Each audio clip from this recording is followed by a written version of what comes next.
All right. I think.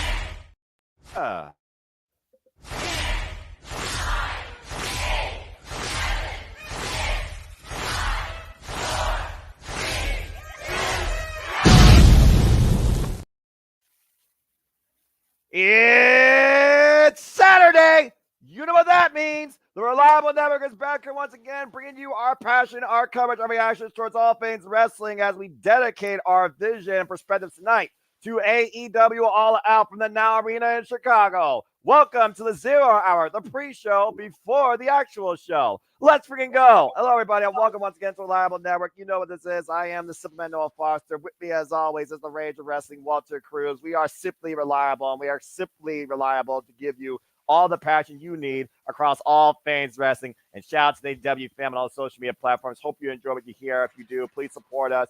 Subscribe to this man's YouTube channel. Help grow this YouTube community. I assure you our passion not letting up anytime soon. Please like, comment, and tell a friend. And PayPal if you want us to do further things beyond commentary or you want to dictate the conversation.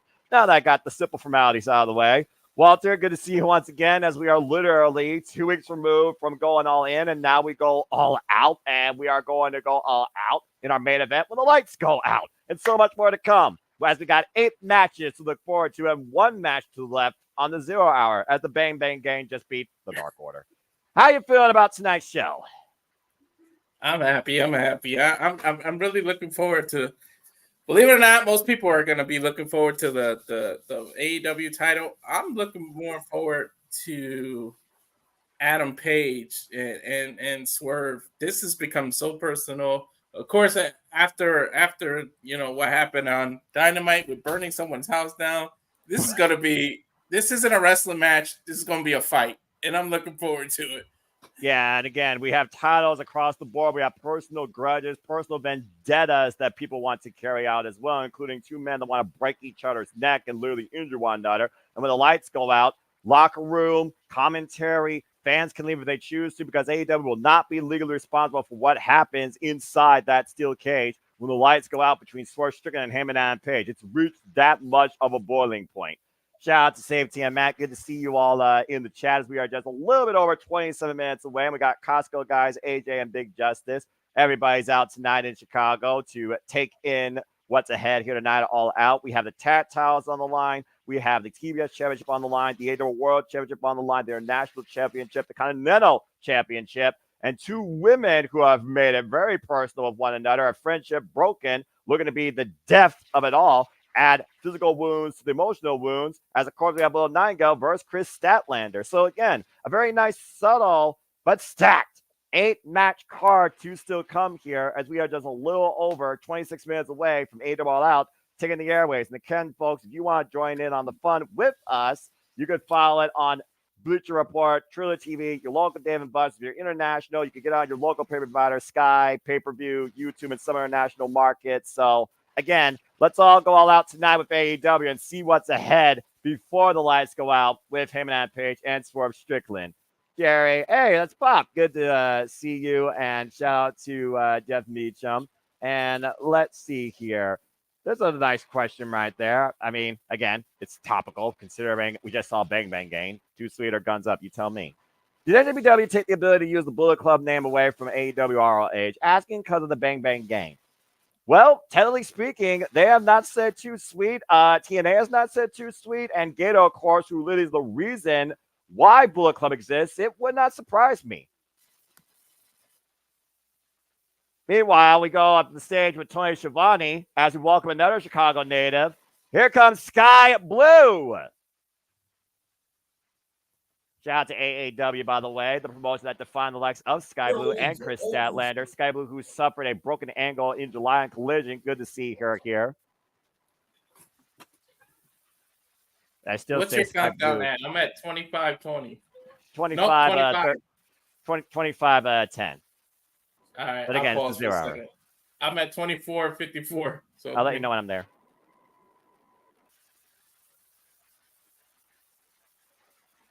That's right. Christina Barbosa, where we made her debut. And 54. Tony Schiavone's interviewing? Yep. All right.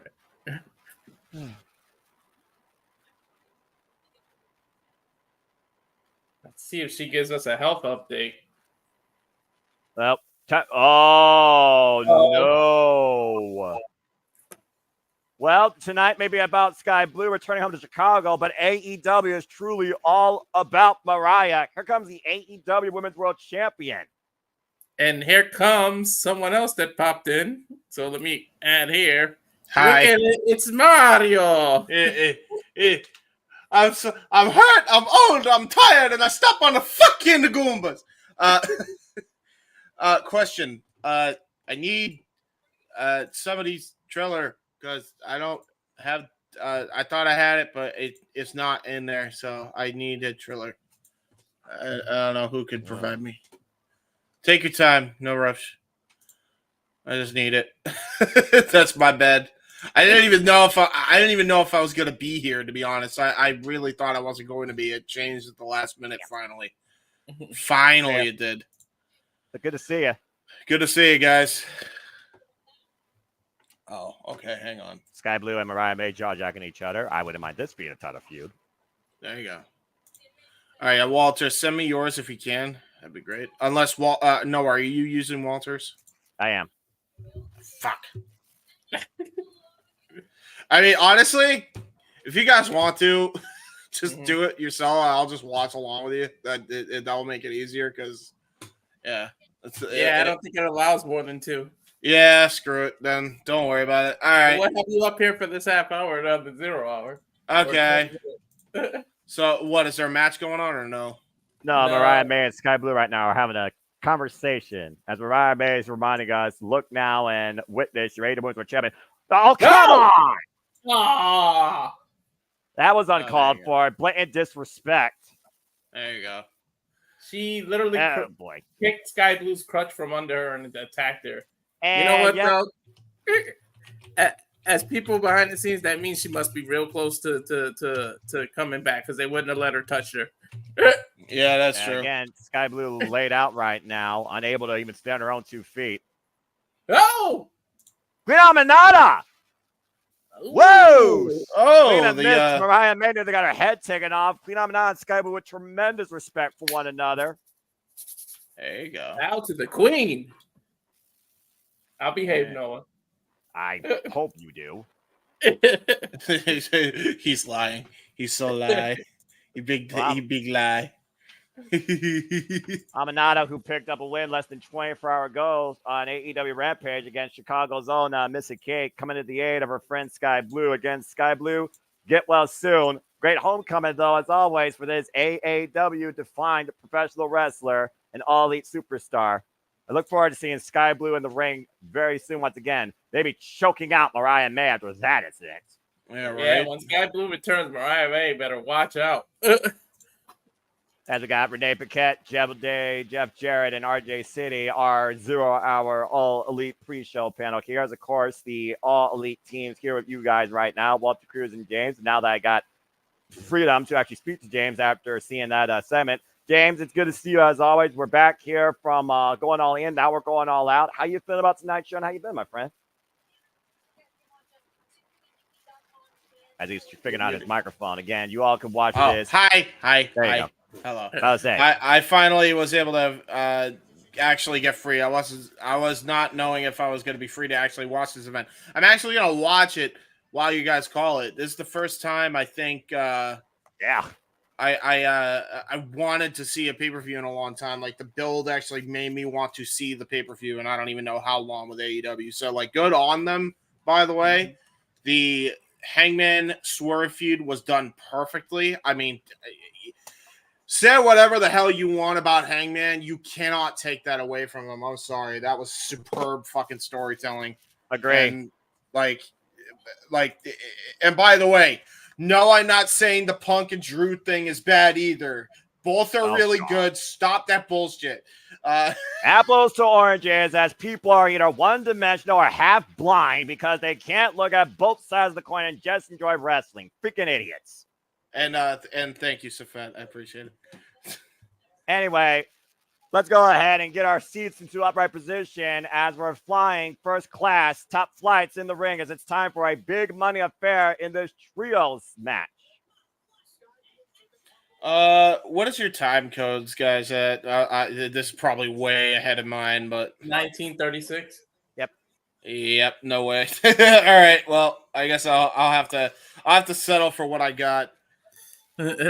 Well, again, James, it's just good to have you here. As of course, we're looking at this last match before AEW All Out officially begins. That's the last one, the 0 hour. And the only thing about this triple threat trios match, there is big money implications.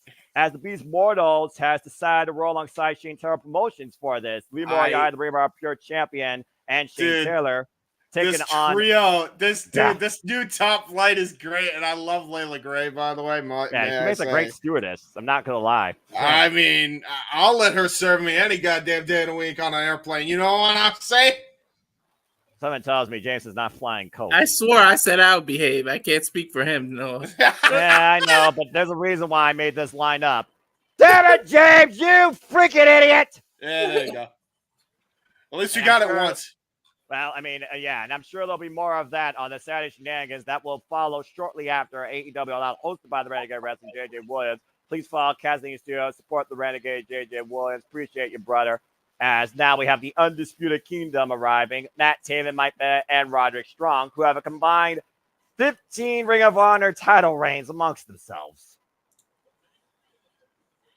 They're the most experienced trio heading into this big money match. Ooh. Big money implications. Still find that interesting. There you go. Anyway. Hey, one more time. What's your guys' time code at? 1755. Maybe. Yeah. I think I'm missing. Yeah, don't worry about it. I'll just enjoy. I'll enjoy for once. Yeah, seriously. I was telling Walter earlier, ever since we established the Reliable Network, it's nice to actually sit back and just watch some wrestling matches versus having me call everything. Yeah, true, bro. I ain't gonna lie. I think maybe I am over. Maybe people do think I'm overworked, but maybe I'm my own worst enemy. Yeah, no. Yeah. I know I'm my own worst enemy, bro. I wanted to give him a break from 0 hours. So I was like, let's just do the last half hour and talk about how we feel. And did I got all the teams scrolling across? I think I got everybody now. Right. Yeah, I think so. Action Andretti and Top Flight Darius and Dante Martin taking on Shane Taylor, taking on Undisputed Kingdom. Big money implications on the line here. Representing sponsors for this contest. Wait, is Beast Mordos a part of Shane Taylor Promotions, or is he just teaming him up with them? As of right now, I think this is a one-off. I have no idea what's happening. It's Ring of Honor, it's AEW colliding on the 0 hour. Oh, I don't think it's part of it. I really think it's just random. And Shane Taylor just clocked Mike Bennett. That's what happens. The bell rings are underway. And there you go. Be going out. Shoot, my lights might go out before the steel cage. That's big deal. Big boy. Yeah, but say. Why does Beast Mordos kind of fit this group? I ain't gonna lie, bro. I don't know. What? I don't know why. I don't know why. Well, no, I don't know. Maybe House of Black more so, but Beast Mordos hasn't been part of anything since freaking Decay and TNA. I know, but I'm just trying to find something for him to do other than just be a really good lucha wrestler. I mean, yeah, there's that. Of course, we saw last night at Collision, or at least I did, because I'm crazy. Beast Mordos had a banger, but Konosuke Takeshita was unable to qualify for the Fatal 4-Way for the Continental Championship tonight, as the Alpha will be part of that match. Right. But yeah, as you said, Walter and James, while you're here, we got 15 minutes before the actual show begins. You were talking about verbatim about the storytelling heading into our Lights Out Steel Cage match, where AEW will not be responsible towards what happens towards either man inside that steel cage. So again, Swerve Strickland, who has gotten the better of Heyman and Page now on 2 occasions, and of course, the last occasion they had was a 30-minute draw, and Heyman cost Swerve the World Championship back at Revolution, but Heyman got suspended. Swerve created a dynasty. Swerve became champion. Heyman couldn't stand it. Heyman said he was not going to wrestle until he literally saw Swerve's world burnt to the ground, starting with his house, quite literally, as we saw this past Wednesday. So at this point now, Heyman's trying to prove a point that he's not better than him. He's a piece of beep, and he'll never be champion again. Why Swerve's looking to prove a point that I can beat you, and it was never about you. It was about the opportunity. In my opinion, this is the opportunity for Swerve to literally put down the Hangman once and for all. The question is, can he get it accomplished where the win and loss does not count towards either man's record? Keep that in mind as well, because it's lights out. James, I'll start with you. I gotta go with it. You gotta give it to Hangman now, right? Like they're only doing this to punish him. Like, because they're like, we want, and like, I feel like that's what it is, and I feel like that's exactly how he's gonna word that and use that to his advantage. Like, they should have counted this win. Like, he's got to win tonight, right, to set himself up for a world title contention again. Like, and honestly, I was still hesitant a year ago after everything that happened last year, but now, man, Hangman has so far removed himself from all that shit. Like, I want to see him. I want to see crazy ass Hangman in this title picture now. Like, this is how you take a negative into a positive. Shaq Perry! All right. Yeah. Either way, to be honest, the real winners are going to be the fans. So that's going to be one hell of a bout. Yes, yeah, that's accurate. True that. It will be, because it will be in hell. They will dine in hell by the end. I'm about to say, who's going to be left literally to their own personal hell when it's over is the question. Do we know the match order of all these, by the way, or no? Nope, we just know that the Lights Out Steel Cage will literally take place last because, again, you can leave at that time if you don't want to watch that or you're squeamish because AEW is not responsible for what happens. Right. So I imagine AEW are champion. It's going to be semi-main where Scapegoat Jack Perry will challenge Bryan Danielson. You see, I'm going to be real. I think that should open the card. I ain't even going to cap with you. The reason why... Here's the reason why I say that. Because that has no heat going in. Neither does the Bucks match going in. The grudge feud should be the end of the night. Willow Nightingale, Chris Statlander should be like further along in the card. Chicago Street Fight. The Daniel Garcia MJF match should be later on in the card. Although knowing MJF, he's going to probably want the opening spot of the card because he usually wants the opening spot or the main event of the card.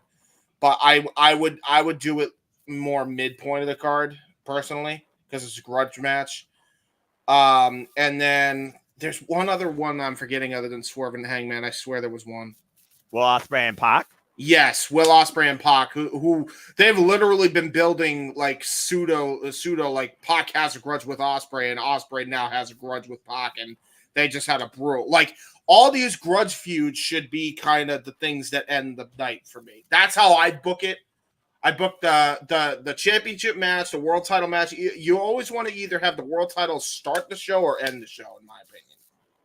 So if you're not going to have it main event or semi-main, make it the first match on the card, and then kind of go from there. Like kind of go in order of who has the most personal issues, which has most heat. You know what I mean? That's how I book it, but there's me.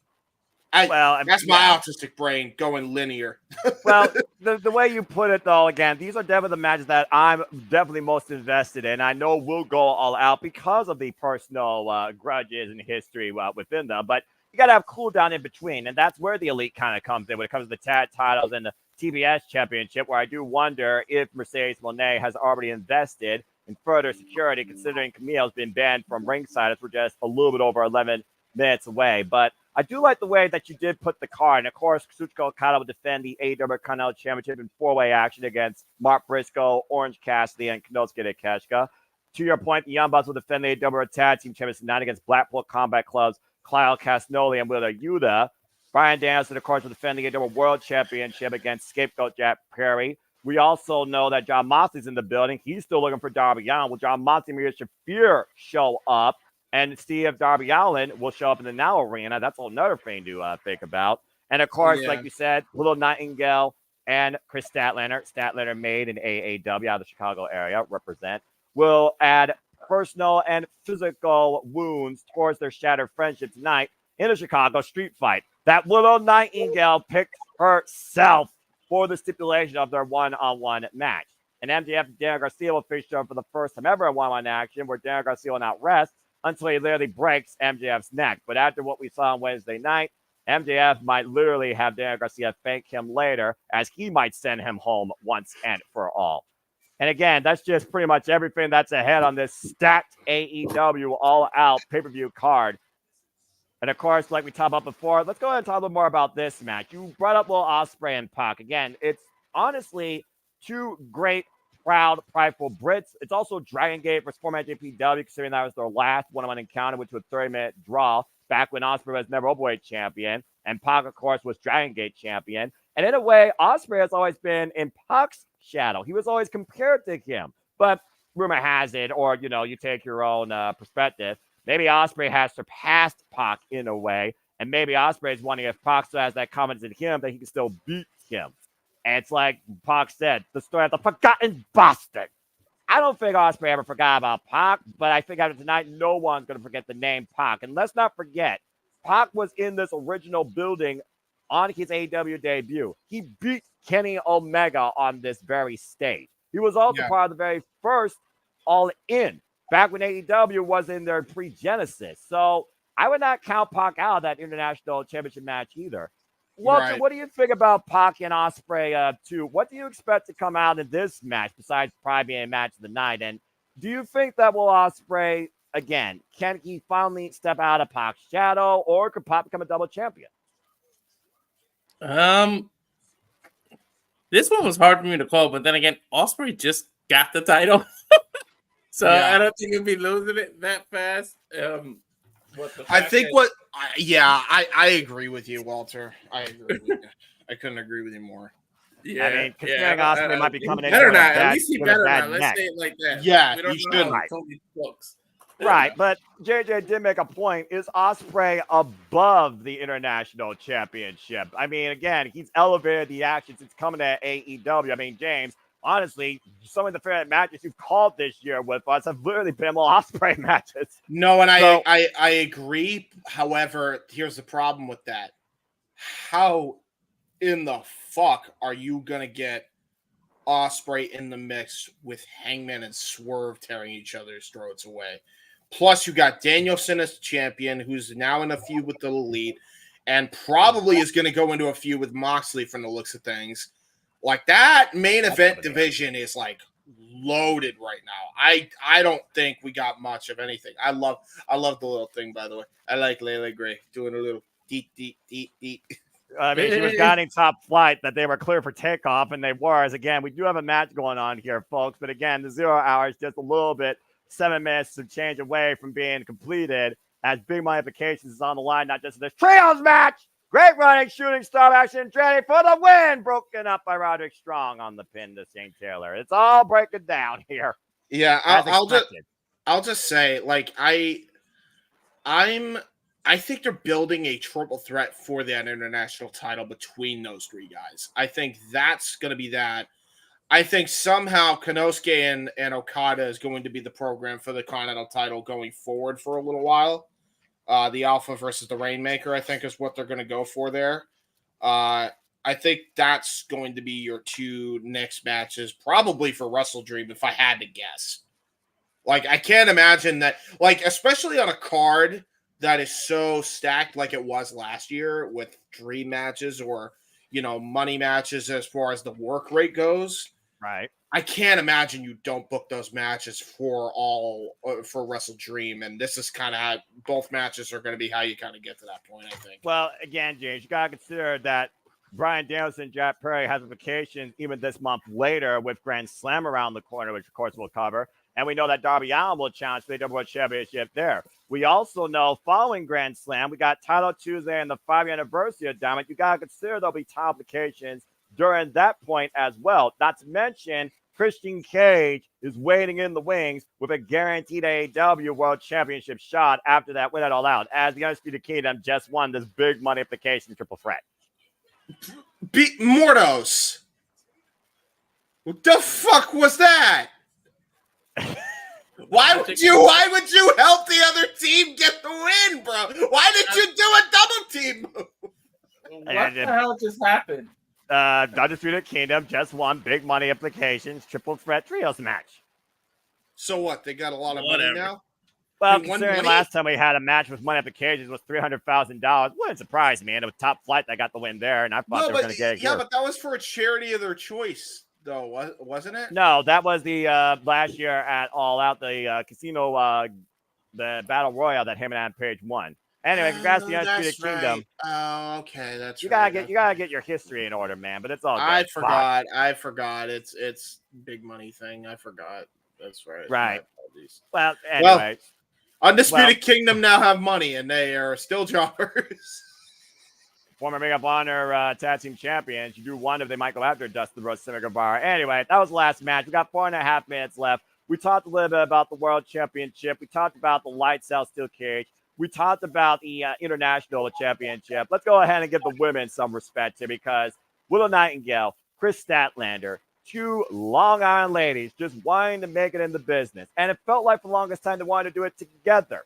Chris Statlander, of course, who first made it AEW, went on to be such a accomplished TBS champion. Willow Nightingale, of course, who literally worked her way up through the indies to get to AEW and eventually became TBS champion. Even after Chris Statlander gave Willow a chance for the title, Willow didn't necessarily when she won it. And you could honestly say when Willow won it, it felt bigger. It was more historic. It felt more important. And honestly, AEW felt like it was more about her. And that's kind of where Chris Statler is coming from here. Is there envy? Is there jealousy? As she said, suddenly put last night on that face-to-face sit-down with Renee Paquette, that tonight, the only thing that's going to limit us is our imagination, as I'm going to be able to add physical scars to the emotional ones you left on me. But I also wonder how much Stokely Hathaway has influenced that mindset of Statlander. I always say stats where it's at, and Saturday night is truly the night. And again, the fact of the matter is, Willow picked the stipulation, but both women know how to take it to the extreme together in street fights. This is the first time they're going one-on-one under this extreme circumstance. So, James, what do you think about this unique grudge match here? Honestly, with Willow Nightingale and Chris Statlander. If nothing else, pride's on the line, but I also think a statement. Yeah, I don't know. Like for me, I feel like it's gotta go to Willow to end the feud, but I feel like you need Stat to win because she's lost too much. But then again, they really have all their chips on Willow right now. So I don't know. Yeah, this one's not easy. This one's not easy. Remember Willow's motto. Remember her Titantron. Smile always. Nothing matters. But I think that something has to matter tonight when it comes to these two facing one-on-one for the first time ever in an extreme match, a Chicago street fight. We know the last time they went one-on-one, it was with a Nightingale that got the better of Chris Statlander back at World's End during the 0 hour. Prior to that, Chris Statlander beat Willow Nightingale, of course, and since defended her TBS championship. And other than that, we've only seen these two work together in street fights. But now they're facing one-on-one for the first time underneath this circumstance. And you know Stokely Hathaway has to be an influence. And the funny thing is that Willow won at All In to get to be able to call the stipulation. So that's right. Like, are you really going to give her 2 wins right in a row and make Chris Statlander look that bad? Like, I'm just going to go Chris. You know, this let's go outside Chris. maybe something. But I think it's more my heart than my brain. Chris needs a win, damn it. Like, she really does. Agree. I understand everybody being behind Willow, but damn it, she needs one. Yeah. No, I couldn't agree. Yeah, I couldn't agree more. Ever since Statlander, turned her back on her friend at Double or Nothing, really looking to prove a point that I was always better than you, Willow, and I just allowed you to be along with me for the ride. She has to make that statement, really have some backup evidence here about it tonight. So I think this is one of those matches that Statlander needs to win, but Willow wants to win. And I'm very curious to see, again, what their imagination brings out and what sort of Ben Stiller homage is Chris Statlander going to come out to tonight. Just saying. Darren G, good to see you as well. All right. Well, that being said, again, we are just literally mere minutes away from AEW All Out, taking the airways as is officially 8 p.m. according to my actual clock. And again, folks, says 10 seconds. Yeah, about to say, you, of course, can be part of the conversation with us. You still have a chance to buy this if you choose. Otherwise, we're happy to have you along for the ride and keep you in tune for everything that's about to happen as AEW All Out is officially about to start right now as we get ready for our cold opener. And I'm very curious to see what opens up the show based on what you all talked about. So I will talk to you guys later, and I'll see you all on the other side. Enjoy having a good call, guys, and I'll talk to you later. Thanks for popping in. Yeah, no problem, man. Appreciate you, James, always. Ladies and Peace gentlemen, out, guys. James Hebert. And please follow his documentary on his, Uncle Gary Hebert when it comes out. Yes, thank you so much. Appreciate you, brother. Yeah. Man, what is it about Chicago always being represented by trains and metros? But that's a whole different conversation. And that's big out there. I guess. The little stars. I mean, everybody thinks that that's just punk. That's actually a Chicago thing. It truly is a Chicago thing. Again, there's a reason why they're called the second city. That being said, it's Saturday. You know what that means. The Simply Reliable Network is here once again, calling AEW All Out from Chicago, Illinois in the Now Arena. Capacity crowd on again. Welcome to the conversation. Welcome to the show. Let's freaking go. Hello, everybody. I'm Noah Foster with the Rage Wrestling Walter Cruz. For those that are tuning in just now, or if you already been, thank you once again for tuning in to Simply Reliable as we bring you our coverage for All Elite Wrestling tonight. Oh, let's see what they're gonna start with. Oh, shoot. He called it. Walter, are you ready to go? And everybody, thank you for tuning in. Please like, subscribe, comment, tell a friend. We are kicking things off with Daniel Garcia versus MJF. Red Death versus the Devil. MJF looking to orchestrate Daniel Garcia's retirement tonight. You know, Daniel Garcia's got to have revenge on his mind. The way Dynamite opened, that's a hell of an opening, by the way. Yeah, and they made it. They went all in on each other from a personal level.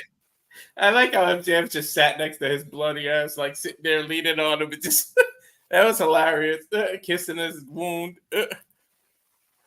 Well, here comes the wolf of AEW and Pro Wrestling. Maxwell Jacob Freeman is about to arrive in the Now Arena. This is the definition of a grudge match. Yeah. This is about so much more than just a win and just a moment. MJF, who lost his AEW American Championship to Will Ospreay at All In. Still another condition of his neck after eating a Tiger Driver 91 from the Aerial Assassin, courtesy of Dan Garcia's interference, who we learned pawned his $100K Dynamite Diamond ring to get the round-trip airfare to the UK. And ever since then, ever since MJF dropped Daniel Garcia on his head in this very city, Daniel Garcia has been hell-bent on one thing and one thing only, breaking MJF's neck.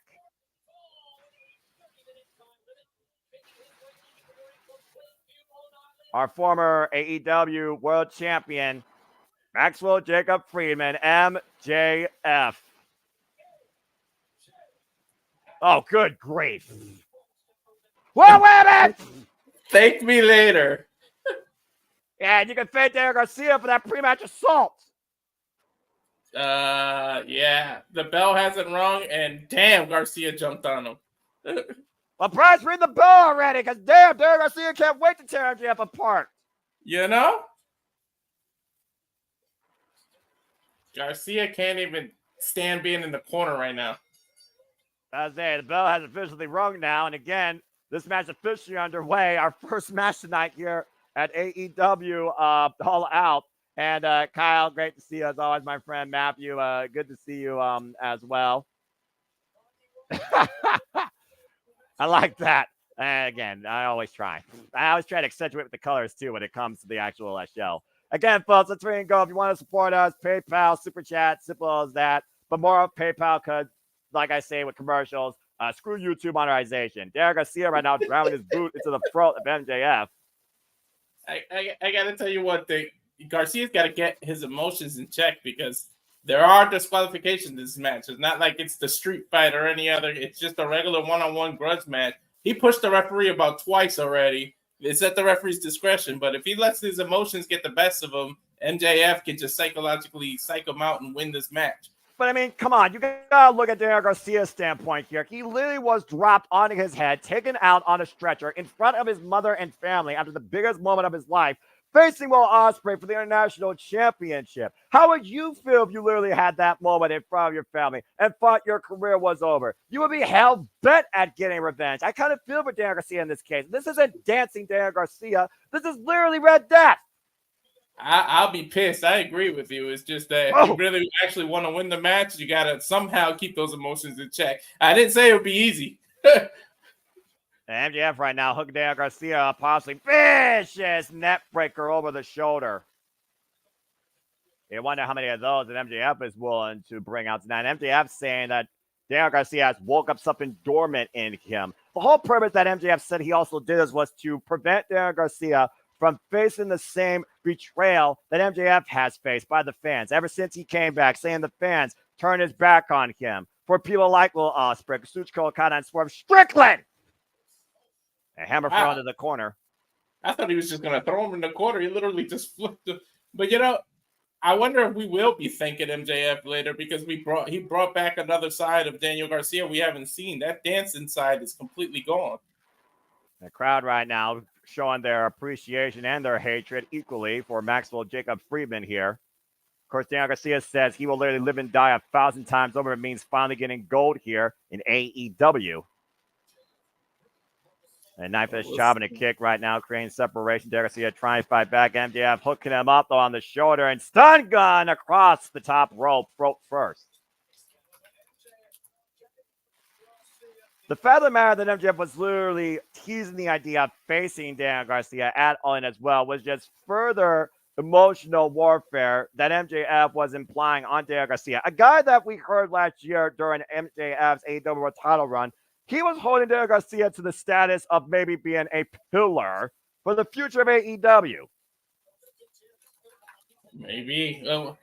What other implications will this match have? Because we already know Christian has a title shot looming, but you got to believe the winner of this stock rises to be able to call the title shot, right? I would think so. Also, let's not forget, we're going to be in the shadows of Buffalo and Long Island, New York, when we go to Grand Slam at Opera Stadium later this month. Again, MJF literally focusing his attack on Daniel Garcia's neck. Now, cravat being applied here, wrenching the side of the head of Red Death. Yeah, like him or hate him, you can't deny his ability and his intelligence going right after the weak point right now. Great crowd on hand here tonight. Once again, the Now Arena for the second night in a row after AEW had Collision and Rampage back-to-back here last night. And Daniel Garcia fighting back, body shots to the midsection. Irish whip again, grabbing the neck, though. MJF taking advantage. Front face lock, hooking up. MJF, Dragon power driver. Hey, God! Whoa! That's got to be it. Lackadaisical cover. 2 count by Bryce Rensburg. Man, he planted Garcia's neck, too. And I know that it's not in Long Island. I'm just saying it's in New York. You can talk about the state of New York and what's there. Again, MJF from Long Island. Daniel Garcia from Buffalo. Opera Stadium in the New York State. Also, Eddie Kingston had a moment there. Look, it's not geography lesson, okay? MetLife, and that's technically New Jersey.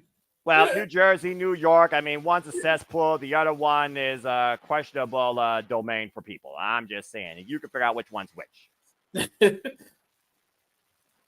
MJF once again telling the crowd how he feels about them and hoisting out Daniel Garcia, possibly for a brainbuster. Knee to the top of the head, though. MJF, oh, my word! Oh! I don't know if that was really supposed to happen, but MJF literally hit his own face in the flip of that over there. No protection. Both men out. You could literally see both men were literally risking their own necks there with that attempted stalling suplex spot. Take a look at the replay here. Yeah. That whiplash effect pulling down MJF. Let's not forget that MJF was all banged up. He just came back after a long absence, so he may not be 100% either.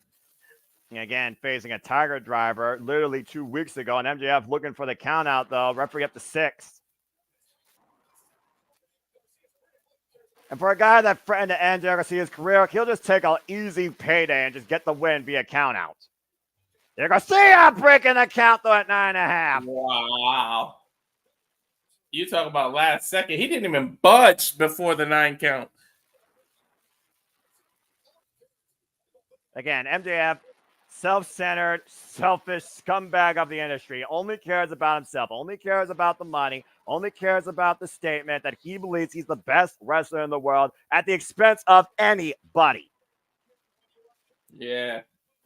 And he's got to be careful because that wound is fresh. You know, it's only 3 days old. MJF can really open that back up easily. That's Hence right, the headband he's wearing. That is case in point, by the way. And again, literally left in a pool of his own blood. Daniel Garcia has not forgotten about that. Irish whip, front up the ropes.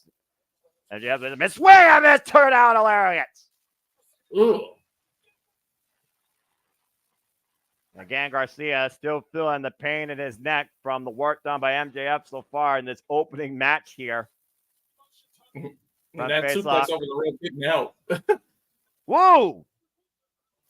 And again, Garcia right now, he's not here, like I said, necessarily just for a win. He is here for revenge. He wants to hurt MJF, and these literal swinging net breakers here might help with that effort. Get to the midsection. Once again, front face lock, and another twist and shout. Shades of Hiroshi Tanahashi there, trios of those.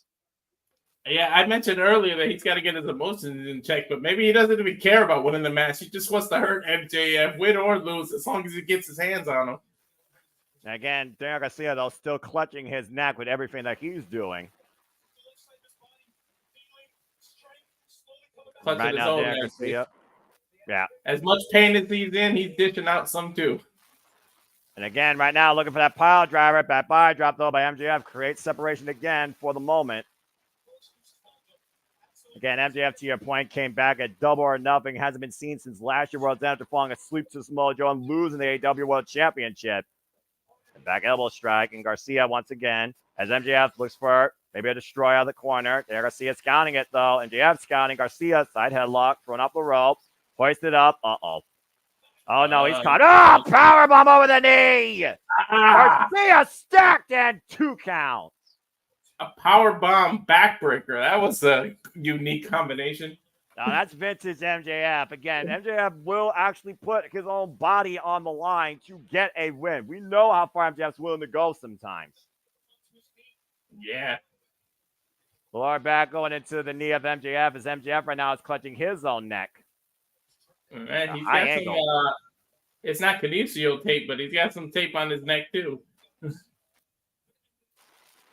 He just ripped Garcia's headband off and is biting that wound. And the wolf literally taking a bite out of his prey tonight at All Out. And that was right in front of the referee, but referee's discretion again. Look at the face of evil. Maxwell Jacob Freeman, the wolf of AEW. A scumbag. The baby face of evil. We talk about, again, the amount of personal vendettas that are here tonight that people want to share and the blood that's likely to be shed in our lights out steel cage match. MJF might be looking to take the blood from Daniel Garcia rather than just his neck. Garcia's got to be bleeding by now. He bit the open wound. He's punching him. And again, focusing on that attack, assaulting him. And yep, Garcia is bleeding. I repeat, Garcia is bleeding. Oh, man. First match of the night, and we've already seen blood. What are we in store for tonight, Noah? I told you, we went all in, we're going all out. And with some of these people's agendas, they're going to go all out on their opponents. MJF right now saying the precipice. But you also know what happens when a man sees their own blood in wrestling. It fires them up. It brings them to another level. Adrenaline makes men do crazy things. Yeah. MJF right now, pointing towards that turnbuckle. Garcia might not care about the win because he just wants to get his hands on him. MJF might not care about the win either because he just wants to embarrass Garcia. Well, I think at the end of the day, MJF just wants to send a message towards anybody that tries to oppose him or make a name off of him. And at the end of the day, you can fake him later for what he does to you or what he gives you. And he might be looking to give Daniel Garcia that exact same pile driver that put him on the shelf for 2 months. He's kissing his blood. MJF right now. This pile driver in position on the second rope. Daniel Garcia hooked. Looked like he's going for an elevated tombstone. And again, Garcia, though, fighting back, though. And Garcia right now wrenching the face of MJF. Look at this. Oh, look how angry he is. Snot coming out of his nose. Garcia trying to tear the face off MJF. Out of the he's literally trying to dislocate his jaw there. And Garcia right now, front face lock with the hell's over here. Oh, implant DDT! Ah!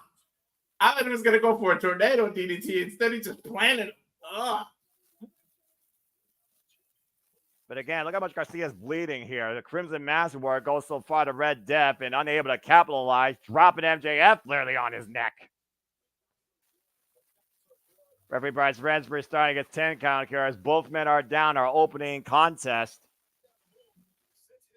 And Garcia crawling towards the cover just to drape an arm. Here's the cover. MJF finds the bottom rope. You knew he was way too close to the ropes at that point. But again, that innate instinct. MJF looked like he was down and out. And again, also ring awareness. That level of experience when you know you're hurt, but you still know where you are inside that ring.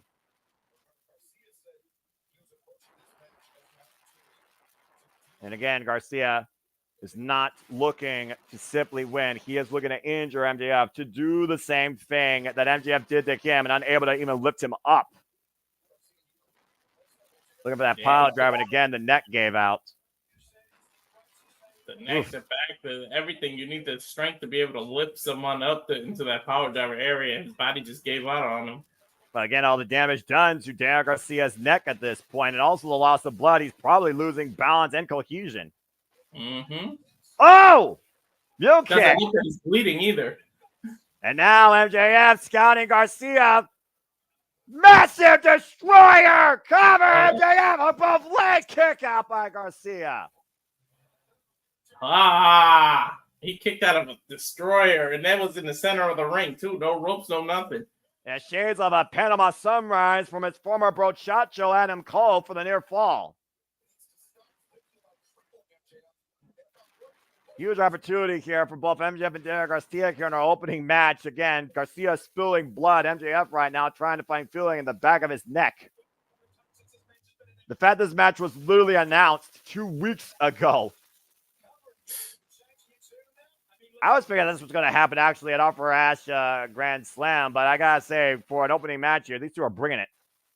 Yeah, they're setting the tone for the rest of the pay-per-view and telling people to follow this. Well, it kind of reminds me of what Miro and Powerhouse Hobbs did in a sleeper match that defined the meat division last year at this stage. Oh, yeah. Again, Garcia unable to protect himself. Your MJF just keying off on the back, and Garcia, that is not the case of a broken man. I think MJF is just pissing Garcia off at this point. Again, you talk about the physical state of both these men. What about the mental state? I don't know. It's like Garcia's starting to... I mean, you can't call it nothing but hulking up, but I don't know. He's getting a rush of adrenaline right now. And Daniel Garcia right now to his feet, face to face with MJF. The disrespect, spitting in the face of Garcia. Ugh. Trying to end his career, and Garcia has not forgotten it. Teeing off against MJF, just firing these elbows. Yeah, wow. Oh, that fun in the eye. Right in front of the referee. The referee's letting a lot slide. And Matt Menard, by the way, who's been the biggest supporter of Daniel Garcia on commentary, by the way, for this match. Daddy Magic, of course. MJF calling for a brainbuster here. With Daniel Garcia, inside cradle, 2 count. MJF reverse the shoulders. Both men right now locked up in the ring at 2.5. Oh, God, what a right. Ugh. Both men giving it their all. This is how you open a pay-per-view, Noah. Yeah, the vengeance, the anger, the spite of these two men right now, leaving it all out here in the ring.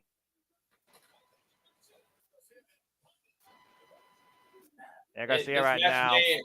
It may be all about who gets to their feet first. It looks like MJF is. Again, we talked about MJF, who's trying to use like a knuckle duster at All In, but Daniel Garcia stopped him from doing it against Will Ospreay, and that may be the difference of that decision. Waistlock, O'Connor roll, MJF rolled up, Daniel Garcia, 2, reverse MJF cover, then the ropes, immediately forced the break. Yeah. MJF trying to reach back for the ropes, referee in position. The German suplex by MJF to Garcia. Garcia on his feet though. But he getting right up. MJF sent for the ride. MJF back to his feet though. Right down with a clothesline. Garcia threw his entire body into that shot. Yeah, he wiped himself out. You know, technically he's got a cover right now. His foot is on MJF. I'm just saying. What a blood feud right here. What a freaking fight. Exactly. It's not a match. It's a fight at this point, Noah. Yeah, again, when you threaten another man's career, all bets are off. Sportsmanship goes out the window. You think about nothing but injuring whoever you're in the ring with. And MJF right now is top prime target tonight. Yeah, but Daniel Garcia scouting MJF really well. I mean, that's about what, the third or fourth frame buster he went for that Garcia reversed? Give or take, considering he tried the tombstone pile drive out of the corner as well. Let's not forget that, the very move that injured Daniel Garcia. Again, capacity crowd on hand, loving what they're seeing so far at All Out. One of these days, I got to go to Chicago for the first time ever, if not for nothing else, an AEW pay-per-view. And Garcia, double leg, though, by MJF, trying to turn him over, looking for a submission, possibly a full Boston Crab. MJF takes the corner, and it is locked in firmly. Now all the pressure applied to Daniel Garcia's lower back. And he is low. He's sitting all the way down. That is all the pressure. And Garcia's got nowhere to go. The ropes are pretty far for him. And Garcia's got to roll through or find a way to the ropes, to your point. Let's not forget MJF was once the friend of Chris Jericho, applying his own variation of the walls. Garcia able to escape, though. Turn it into a crossface. Wow. And that's the bell lock, Walter. That's the yes lock. Let's not forget who Bryan Danielson held up to such a degree. Cover reverse from MJF. Both these men put out all the stops here from great mentors. And MJF right now is on the bell lock. You're right. I totally forgot about that, too. That crossface applied to Daniel Garcia, impairing his vision and his breathing. MJF, though, trying to get a better grip here. Now going underneath the chin. Yeah, once it's under your chin, you really got it locked. And again, that has to be excruciating on already a compromised neck. And again, MJF grabbing his neck here. The strain of that hold. Daniel Garcia, but a reverse, though. Now looking to turn him over.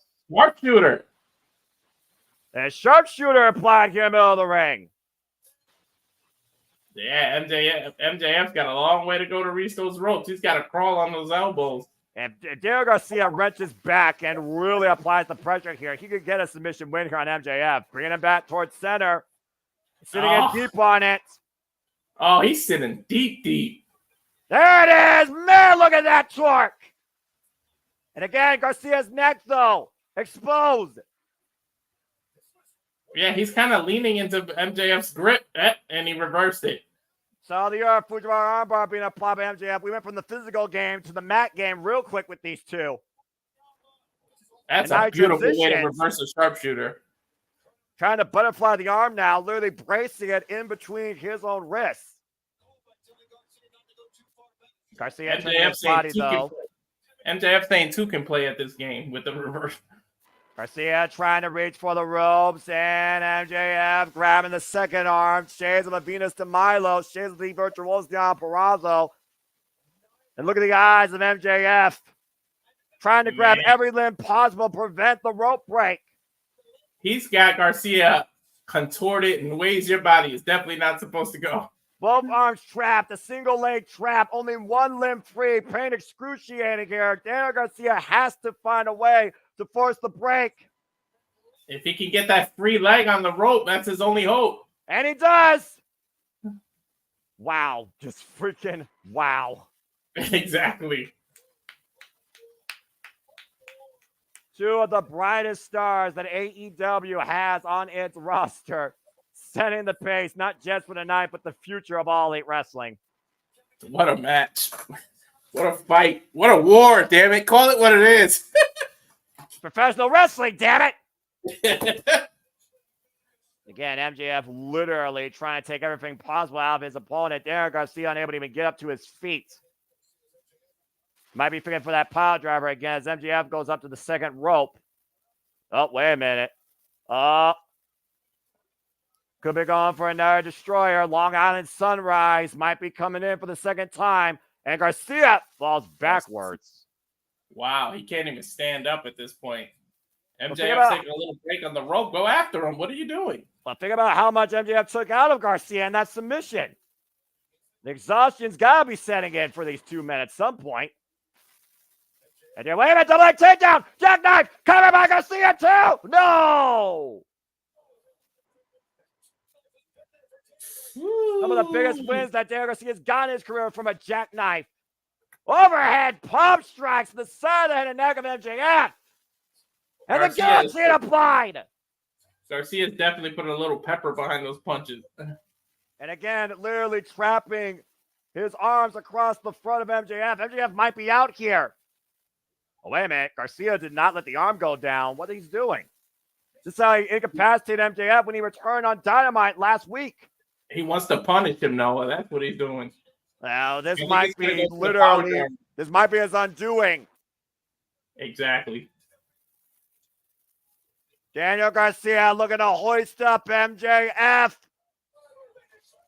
Pile driver! Shoots the half cover. 2. No! Oh! They got me on that one. I thought it was over for sure, Noah. I thought he had him. I'm not going to lie. That very well proved to be his undoing, like you said. We are over 20 minutes plus in this opening contest, and Daniel Garcia just dropped MJF on his head and neck with a pile driver, and MJF survived. They say an eye for an eye. I guess Garcia thought a neck for a neck. Again, MJF right now being dragged to the corner by Daniel Garcia.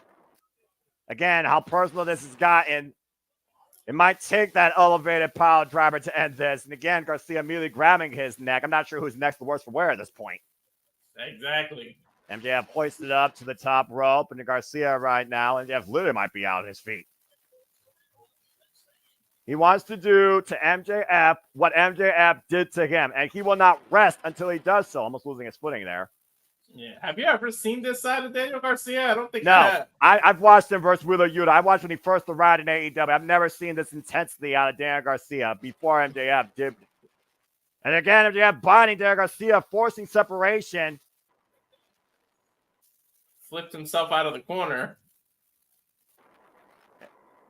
Both men are absolutely spent. MJF clutching the right side of his neck. Daniel Garcia also as well, bringing the referee in position, pulling Bryce Remsburg. What a low blow! And jackknife cover in! Oh, really? Stole it! Stole it! He stole him. The ending was a little but great match nonetheless. Call the desperation move, Walter. Call it what it was. MJF couldn't beat Daniel Garcia, so he used a desperate low blow and trapped him for the win with a pin, clutching him just outside of breaking contact with the ropes. A win is a win no matter what. Either. A win is a win. And that's all that matters to MJF. Survival. Good what a match, though. I think this rivalry is far from over, though. Yeah, heartbreaking loss to Daniel Garcia, but a statement showing tonight against MJF. Again, Daniel Garcia too consumed with his own thirst for revenge, and it cost him. He had that match when he had MJF in that submission. Yeah, again, his own pride didn't let Bryce Remsburg drop the arm, and that might have cost him. MJF with the handout. Don't fall for this, Garcia. I understand respect garnered in competition, but yeah, you don't trust MJF. MJF still clutching his neck, by the way. MJF is called a scumbag for a reason. He might just stick up his middle finger at him instead of accepting his hand. We'll see.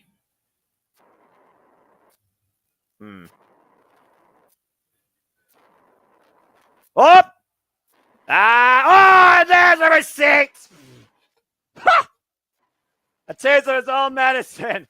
MJF suffers his own low blow, courtesy of Daniel Garcia after that self-proclaimed triumph sportsmanship. Garcia knew what was coming. You know damn well MJF wasn't going to do that.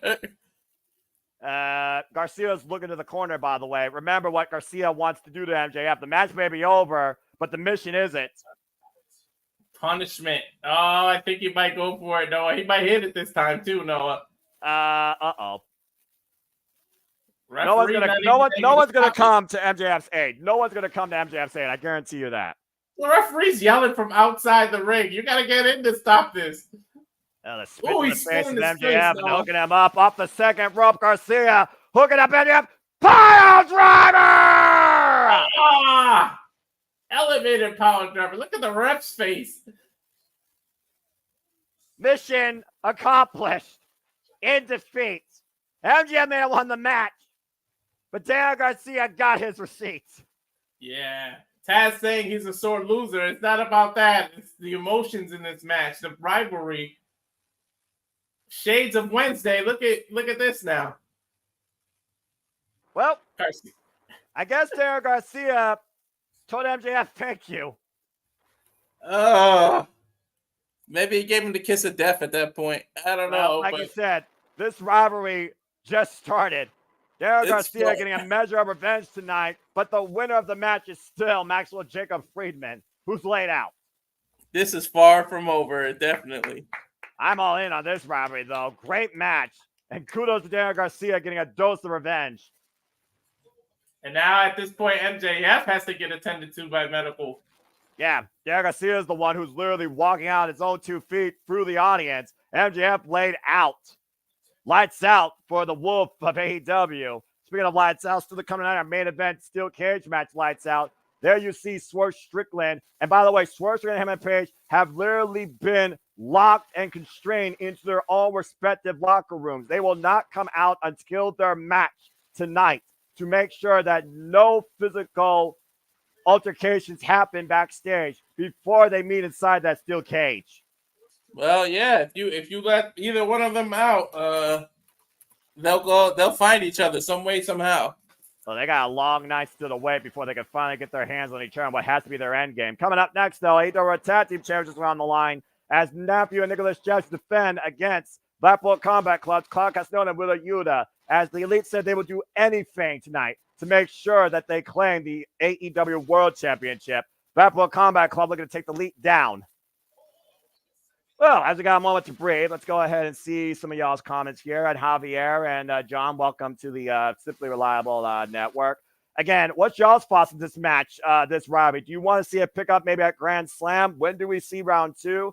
How much damage was done to MJF's neck? Was that Daniel Garcia's best match to date? Hard to argue. Still tremendous opening contest to set the pace.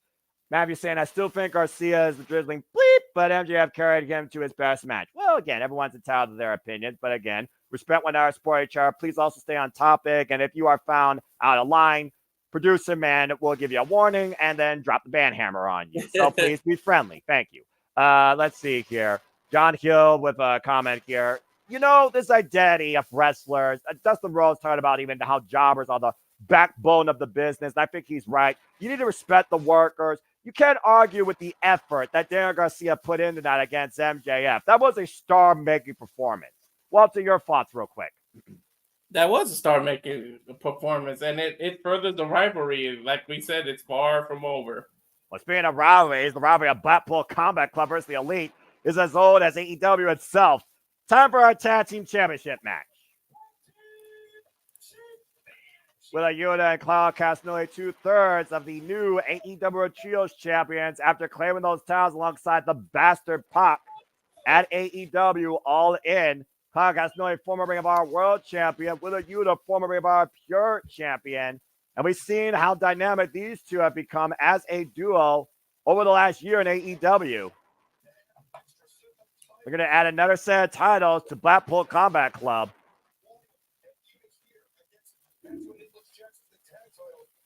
And of course, Pac will be in action later tonight, taking on Will Ospreay for the AEW International Championship.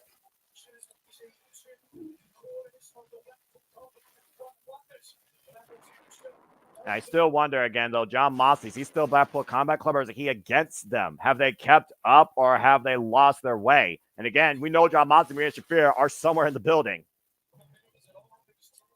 I don't know what to expect out of this, to be honest. Well, I do know what to expect when these guys enter the scene here in Chicago. Here come the EVPs, Matthew and Nicholas Jackson. Let your voices be known. This probably is the one time where your decorum in the chat will not get you banned. Right? Matthew and Nicholas Jackson, who have held these AEW World Tag Team Champions now for a record 3 times, won them back in April at Dynasty against FTR when the scapegoat Jack Perry returned and joined the Elite. And of course, we saw at All In, the EVPs found a way to retain them against FTR and the Acclaim. Now in a brand new part-time contract, they only have to fulfill so many days and defend these titles. We talk about the physicality, by the way. If you didn't see that 8-man all-star match with nothing but champions last night, Collision that spilled in a Rampage, it was insane 40-minute bout. At the end of the day, it was Wheeler Yuta that pinned Nicholas Jackson ahead of tonight's match.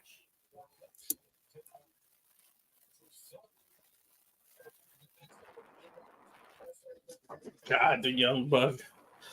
But I mean, again, we talked about it before when it comes to how incredible of athletes they are. And of course, you see the heavy kinesio tape on Nicholas' left shoulder, who may have sustained an injury last night. Look how small your graphic is. And again, John, never say never. Matthew saying, now the Deuce Bucks and Claudio with his Make-A-Wish kid. Damn, people are Jeff Rossing this entire match here. Which, right? Again, what we talk about. It's just the young bucks involved. Well, I don't think it's just that. Let's be honest here. This match was literally made official Wednesday night on Dynamite. All right. So not much storytelling there. So, but again, at least these tag champions actually defended their titles. Although the ABC have been the most, I would say, true. I would say between ABC and NXT, they're the only two right now that have actually defended, presented, and shown up and not held hostage their tag team championships for their companies. Just saying. Yeah, and defended them. As much as I don't like them, I got to admit that that's true.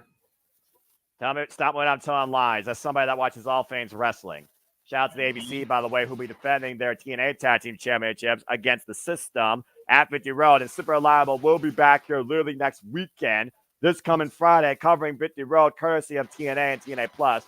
So stay tuned for more on that, folks. Just saying. As we got, again, this literally impromptu tag team title match. I was going to say, how did we even get here? It's just like the Wednesday night, when the Elite made that mission statement and says they will do absolutely anything to make sure that they reclaim the AEW World Championship for the Elite. Bryan Danielson and his friends, the Blackpool Combat Club, says, well, we will do anything to make sure that you don't win the AEW World Championship and take everything from you. Whether you know with the cover, 2 count. Of course, Wheeler Yuta, former Ring of Honor, pure champion, went on an exhibition for a little while in New Japan Pro Wrestling, part of the Best Super Juniors earlier this year. Talk about Human Evolution, of course, after being humbled by Katsuyori Shibata, Bryan Danielson. I'm trying to catch back up now. Hold on. Now you're fine. Whoa! Taking down both Claudio and Yuta in one fell swoop. And again, notice the heavy kinesio tape there on the left bicep. And, have they split the legs? That's where I was just at. Right now, I see. Hold on. Let me tell you when they make a wish. Ay, ay, ay. Tag. About to say, you can argue that it's not hard to argue where. Well, there goes Matthew's uprights. Sorry, you can't argue that the Elite have had this coming tenfold, even if it only came out Wednesday night. Oh, another make a wish. I'm not sure how strong that wishbone is. Another one? A third? A fourth? Yeah, before you know it, Matthew Jackson will be able to do the splits like Johnny Mundo.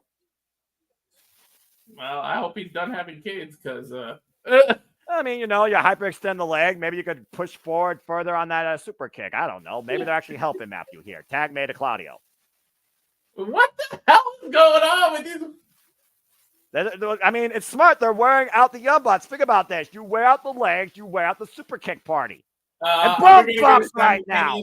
Both Jackson brothers. Oh, my God. Yeah, about to say. Could happen to a bear. Wow, Matt. That was stupid. That was real stupid. For those of you not watching, he got so angry he kicked the guardrail and hurt his own foot. What a dumbass. Claudio Castagnoli with a Yuta controlling Matthew Jackson right now with the Manhattan drops or atomic drops. And Yuta mocking him. On the same area that they just focused on with all the wishbone. I've heard of a wrestler focusing on an area, but I never knew that the nether regions could be so focused with extending legs. I'm just saying. Especially in a legal way. Well, technically, it's not a low blow. And also, again, the Young Bucks love to apply super kicks. So if they can't use their legs for that forward motion, it renders their super kick even more useless. Tag. Ooh, man. Ooh, beautiful double team. Yeah, about to say, to the top rope goes Nicholas Jackson. Yuta laid on the knees. Double stop backstabber. And Yuta could do nothing but take it. And watch what happens from the top. Claudio finally making his way back up to the corner. He was down for a while. And Claudio Castagnoli, by the way, who just recently faced Kazuchika Okada in a 20-minute draw for the Continental Championships through the Continental 9 and Fatal 4-Way action. Okada will defend his piece of gold against Mark Briscoe, Orange Cassidy, and Konosuke Takeshita. Wishbone applied by Nicholas and a kick to the shoulder blades. Knife edge chop. Oof, nice chop by Yuta. Well, Yuta at this point is just trying to stay alive because he's right now in enemy territory. He's in the Young Bucks corner. Tag team 101. Isolate your opponent to one corner. Off the ropes. Then Nicholas hooking him up. Gutbuster. Swinging the dice. Net breaker over the knee for added impact. Cover by Matthew like a days ago for a 1 count by referee Rick Knox. Shout out to PWG. You see Matthew, though, keeping his eyes on Claudio Castagnoli as he traps Wheeler Yuta here in a rest hold. Cravat being applied here to the side of the head. Yuta in desperate need of a tag right now. Again, Derek Garcia, discipline, forging combat by Blackpool Combat Club, getting the endorsement by Lord William Regal and been heavily trained by Bryan Danielson. Wheeler Yuta, who helped Bryan Danielson prepare for All Ends against Swerve Strickland. Taking apart Yuta, cover again here, face watch with the elbow and a 2 count. Personally, I'm kind of glad this match is early in the card. Maybe Mercedes Moné will be the match following the street fight because think about it. You get your grudge, you get your cooldown. You get your grudge, you get your cooldown. I'm kind of glad this is the next match too. Get it out of the way. It's the last match booked for this show on Wednesday. I'm just saying. Honestly, right? I think we're fine with 7, but that's just a personal bias. Oh! Nicholas Jackson, a rolling kick. Tag. Of course, we've watched the growth with a Yuta leaving his best friends and Orange Cassidy to join Blackpool Combat Club back in 2022. Lift the boot up. That's our knee. Standing switch. Oh, no! Or 2023, excuse me. And drop with a clothesline. An opportune moment here to tag Claudio Castagnoli into the title match.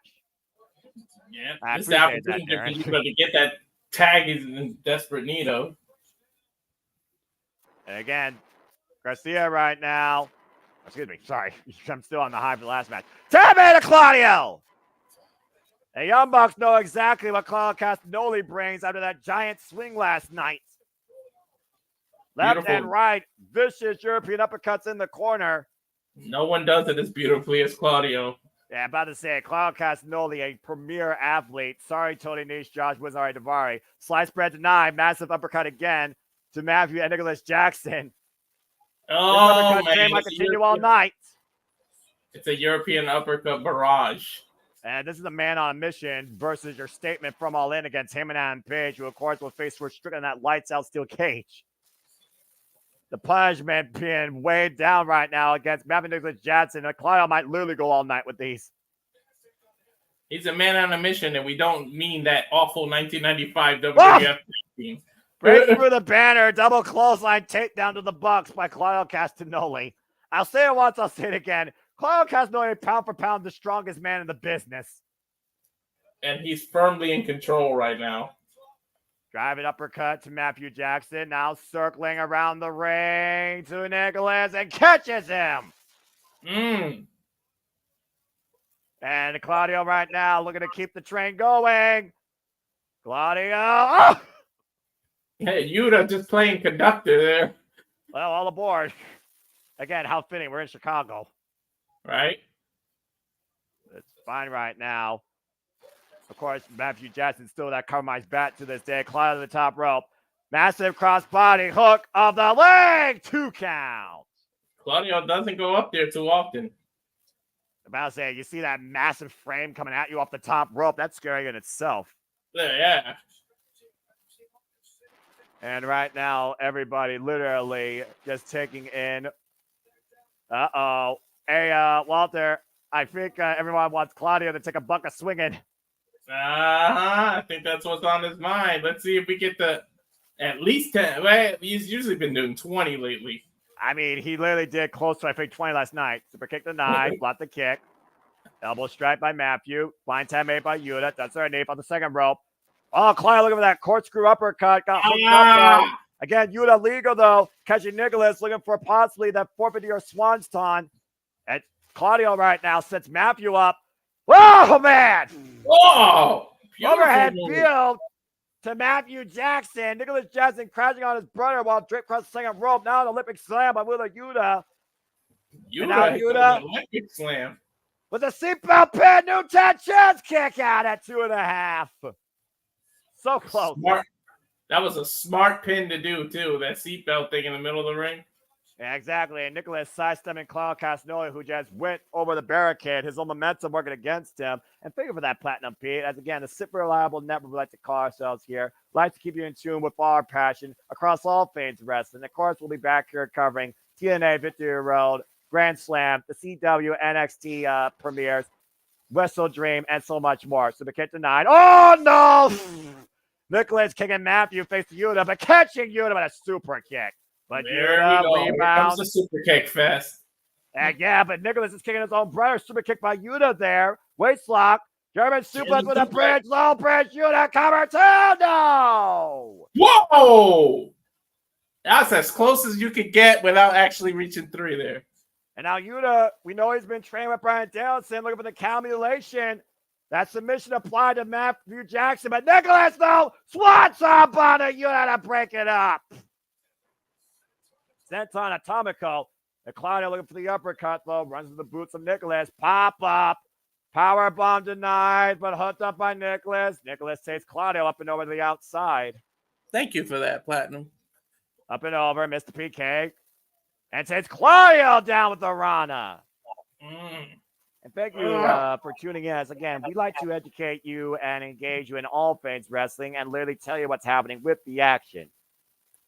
And Brian, referee, right now we got a reset here. Rick Knox starting his 10 count. Wheeler Yuta and Matthew Jackson, the legal men in this AEW Tag Team Championship match. Big uppercut here. And forearm right now being applied by Yuta. Isolating Matthew off the ropes. Nicholas, though, picking the ankles, turn him around. What is this? Cazadora and X Factor.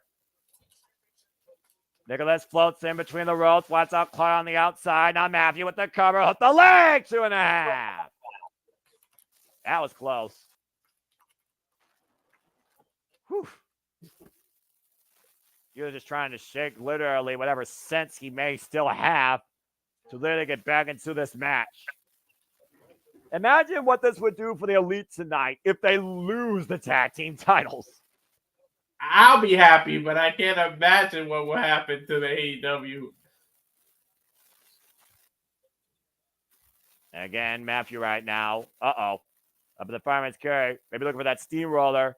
And set up more bang for your buck. If they were to lose the tag titles now, what does that say? Okada has to defend his title later. Like, wait a minute, look at Yuta! The crucifix! 2! No!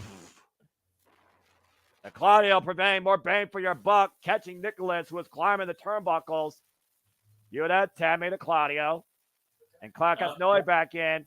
Whoa! And wipes out Nicholas with an uppercut. Matthew, though. Corkscrew uppercut, the second rope. I love that move that Claudio does. When he does that move. Yeah, the rotation, the execution of that is beautiful. He's going to swing, and Nick is in the corner. Nicholas sunset flip. And an EVP trigger connects. And Matthew with the cover. Yuta saves the matchup. Oh, Yuta in the right place at the right time there. That's about as close to as you could get. And Yuta sent to the outside by Nicholas Jackson. Again, the Elite right now holds all the gold, hold all the power, and the Blackpool Combat Club are going to take away that power. I don't think they know what to do. Oh, they're pumping up the shoes. And again, Think they're going to go for another EVP knee. either that or start a super kick party. Double super kicks after pumping it up, jacking Claudio's jaw in position again. Another EVP trigger, but Claudio catches both bucks.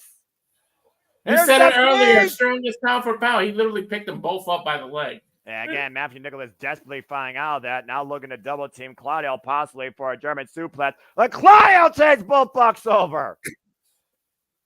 Here comes Wheeler, though. Wheeler Yuta, Tope Suicida, watch Nicholas on the outside. And he may have hurt himself. He's grasping at his knee there, Noah. And right now inside the ring, Claudio taking Matthew swinging. 2, 3, 4. Oh, good Lord. 5, 6. He might swing the Wrestle Dream. 8, 9, 10, 11, 12, 13, 14, 15. Found another gear. He's going faster. 17, 18. God. 18. Castagnoli with the cover. Hook the far leg. 2.5. Whoa. He might as well have given him 2 more. What the hell? 18 is a weird number. I mean, again, even Claudio has his own gas tank. How did Matthew kick out of that? I'll never know. Tad made it with a Yuta, and they might be looking for the fastball special. Here comes Nicholas, though. Nicholas does her knee, catches Yuta with a super kick. Claudio pop up. Uppercut to Nicholas. Super kick by Matthew to Claudio. Damn it. Coming in hot here right now. Yuta set up on the top turnbuckle. Matthew looking for something big here. We count to 18 with the swings. We might see 18 super kicks in this damn match. I mean, hey, start your counter. And what is Matthew looking for here? Right now, fish hooking the jaw, looking to hook Yuta up. What in the hell is about to happen out of the corner? But Claudio, whoa! Step up uppercut! And the reach, and Claudio looking to hook up Matthew. Oh, dear God. That's a long way down. Claudio hooking Matthew. Superplex! And here comes Yuta, ready for launch. Fastball special, but in the knees. And a roll up, recover. 2. Young Bucks retain. Matt the skin up the whole of their teeth as Nicholas was restraining Claudio from breaking it up. They literally escaped with those titles. And again, the Young Bucks found a way to win once again where it mattered the most. Desperation, it felt like, was setting in there in the end. And then Nicholas with a sigh of relief. Claudio and Yuta proved that they were worthy challengers, man. They had it. They had this match won. And again, classic example of tag team wrestling. Champions always finding a way to win. And honestly, they won clean. Claudio Castagnoli caught off guard after Nicholas picked his ankle after Matthew got the knees up off the fastball special and trapped Yuta with an inside cradle. Young Bucks retain the AEW Tag Team Championship. I think someone's a little dizzy there. Can't even get up the ramp. And Matthew and Nicholas Jackson will remain the Tag Team Champions of All Elite Wrestling. The Elite still holds all the gold. Man. Well, can the other man, as we were talking about before for Blackpool Combat Club, reclaim former glory? As Will Ospreay will defend the AEW National Championship next against the bastard Pac. While they go to a little video package, why don't you tell the people how we got to this point? Well, I mean, it's literally the story as Pac demonstrated quite eloquently. The Forgotten Bastard. Pac earning this shot, pinning Kyle Fletcher, was #1 contender, but Will Ospreay usurped the line and challenged MJF when he rechristened it the American Championship at Wembley Stadium, restoring it to international glory and arguably taking Pac's Wembley moment away. As Will Ospreay did what he had to get back the international championship with the Tiger Driver 91 to MJF, Will Ospreay felt like he was already back on cloud 9, looking ahead towards maybe that dream match with Ricochet before the bastard planted him with a poison rana on the stage. Yeah, As no Pac, mat, no nothing. Just right on pure steel. yeah, I'm about to say, the fact of the matter is, though, Will Ospreay's been chasing Pac much longer than this. Pac was first defined in the UK, in Rev Pro. And the last time he and Will Ospreay went one-on-one was back when Pac was in Dragon Gate, while Ospreay was back in New Japan Pro Wrestling. It went to a 30-minute draw, and neither man has lived it down since. And now we come ahead here tonight at All Out in Chicago, the same place where Pac beat Kenny Omega in his opening match here in AEW. And Pac, by the way, was the first ever international champion, looking to reclaim that former glory at the expense of Will Ospreay.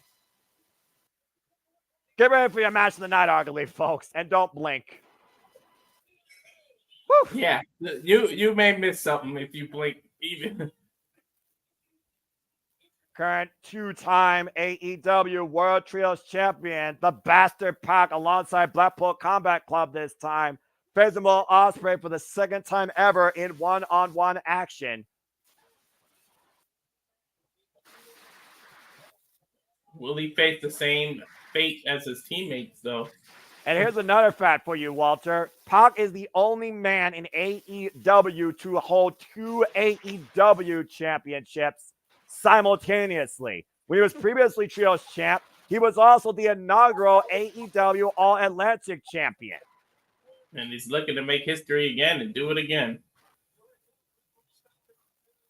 The very first All Out back in 2019, when impromptu, the Bastard Pac took Kenny Omega to the limit and beat the Best Bout Machine.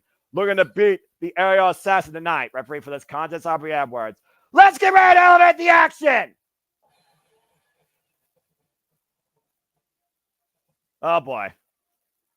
And before we get too far into this, just looking at some of y'all's comments. Platinum Pete, thank you so much for the kind words. And thank you for your first time ever engaging the Super Reliable Network. We definitely hope to continue this passionate coverage for you here across all things Wrestling South AEW fam. And again, if you enjoy what you hear and you're seeing, please support my friends. Support us here. Please like, subscribe, comment, tell a friend. If you want to dictate the conversation, PayPal. It's as simple as that. More so this gentleman, I'm just here to encourage everybody just to laugh and enjoy wrestling. Forever grateful for this business. Will Ospreay, who has a sponsorship deal, literally the aerial assassin, the last air world bender, literally a living assassin, and according to the pre-order, Assassin's Creed Shadows, before it comes out in November. Will Ospreay, of course, who is now a two-time AEW International Champion, and so far underneath his AEW career, only 2 losses. Listen to that place! Oh, man, I love this. 2 of the greatest high flyers and multi-dimensional athletes of all time are about to go all out for the AEW International Championship. Heavy kinesio tape, though, on the neck and shoulder blades of Will Ospreay after that brain buster on those stage crates this past Wednesday. Of course, we all might remember Pac, Neville, the man that gravity forgot at one point. Former WWE Cruiserweight Champion. Put that title on the map, but now it's just simply known as the Bastard. He calls himself literally a cockroach. No matter what Tony Khan tries to do to get rid of him, he will always come back.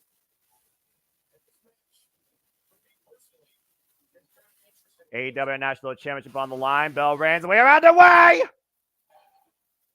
Ugh. Look at all the kinesio tape on Will Ospreay's neck and back. So we know what Pac is going to focus on. Well, we know that Pac loves to apply that brutalizer, and that applies that strain on your neck. And Pac right now immediately going to the outside of the ring, trying to take the audience out of this match. The audience cannot wait for these two to lock up. Of course, champion's advantage. Titles can only change hands. We have pinfall or submission inside the ring. But you and I know that Pac isn't just about high flying. He knows how the ground game. He knows the wrestling, professional wrestling well. You take away one area, he knows how to get you in another area. So it'd be interesting to see what strategy he uses against Ospreay here. Well, you can say the same thing about Will Ospreay ever since he came back from being the Commonwealth Kingpin back to the aerial assassin. Ospreay lands on his feet so far, and both men literally right now showing what they bring to the table in this early going. UK stand up. The Battle of the Brits. And Pac, who literally previously held the Dragon Gate Championship, virtually was unstoppable during his run there before coming to All Elite Wrestling. Here is the ground game here that I spoke of.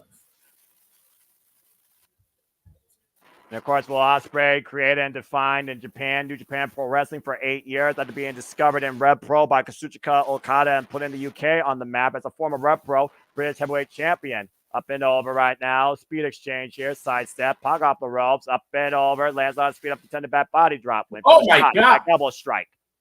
Irish whip. Irish whip reversal. About to say, don't blink. Try and keep up. Hurricane Rana. Ospreay. Handstand escape. Stalemate. Woo, the pace of this match. I'm not sure who's faster. Do you know what? That's a whole different ballgame to try and figure out here. Again, literally Pac paving the way for people like Will Ospreay. Massive pump kick. I think pretty equal in the speed division, but Pac might have a little more power. He looks a little more built. And Pac up the top. Sky Twister wipes Will Ospreay on the floor. Damn. Woof. Bring Will Ospreay back inside the ring. The bastard Pac. Springboard. Come with a drop kick on midair. And another wrist taken by the bastard. Didn't pay up. Now Will Ospreay looking to fly. Let's see what he's going for. He may be going for that same corkscrew. Exactly. Sky Twister wipes out Pac on the floor. Anything you can do, I can do better. This may be a game of one-upmanship here. And look who's watching on backstage. Ricochet. And springboard. Well, maybe with a boom man down. Ricochet against either one of these two. Take my money. Well, again, Prince Puma wants to face Will Ospreay back in New Japan Pro Wrestling in a previous life. It's a dream match waiting to happen here. Now that both men are here in All Elite Wrestling, especially how far they evolved. Again, Pac thinking that once again he was being overlooked after Ospreay got arguably the biggest moment in Wembley. Of course, Will Ospreay, two-time international champion, Pac, the inaugural international champion, back when it was the AEW Electric champion, held that title for 108 days, and both these men teeing off against each other. Pac, who literally defended that title across Rev Pro, over the top rope wrestling, literally defined it globally before Will Ospreay gained it. Both these men teeing off right now, elbows in the ring. The knife edge chop. Now exchanging chops. Oh, nope. I thought Pac was going to give him one back, but it's just all Ospreay right now. Right now, kick to the knee and a kick to the side of the head, whiplash effect applied to Will Ospreay's shoulder and neck. Again, Pac right now in a striking exchange. I'm not sure if Ospreay gets the better of Pac there. And of course, Pac literally counting with Aubrey. What the hell? Hey, he knows he has till 5. He's with Bryan Danielson now, so honestly, I don't blame him.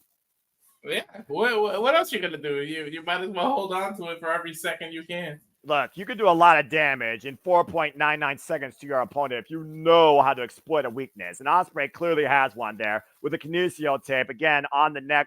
Oh, God! And shoulder blades after being brain busted on some stage crates. I was going to say, especially after an opponent came in already not under 100%. Of course you can.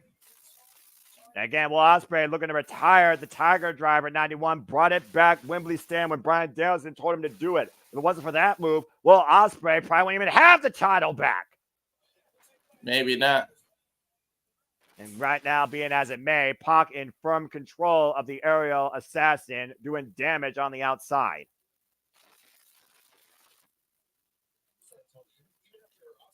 Again, Pac, who is a veteran of the game, 20 years in this business. And Pac, for all the trouble that he's been looking for and been causing, very accomplished athlete here, and a very respectable name here in AEW. Previous challenger to Kazuchika Okada's AEW Continental Championship back in Dynasty. I was gonna say I think I know what's on Pac's mind, but then it looks like he's just going for a superplex. Off the top rope, massive superplex. But again, how much did he take out of himself though? Yeah, but look at the shockwaves riding up Ospreay's body, literally pointing towards probably a stinger effect in that left shoulder. The way he landed was almost like a super brain cover? buster. He's lucky he didn't land on his head as Pac went for the cover and got a 2 count there. Yeah, but look how weakly Ospreay kicked out. Take a look at the replay. Yeah, it was almost like a super brain buster the way he landed. Again, heavy damage done to the back of the neck. That's clearly the target being exploited here by Pac. That is agony personified. Again, Pac literally previous WXW World Lightweight Champion, and of course, most notoriously known recently before AEW, the Open the Dreamgate Champion, held that title for 229 days before losing it to Ben K. And Pac right now trying to get the crowd behind him so he can rally and find his way. Again, Will Ospreay right now. We know what Will Ospreay's willing to give to this business. Nice jawbreaker there, creating separation with the bastard. Meeting him with a forearm. The jawbreaker affects your own neck. Again, Irish whip versus Irish whip. Pac in the corner. Will Ospreay trying to create separation, find opening, send up and over. It lands on the apron though. Catches Pac coming in with the elbow. Springboard, and Pac goes to the outside. Pac escapes the outside. Get to the midsection. And Pac right now, Irish with Will Ospreay. Whoa! Whoa! Ospreay landed on his feet. Yeah, again, pump kick, cut Pac running in, and now at the barricade. Pipicherio! Elbow strike connects. Again, Will Ospreay makes it look so damn easy. Doesn't he? My God. Actually, both of them do. Let's not take anything away from Pac either. Well, that's fair. I'm not going to argue that. And right now, he's waiting for Pac to get up and get in position for something big here. Again, Will Ospreay, former Best Super Juniors winner, former IWGP World Heavyweight Champion, multiple-time Best Super Juniors winner, and as I pointed out, former Never Heavyweight Champion, the last time he faced Pac, and the Sasuke special! What's out, Pac on the outside? Back spring moonsault over the rope. Yeah, great shout out to one of many of Ospreay's mentors, the great Sasuke there. Pac may be hurt. Aubrey checked on him while he was outside. Now she keeps checking on him over and over again. Pac trying to regain his senses. Irish with Ospreay, handstand, springboard, corkscrew kick. Oh my God! Hook on the leg, middle of the ring. Barely a 2 count, only a 1 count by Aubrey. Look at the way he connects with this corkscrew kick, but watch the way he lands off this Sasuke special. He almost landed fully on his feet. Again, great precision, handstand, springboard, corkscrew kick, catching the bastard on the temple. Now go to the high rent area. Yeah, Ospreay right now might be taking too long, and Pac meeting him in kind, almost taking the base of him. Ospreay, though, readjusting his position, catching himself before he landed. Pac meeting him up there. I think I know what he's going for. Nope. Going for the super brain buster again. I mean, again, you look for high-risk offense out of the corner. It's the risk versus reward here. Who gets the worst of it? Massive headbutt by Will Ospreay to Pac. A little bit desperate. And meanwhile, Pac, and Ospreay, chicken Nando's. Nope, Pac gets the boots up, counters, and now to the top rope. Moonsault. Ospreay catching him, though. Oh, reversal, tornado. Oh! What a sequence.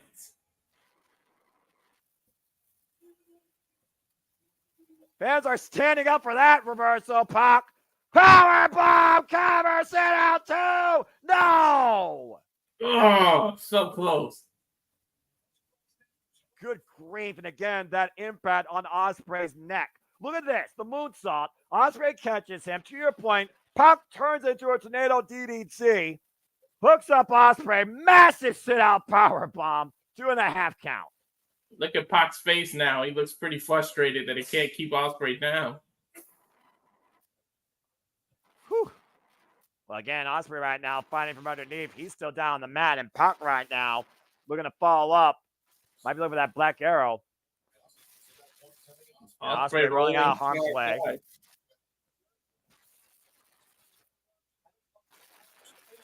And of course, Ospreay knows the danger of that black arrow. Shoulder block there by Pac. Looking to go up and over.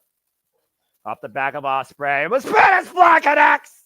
Out of Oh, nowhere, cover by Ospreay, Turban kick out. At 2.5. you see so many Spanish flies off the corner, but man, Ospreay just does it beautifully, right in the center of the ring. I swear Ospreay can catch anybody out of a Spanish fly at any time, and you only have to give the Aero Assassin a moment to capitalize. Exactly.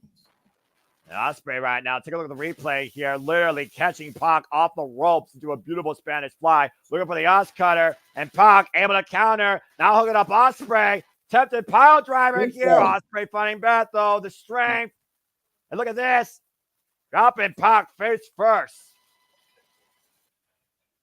I mean, looking for the hit and blank, and Pac goes out of the way. And Pac with eyes in the back of his head, it felt like, kick to the midsection. Waistlock applied. Back elbow strikes as Ospreay fights back. Attempted German suplex off the ropes. Pumpkin to the back of the head. Ospreay lands on his feet, though. Off the second rope. Oscutter! In the center of the ring, too. Oh, no. Pac's feet are pretty close to the edge. Oscutter, Pac with a cover, and Ospreay nearly hold on to it. That hesitation. To your point, Walter, off the Oscutter, Ospreay unable to capitalize immediately, gave Pac enough reprieve to kick out. But he was still smart enough he noticed his position towards the rope and lifted his legs to counter him, but Pac somehow dug in. Yeah, a lot of moves here being applied by both men, applying a stinger effects, focus attacks on the necks and the shoulders.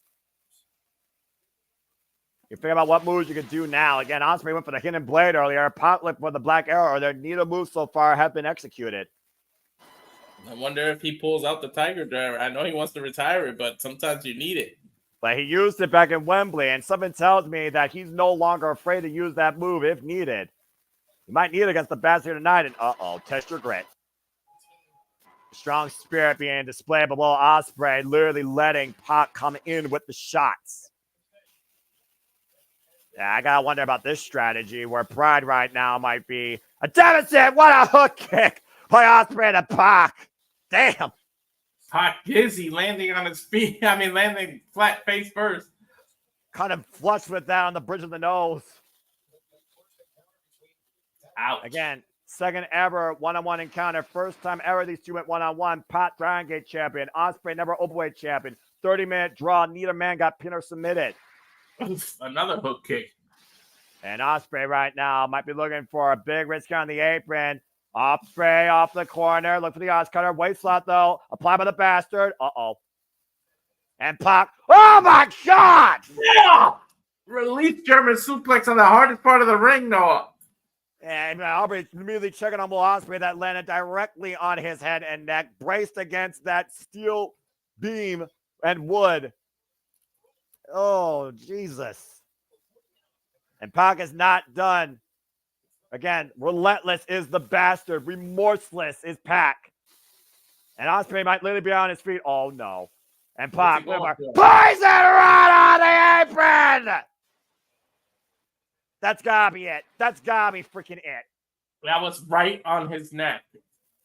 The brutalizer applied now in the middle of the ring! He literally rolled him into the center of the ring, Noah. The intelligence of Pac to do this. And again, think about the torque being applied to Ospreay's neck after that poison around the apron. Can Ospreay endure the pain? Can Ospreay find escape? All the pressure's on his neck. How much pain is the aerial assassin in right now? A hell of a lot of pain after the poison rana to the apron. Trying to reach his foot, but he can't quite get there. And Pac pulling back as Ospreay finally forces the break. But again, has the damage been done? Desperation move there, right there, for Will Ospreay to preserve his international championship. And take a look at this. Look at the way he landed off this German suplex. Right on the area of the hurt. Back of the head. And then this poison rana on the crown of the head. Top of the skull on the apron. Honestly, I wonder if Pac, if he attempted that pinfall, went for the black arrow, would he have won there? Pump kick in the corner to Will Ospreay. Think he might be setting up for it now. He pump kicked him in the corner. Now he's climbing the ropes. Oh, boy. Again, if that black arrow connects, we might have a brand new AEW International Champion. History might be made once again here at All Out for the Bastard. In the drop zone. Oh, got the knees up. Inside cradle. Hook of the leg to return. Kick out by Pocket 2. That momentary hesitation. You just got to go for it. He hesitated. Incredible resilience by Pac.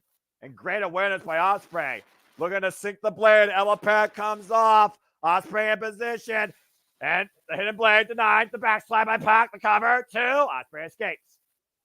He's a pump kick. Pac once again. Falling up. Wall kick. Step in Seguri. Rocks the bastard. Will Ospreay looking to follow up again. Sidestep. Rebound German suplex. Ospreay literally out on his feet. Down to the knee. And Pac looking to follow up again. And Ospreay, the nutter up and over. Hooking up Pac. Hoisting him up. Power bomb. Reverse Rana. Hooking up by Pac to win. Kick out by Ospreay 2. Woo. It's hard to keep up with this match and commentating, people. Like, the speed of both. Fans are on their feet, literally. And rightfully so, damn it. Standing everywhere. This is AEW All Out. Holy shit. I don't think anyone's sitting right now. Except me, because I'm not trying to freaking give myself a headache. I know. I would be standing up so much for this match. This is fucking incredible. And right now, Pac going to follow by Will Ospreay. Swing and a miss. Another poison Rana by Pac. Cover to win. Kick out again by Ospreay. And immediately going for the brutalizer. And this might be it. And Pac's body in between Ospreay and the ropes. Ospreay might literally be out here. Ospreay's body looks like it's limp. And right now, literally applying that pressure to the neck, that cravat literally stretching Will Ospreay.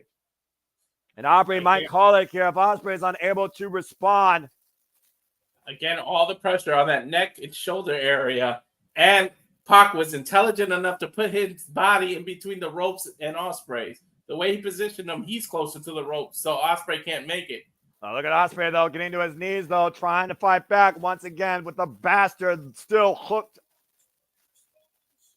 Determination of the AEW National Champion. Pac, though, once again, looking for another Poison Rana. Ospreay able to scout it. And Ospreay with Poison Rana is on the Pac. Hidden blade connects, flanks first, falls in the cover to retain. No! Wait a minute. Ospreay's shoulders were down, too. That could have ended in a hell of a controversy. If they could show the replay, Ospreay's both shoulders were down as well. Now, Aubrey Edwards in position as Pac got his shoulder up there. The focus on the cover was the bastard, and Pac somehow stays alive in this International Championship match. Fans change, fight forever, and I fucking agree. They may not want to show the replay because Ospreay's shoulders were definitely down. Well, I mean, he was out on his feet. That would have been a hell of a controversy. Here we go.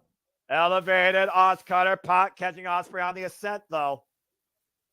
Disrupting the balance. Elbow Ospreay, and now Pac. What the hell is about to happen here?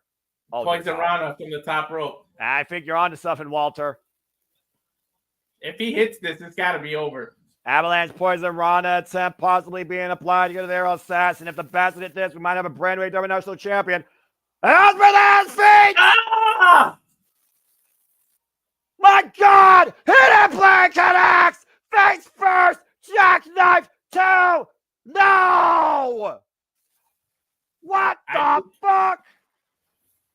Oh. No, I think he's going to have to pull it out. He's going to have to. How do you beat a bastard?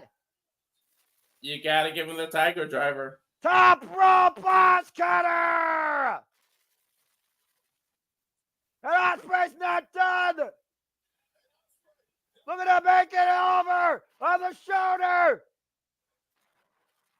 Step down, reverse round of a Pac! Hook on a single leg too! No! Ospreay, change position! Styles Clash connect! Slash! Another hidden blade connect! Back of the head this time! Ospreay! Hook of the leg too! Will Ospreay fucking wins! Finally! Dear God. what was that? 3 odds cutters, 4 swing blade, swing elbow. Jeez.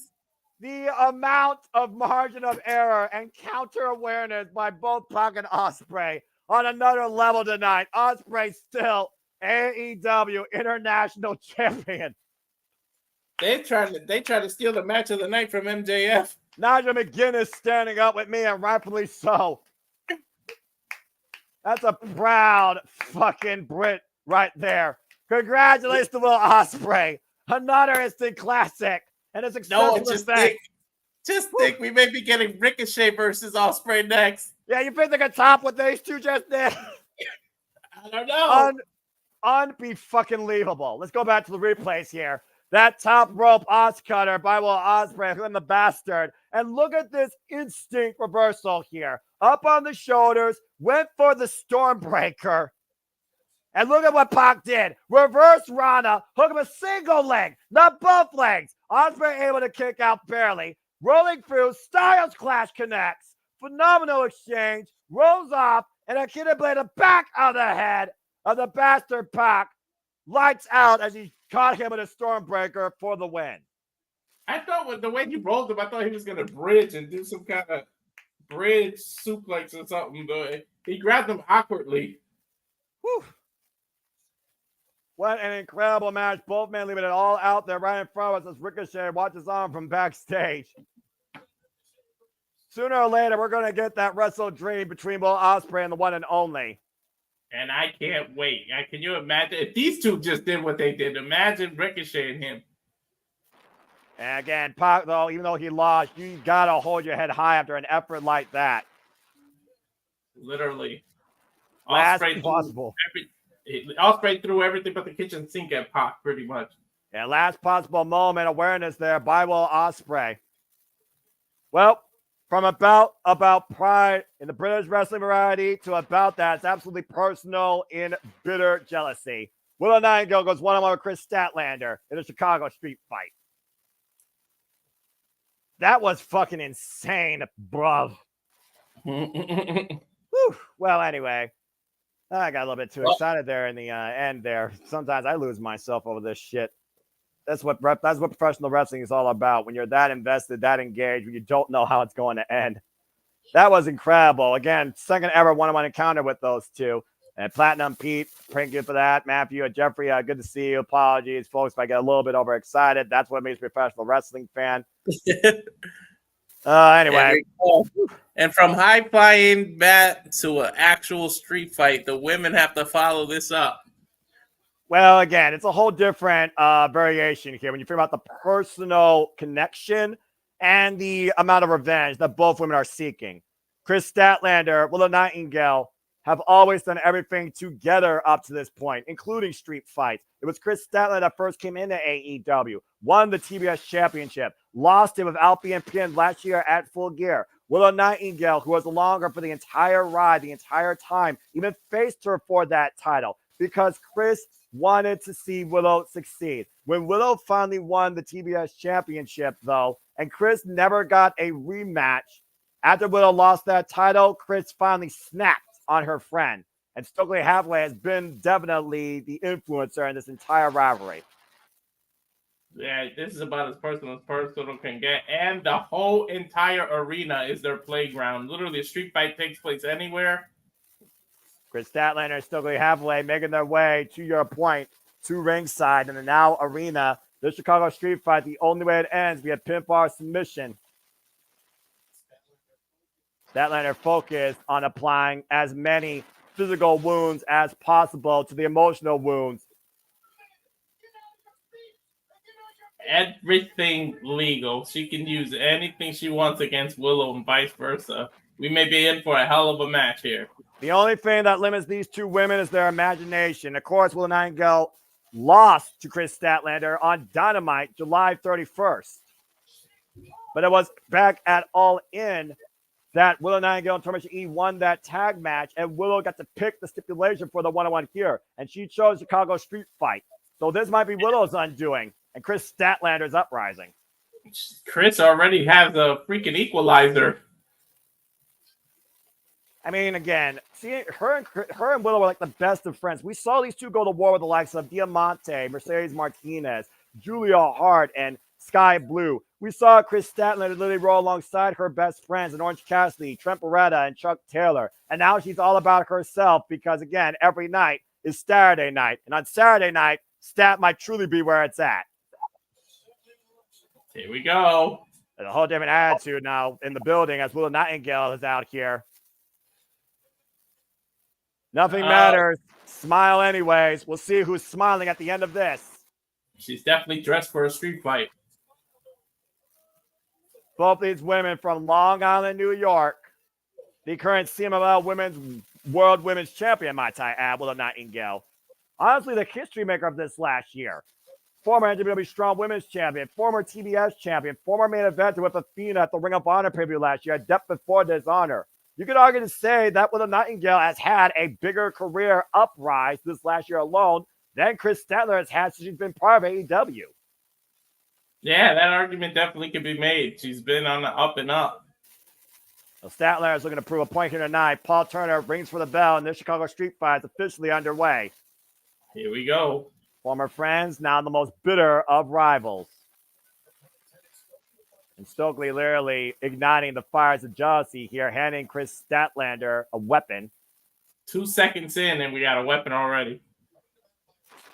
We're going to miss, and Willow Nightingale off the rope. And whoop!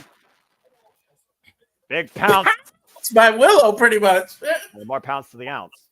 Nightingale already might be looking for the power bomb. Buckle bomb. Ooh. Ooh. And Willow Nightingale's fired up here tonight. She may be going for a cannonball here or hip attack. Look at the cannonball in the corner. Cannonball. Your point. It might be early into this one. Hook of the leg, two. No. And last time Willow Nightingale and Chris Statlander faced 1-on-1 prior to Chris actually beating Willow was during the Owen, and Willow Nightingale got the better of Statlander. Prior to that, these two faced each other 1-on-1 during the 0 hour last year at World's End, where Willow, for the first time ever, beat Chris Statlander in 1-on-1 action. Well, what's she going for? I thought she was going to go for a Death Valley driver off the apron. And right now, looking for a German suplex off the apron, possibly sending Willow crashing to the floor. Again, putting her own body in harm's way. Oh, the massive back. Chair to the back. And now Chris hooking up Willow. Oh, no. And Willow, uh-oh. Power bomb. Through the table. There goes the Spanish announce table. Damn it. Always the Spanish one, man. Sorry, Walter. It had to happen at some point. Good grief. And look at she may be out already, but it looks like Chris is going for some more wood. Yeah, about to say, get the tables here. We're not in Dudley country. Look at this, by the way. Willow crashed and burned for that announce table. And Statlander foot caught underneath that piece of the announce table that fell front first. Nice stomp by her. And Statlander, who came back from a leg injury, by the way, last year at Double or Nothing, beating that bitch, Jade Cargill, for the TBS Championship, only to hold it to full gear last year. Never got a one-on-one rematch. Chris launched Willow into the freaking guardrail there. Again, you talked about before, you saw that sit-down interview with Nate Paquette last night with these two. Again, Chris Statlander felt betrayed, felt that Willow literally forgot about her. They wanted to do everything together, but Willow, maybe she got too big for her. Stokely's influence probably driving more of that mindset. And Chris Statlander looked at as many physical wounds as possible to the emotional wounds that she's had. Yeah, but Chris may have a point. And right now, peeling off the protective padding off that turnbuckle, now going to the top rope. Uh-oh. Fox got that table! But Willow gets the hell away! She went for a swanton. Willow intelligently lifted away. But I think those legs still clipped Nightingale in the back of the head. She didn't get fully out of the way, though, but damage clearly done. So, I think the heel of her boot still hit her. Oh, yeah, it did. Jesus. Oh, yeah. Ooh, right in the back of the head. That's a attempted concussion right there. Also driving Willow face first into the floor, but still, I think heavier damage was done to Statlander there. Referee definitely was checking on Willow after that. Oh, man! Oh, another pounce! Through the barricade! Damn! Willow is not playing around. Again, we talked about before, the only thing that limits these two women is their imagination. Nothing but space and opportunity here in this match. All the emotions coming out tonight here at All Out. Go figure. Go figure. This match is personal as personal can get. Just imagine these two were once best friends and they're just putting through each other through hell now. Yeah, I'm about to say, remember the freaking Pulp Friction cosplay they had against Diamante and Mercedes Martinez the last time these two were involved in Chicago in a street fight. Excuse me. Mm-hmm. Oh, man. Rolling discus on the entranceway. Shared what Chris Statler did to Willow in the first place back at Double or Nothing. They were good friends, better enemies. That shared their friendship to begin with here. Mm-hmm. And right now, Willow driving Chris Statlander up.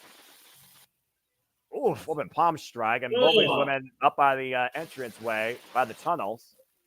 And Willow's what the emotions hell? might get the best of her. She keeps yelling at Chris before every Oh, ooh.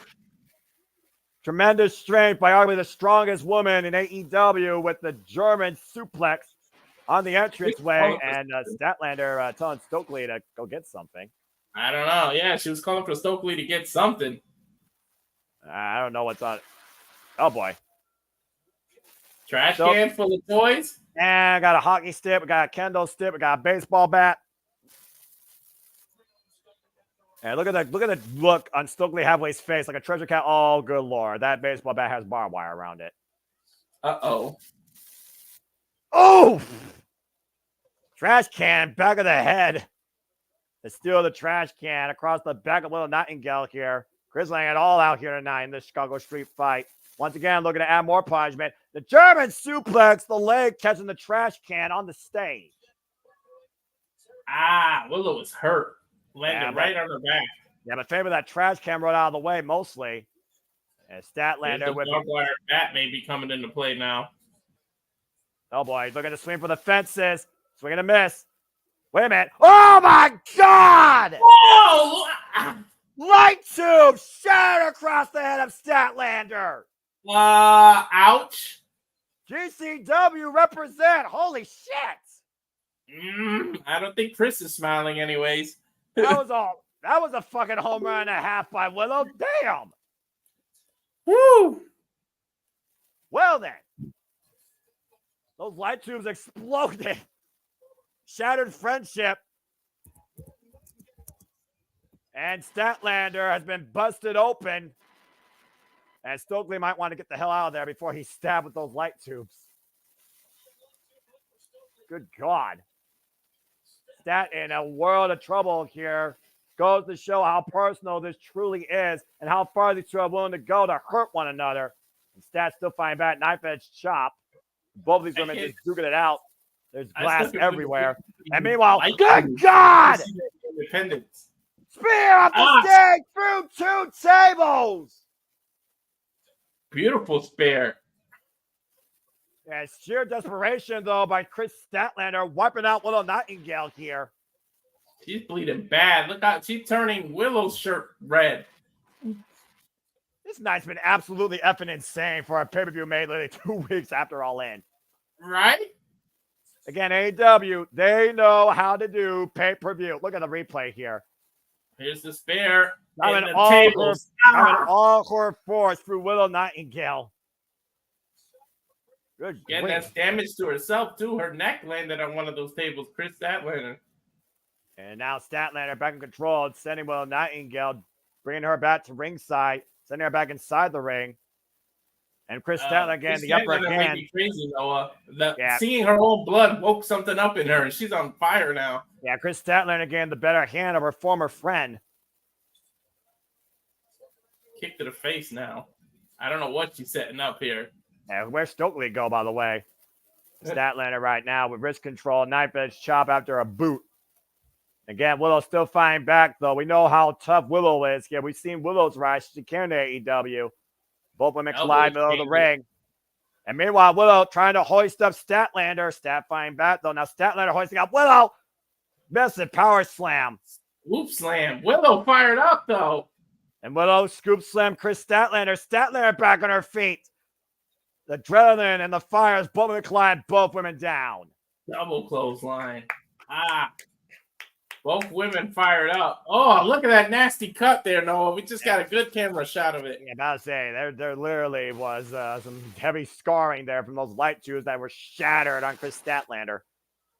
Somebody gonna need some stitches. Oh boy. And right now, both these women looking for someone else here. Willow Nightingale with a steel chain in hand, and Willow Nightingale just joined the chain gang. And Chris Statlander has a little back bag. You want to take a guess what's in there? Thumbtacks? I fear you're right. I think Willow's about to. Oh, I thought she was gonna whip her like a scalded dog, but she's wrapping think about what that steel chain represents. That steel chain is what literally, slap in the face. That steel chain is what Chris Statlander used to beat Willow to get to this point. Now Willow teaming up against Statlander with that steel chain. That's Chris Statlander's steel chain, and regular across Statlander's face. Take a bite out of former friend. Willow taking a page out of NJS book. We know what Willow said. We are going to see a heartbroken Willow Nightingale in action tonight. We're seeing it. Massive German suplex by Statlander, though. And now she's going for whatever's in that little bag that we're assuming is thumbtacks. And now, right now, you're right. Oh. Thousands and thousands of thumbtacks. I think things just went from bad to worse, Noah. And again, both these women battered, bruised, heartbroken, bloodied, up in the electric chair position.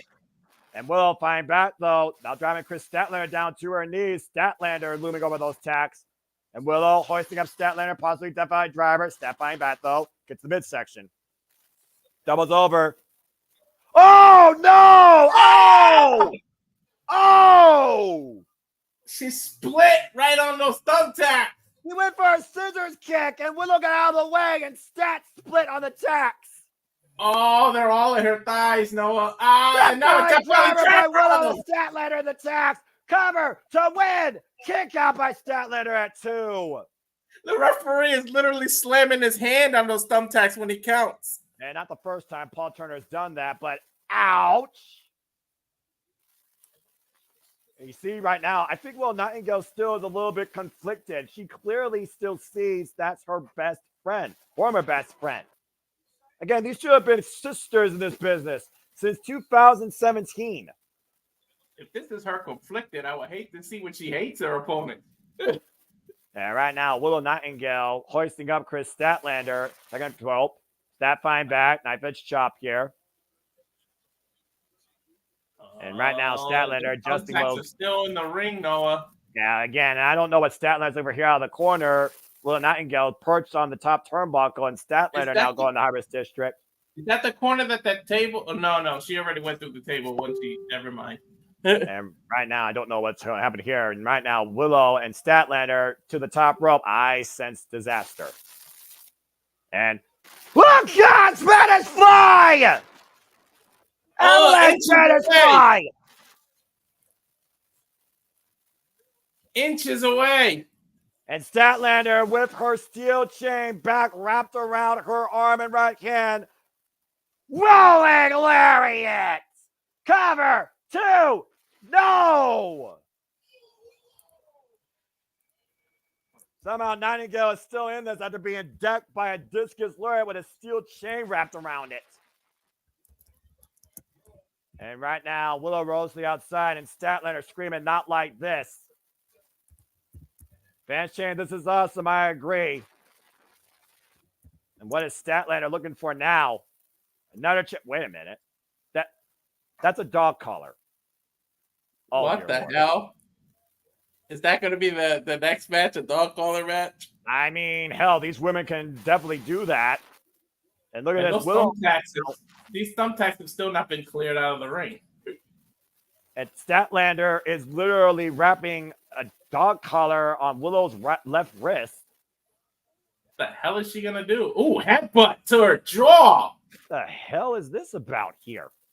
The bonds that tied their friendship might be the depth of their friendship tonight, and Chris Statlander making sure that's the case. Both women are now braced by a steel chain. What is on Chris Statlander's mind? Why do that? She wants to make sure this is the death of a friendship and more than that. She could have chained her to by herself. She didn't have to chain herself. One last time, Willow Nightingale and Chris Statlander stand in the ring, eye to eye. This has to be it. Come with a spy buster! Onto the thumbtacks! All that time, Willow Nightingale able to recuperate back in the driver's seat, teeing up against her former best friend. Oh, nasty elbows. Just swinging. Nasty elbows. And both these women just swinging freely, viciously, making contact here.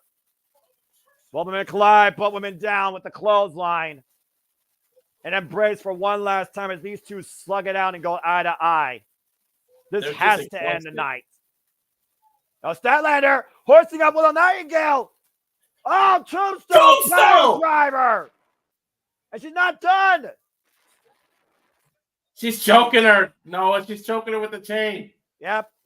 Literally grabbing that chain around the face of Willow Nightingale, braced on the jaw. Willow nowhere to go. And that is it. Stat wins.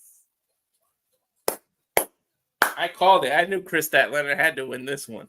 Yeah, with how personal this got and Statlander looking for a finish, she made sure that Willow Nightingale was truly down for the count. No, poetic justice too. I know it's a dog collar, but it's still a chain. It ended with a chain. It ended the way it started. An all-out war with these two women ends a friendship tonight with Chris Statlander victorious. And Stokely Hathaway right now, literally extremely happy. Again, Stokely Hathaway, truly the guy that executed this all in the first place. The death of a friendship ends tonight with Chris Statlander victorious in the Chicago street fight. There's no coming back from this. Where does Willow go from here? She's still the CMLL champion, mind you. Yeah, but at the end of the day, Statlander proved that she was better than Willow here in her own way. And right now we got medical personnel checking on Willow Nightingale. That steel chain was braced in the jaw and around the throat. She literally choked her out. She had no choice but to tap. And now she's wrapping the chain around her own neck to symbolize something. Like I said, it ended the way it started. Yeah, statement made. Finale found.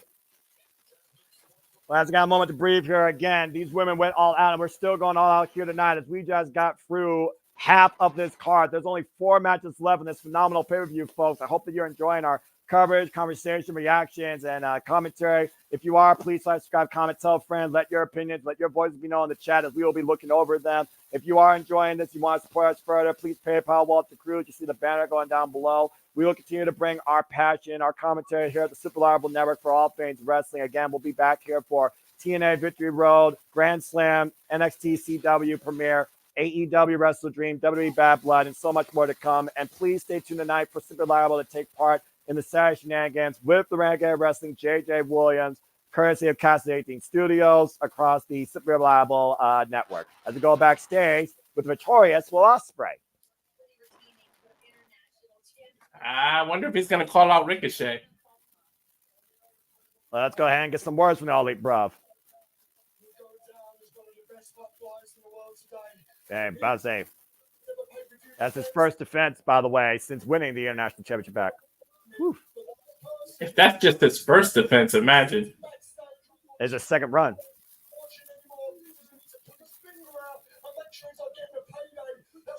Oh, he just named Ricochet.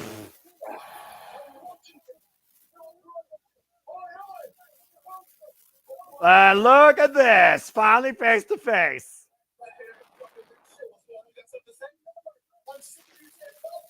Whoa, Ricochet saying you're talking a bunch of shit. Again, this is AEW. We don't have that lame brain censor bullshit here like USA and Fox.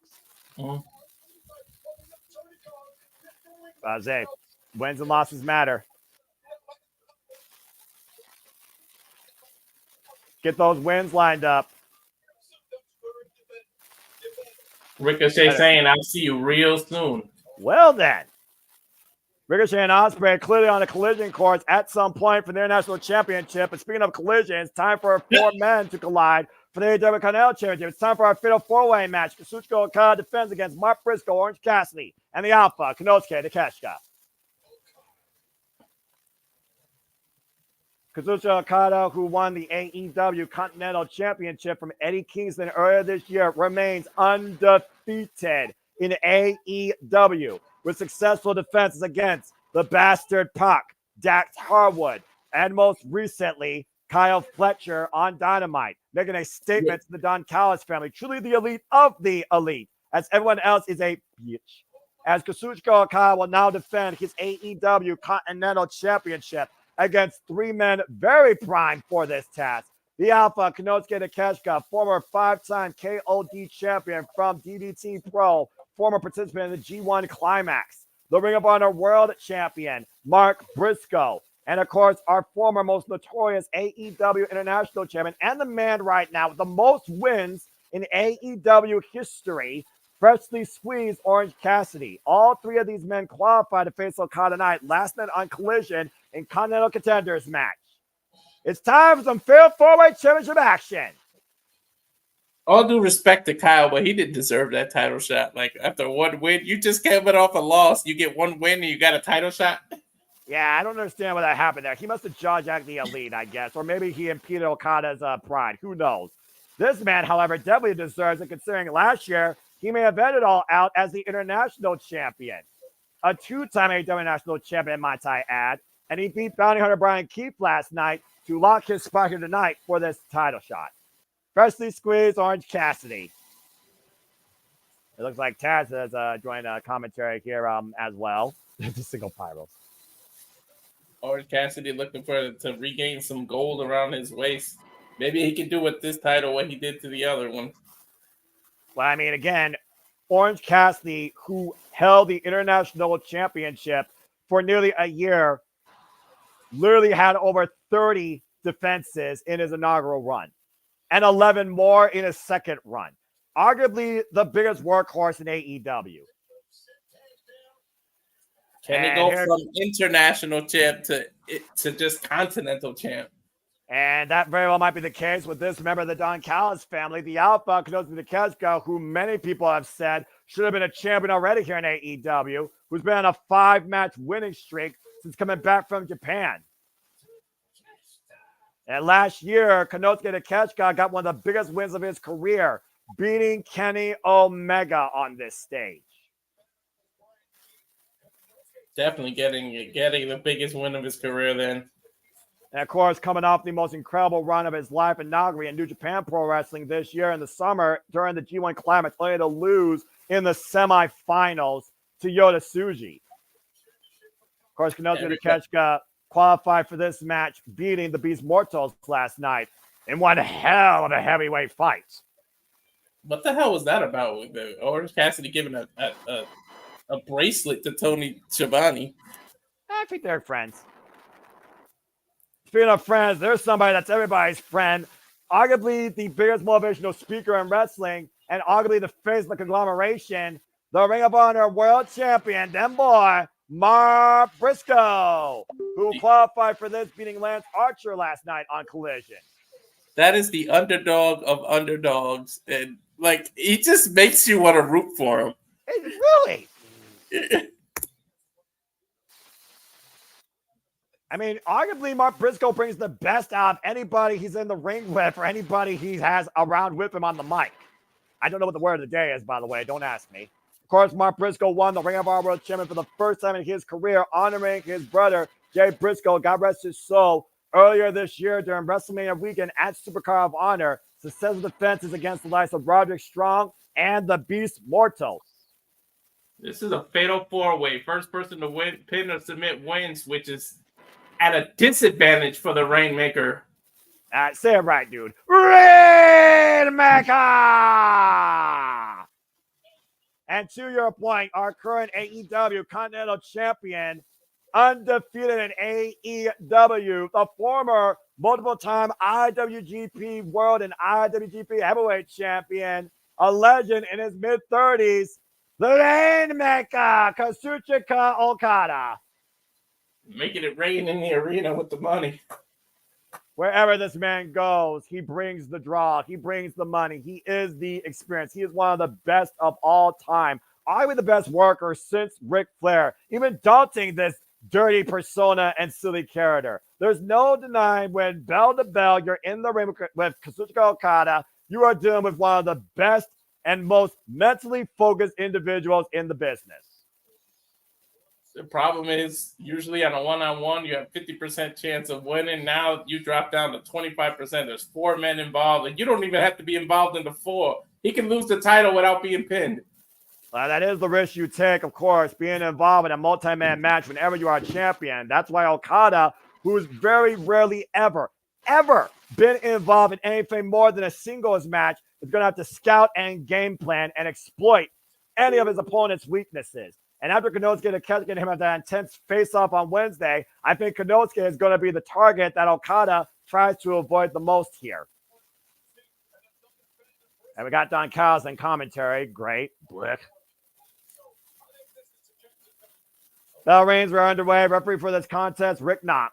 First pinfall submission inside the ring. You are the AEW Continental Champion. Kazuchika Okada has held this title now for 172 days. This will be his 5th defense. And here we go. These 4 men got a lot to live up to. There hasn't been a bad match on the card yet. Again, we've gone all out being a sleeper pay-per-view for AEW's calendar year. Every match with a very personal struggle and professional. Oh, wait a minute. Proving statement. Speaking of proving ground, give me this. Konosuke Takeshita and Kazuchika Okada, yes, please. And let's not forget about Orange Cassidy. I was gonna say 2 Japanese legends face to face. Wait. Oh, well, never mind. Try to put the pens in the pockets. That's underneath. And now Cassidy hoists it up, takes both Takeshita and Okada over. Nice. Cassidy doesn't need the clothesline. Drives forward. Tope Suicida, Takeshita in the barricade. Up and around with Okada. Catch him with a DDT. Cassidy covered. One count. 1 count. The only other time Okada and Orange Cassidy have been in the ring together, as we know, was at All In during that Casino Gauntlet match where they both men start as Orange Cassidy got turned sideways with big boots. Mark Briscoe. Ooh. The redneck kung fu coming into play. Teeing up against the Rainmaker. Irish whip reversal, Irish whip up the ropes. And Briscoe just throws himself into Okada. Flying elbow, I guess. I love this redneck. I love him too. And now Konosuke, not going to show no love here to Mark Briscoe. Both these men teeing off here. We're about to man up. Exchanging elbows here. Yeah, just vicious exchange of elbows right now. Of course, we know Konosuke can literally knock a man out. 5-time KOD champion from DDT Pro. Irish whip. Thrown into the ropes, and Briscoe looking to follow up. But Konosuke, the speed of the Alpha, falls in again. Just flashes Konosuke in the corner. And right now we got a one-on-one, and the champion's not involved here. That's the problem with the Fatal 4-Way. He can lose now and not even be able to. God. Look, he might not even be 100%. He's got heavy kinesio tape on his shoulders. Well, again, Konosuke has been playing the work all summer. And right now, Mark Briscoe, breaking the eyes by the Alpha. Self-proclaimed Alpha by Don Callis off the ropes. Oh, waist lock, German suplex attempt. With a steady switch. Enziguri. Almost like a Pele kick there. Yeah, almost. Now Mark Briscoe's got, oh, hey, this should be interesting. The members of the conglomeration squaring off here. Mark Briscoe and Orange Cassidy. Well, Okada. Juice. Okada right now sent to the outside. I was wondering if the conglomeration were going to work together or face each other here. I think they just want to clear the ring so it can be one-on-one. Well, again, we know how much Orange Cassidy and Mark Briscoe respect one another. There's no denying that. Meanwhile, Orange Cassidy looking to fly. And Briscoe with the drop kick in between the ropes to the outside. Konosuke and Okada wiped out for now. Uh-oh. Stereo attacks here. Bang, bang.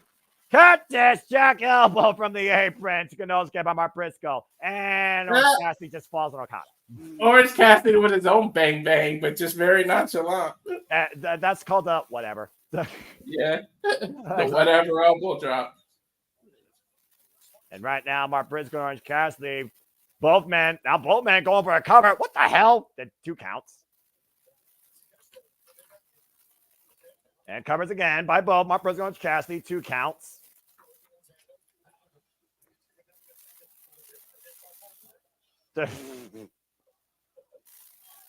Well, these fans are letting people know how they feel about Don Callis, and I think the chat will agree with me here with what they're saying. F you. And right now, Mark Briscoe has to stay with Okada. Kenosuke, oh! Takes Orange Cassidy up and over with the suplex. Get to the midsection. Hoisted up. Big German suplex. Get to the midsection again. And Okada now hoisting up the Ring of Honor World Champion. Of course, Okada, no stranger to the Ring of Honor, have wars with the likes of Roderick Strong. Front face lock. You cannot. You can't turn your back in this match. Oh, there's Okada. And Mark Briscoe scouting Okada. Get to the midsection here. This is one of those matches where you don't get any breathing room. Well, you can't get any breathing. You got to have eyes in the back of your head. Again, first pinfall submission in the ring. You're the new AEW Continental Champion. And being the Continental Champion means by December, you are first candidate and prime target for the Continental Classic. I think we just visited Suplex City, and it wasn't just by one person. Yeah, how many different boroughs are there in Chicago? You tell me. Oh! Or different areas. I think everybody has hit a suplex now. I've lost count, by the way. Everyone suplexed each other to your point. Now, Okada hooking up Mark Briscoe. And another German suplex, the Ring of Honor World Champion by Okada. Cassidy up to his feet. Get to the midsection. I think it's the Juice's turn to suplex Okada. Literally, everybody has taken a suplex from everyone else. Well, except for Okada for Orange Cassidy. He just took Orange Cassidy up and over. Briscoe person ready, though. And get to the midsection. Okada sent up and over again. What the hell is going on? I don't know. And Kenosuke, front face lock here. Test your back. Test your strength. Test your suplex. Kenosuke just suplex Mark Briscoe.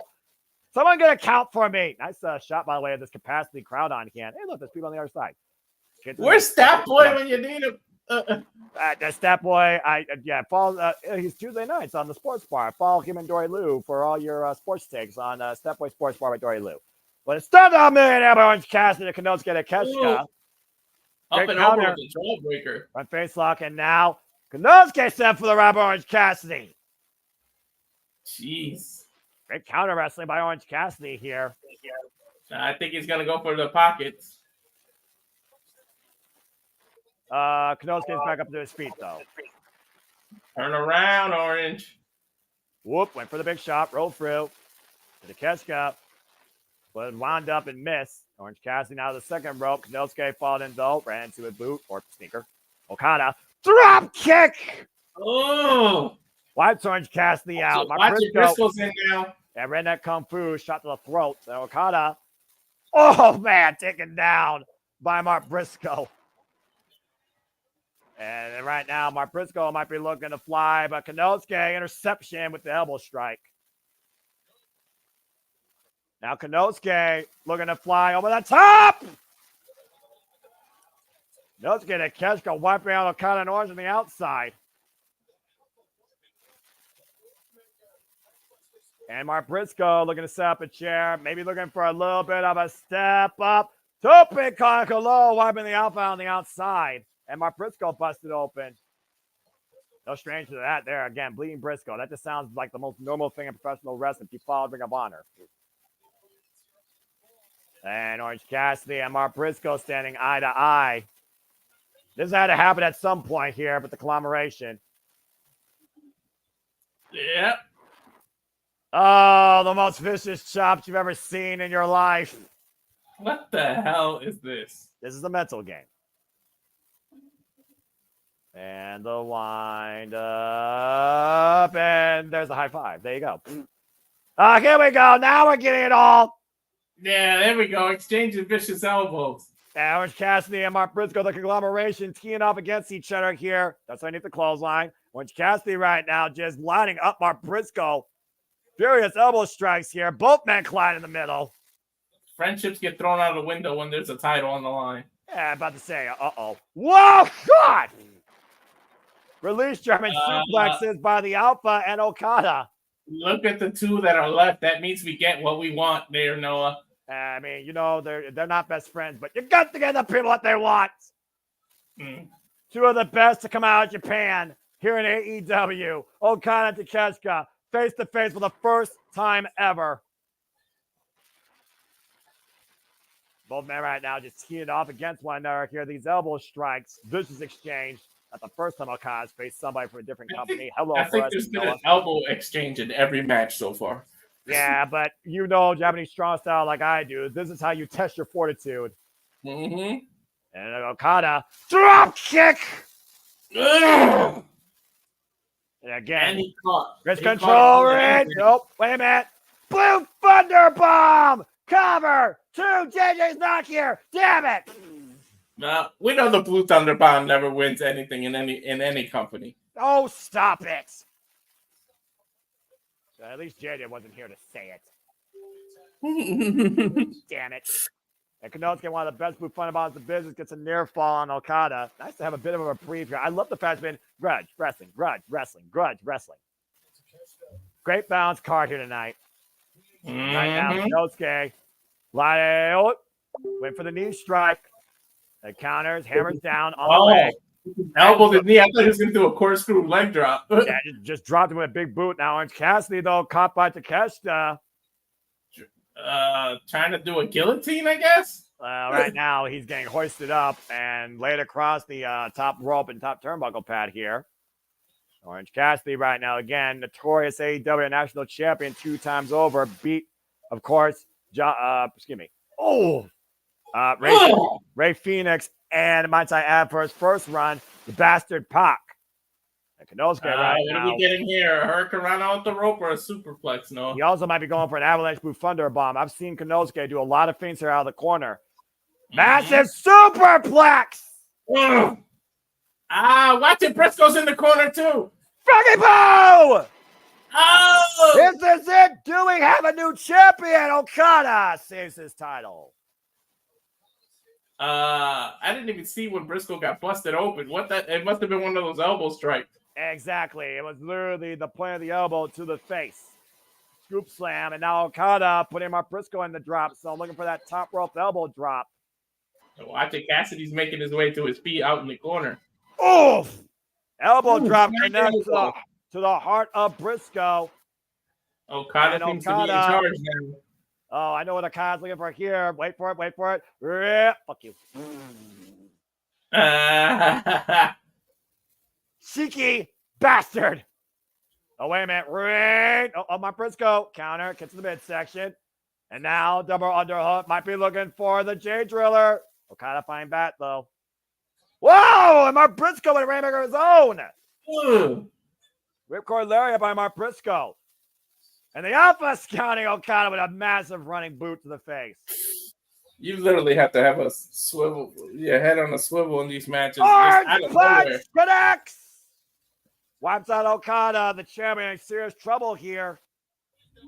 And Mark Briscoe, driven in by Orange Cassidy. Takeshita slaying Orange Cassidy. Orange Cassidy, though, going up and around. Catches Takeshita. Look for the DDT. Takeshita too strong, though. And it's stunned on Millionaire. Cutter. Takeshita countered. Oh, boy. Oh, no. Cassidy, Hitokanashi, bastard driver. Cazadora, wheelbarrow suplex released by Takeshita follow-up. Cover him! And Takeshita in the driver's seat.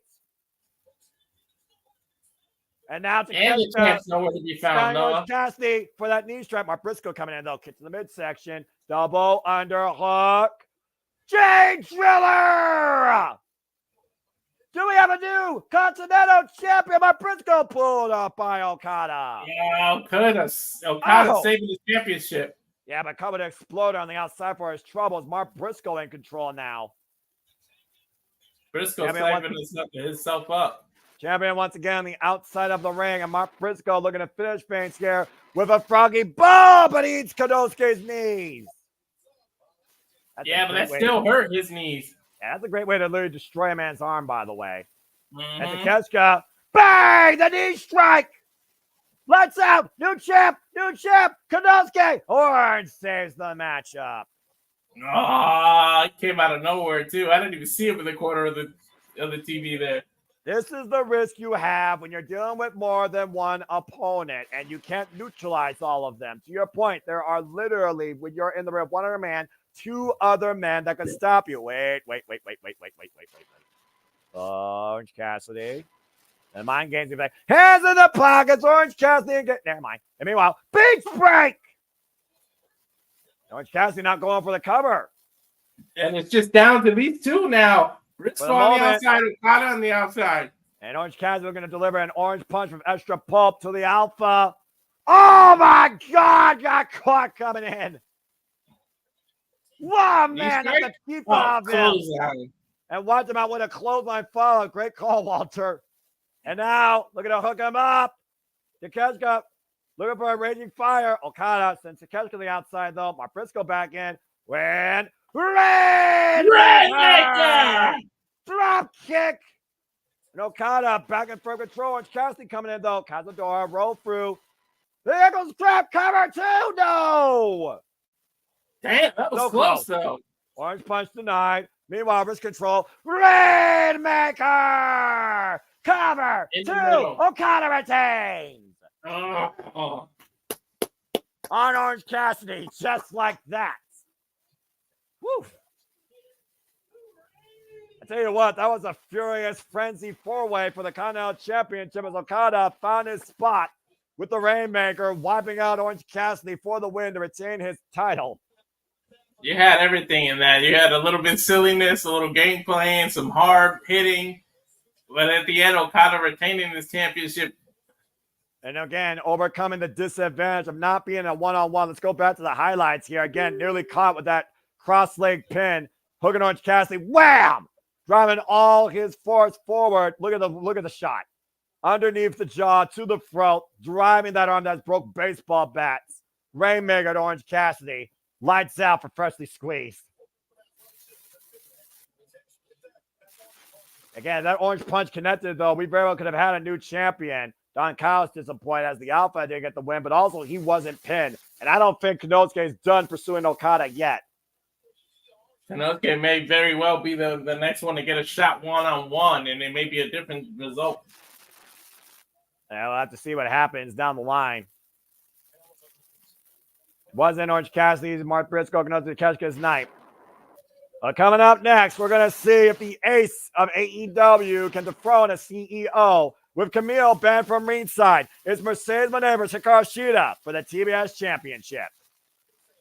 And look, the Rainmaker literally made it rain in the graphics. You idiot.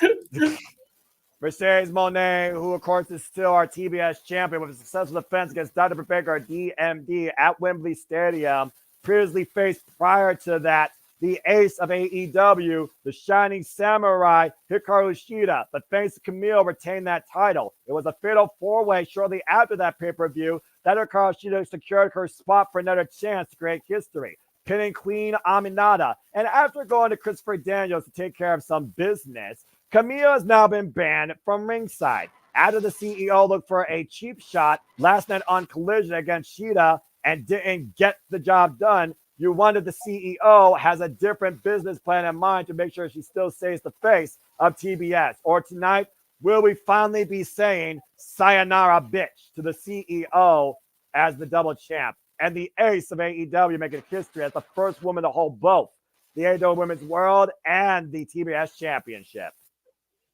Yeah, just because Camille is banned doesn't mean a CEO didn't hire someone else as part of their company. Well, I mean, when business plans don't work out, you have to have a plan B. And we'll see if Monet has a plan B for Hikaru Shida tonight. It's round 2, CEO versus the ace. And I'm really hoping for Shida in this case. Let's go. And I hope it's so too, but we know how that bitch is. Which bitch are you talking about? The one in WWE or the one in AEW? The AEW. She calls herself that bitch too. Yeah, that's fair. Hikaru Shida, record 3-time AEW Women's World Champion. Hikaru Shida, of course, who last held the AEW Women's World Championship last year, was part of Wembley Stadium last year, but not part of AEW's biggest show this year. Ever since she came back, though, she's been looking for a fight and looking to make history. They're going to be the first women to ever hold the AEW Women's World and TBS title. It'll be quite an accomplishment here for Hikaru Shida. And look at her be the first woman to put a 1 in Mercedes Monet's AEW. Right now, she's undefeated. That's a good point. Trained by Emi Sakura and Yoshiki Tamura, of course. Hikaru Shida, heavily multi-talented, 16 years in the game. I mean, about to say, Hikaru Shida may be Ichiban, but we'll be calling Hikaru Shida champion by the end of this match. Oh, boy. We'll have to wait and see. I gotta say, AEW has good pace with this pay-per-view. Well, again, it's not double digits, and also it's been grudge wrestling. It's been a balanced formula. And considering what's left after this, all that's left is the AEW World and the Lights Out Steel Cage. Meanwhile, the CEO, Mercedes Moné, our current TBS and still NWW Strong Women's Champion after beating Momo Watanabe at Capital Collision. And a rare heel versus heel match. Well, it's one of those things when you look at Japanese wrestling, the heel versus face dynamic is very blurred. That's true. And jury's still out there, though, that Shida could have beat Monet for the TBS title prior to Wembley if Camille wasn't involved. And now we don't have that asterisk here right now. There's the Grand Theft Auto stripper dance. That's an insult to GTA, and I definitely am going to pre-order GTA 6. Not that I know anything about the strippers in that game, but I'm just saying, I know that's involved with them. And what's up with the Japanese robe? Is she just adding insult to injury? Well, I mean, I will, for all the crap we give the CEO, especially from a mic standpoint, she does respect wrestling. She respects Lucha Libre. She respects Japanese wrestling. She came into Wrestle Kingdom last year. She confronted Kairi Sane. She beat Kairi Sane at Battle in the Valley to win the IWGP Women's Championship. She faced freaking Mayu Iwatani at Stardom last year, where she lost the IWGP Women's Championship. Of course, the icon of Stardom still holds that title. For the crap we give the CEO, she does hold herself to a value when it comes to professional wrestling on all fronts. Aubrey Edwards, our referee for this contest. Bell rings are underway. Little ankle pick attempt right there by the CEO, and the ground and pound being applied immediately as the CEO feels like she's been outside. She just dropped to the ground. Well, again, she was looking for that double leg takedown, and she failed to get it. Looking for and also trying to tap the knee early on. Let's not forget, Shida's ace in the hole, pun intended, is the katana, that spinning knee strike. Trying to neutralize that. Shida also does favor that Rich's Brew, though, but we haven't seen her use that move in quite a long time. Dueling chance here for Shida and CEO. Surprised he's actually getting chanted. Well, I mean, at the end of the day, you look at a wrestler more than a character. I'm just saying. Drop kick. Great drop kick by Shida right now. Looking to regain control here. Taking down the CEO. Of course, the CEO. Drop kick by Shida. I'm about to say, beautiful drop kicks here by the Shining Samurai, who's been part of AEW since day one. Here's the cover, hook of the leg, and gets a 1 count. Or 2 counts. That really tests your cardio game. She hit about 4 of these running drop kicks. Well, we know what Shida's capable of. Again, 3-time AEW Women's World Champion, previously faced the Phenom for the Ring of Honor Women's World Champion, champion of Ice Ribbon, trained by Emi Sakura, and has been part of AEW since day one, Double or Nothing 2019. Of course, Mercedes Moné made her debut in AEW this year at Double or Nothing, beating Willow Nightingale for the TBS title after losing a year of her career. And now Shida applying a stretch muffler. Hyperextending. In the center of the ring, too, far away from the ropes. Yeah, again, we know that Mercedes Moné, to talk about leg moves, Mercedes Moné loves to inflate the Meteora. Shida looking to make history tonight here again as Moné looks to find the ropes to force the break and does so. But she's not letting go. And right now, Mercedes, well, again, 4 seconds, right? She has till 4.5 or 5. You asked Bryan Danielson. Yeah, that's true. I guess we know where her target is. She's going after the knee and leg area of Moné. Well, again, Moné has the Meteora. Shida has the katana. Shida turning the tables right now, scouting Moné. Vicious. Long running drop kick. And again, Just nail her right in the face. Oh, there's a tattoo of her cat, Ruda. Mm-hmm. You can follow Monet the apron. Let's see what you go. Oh. And driving her elbow into the back of the head. And Sheeta right now in firm control of the champion, scouting Monet. Oh, man! Running rising knee strike to the jaw. Again, it's a pure 1-1 match right now. Cover, 2, and a kick out. Again, pure 1-on-1 match to your point, Walter, because Camille's been banned from ringside. Camille, one of the most notorious NWA World Women's Champions this modern era, held that title for 800 days before arriving in AEW. I'm still waiting for her versus Jamie Hayter, and Jamie Hayter's also on the prowl. I'm just saying. Yep, but you got to wonder if that affects Mercedes' strategy that Camille's not here. There's a lot of great power in this women's division of AEW. You got freaking Camille, you got Jamie Hayter, you got Chris Statlander. I'm just saying. Queen Aminata might be another one, though. Nice sunset flip, powerbomb by Monet. Run through with the Meteora. Hook of the single leg. Kicked out by Sheeta at 2. Intensity coming out now, the CEO. Desperation or anger? You tell me. Cover. Hook of the far leg. 2 count again. To your point, there's definitely no shortage of competitors in the women's division in AEW of talent. Yeah, rubbing the elbow in the face of Sheeta. Of course, Sheeta calls herself the ace of AEW. And again, with her record, it's hard to argue. Now, mocking Sheeta, the CEO.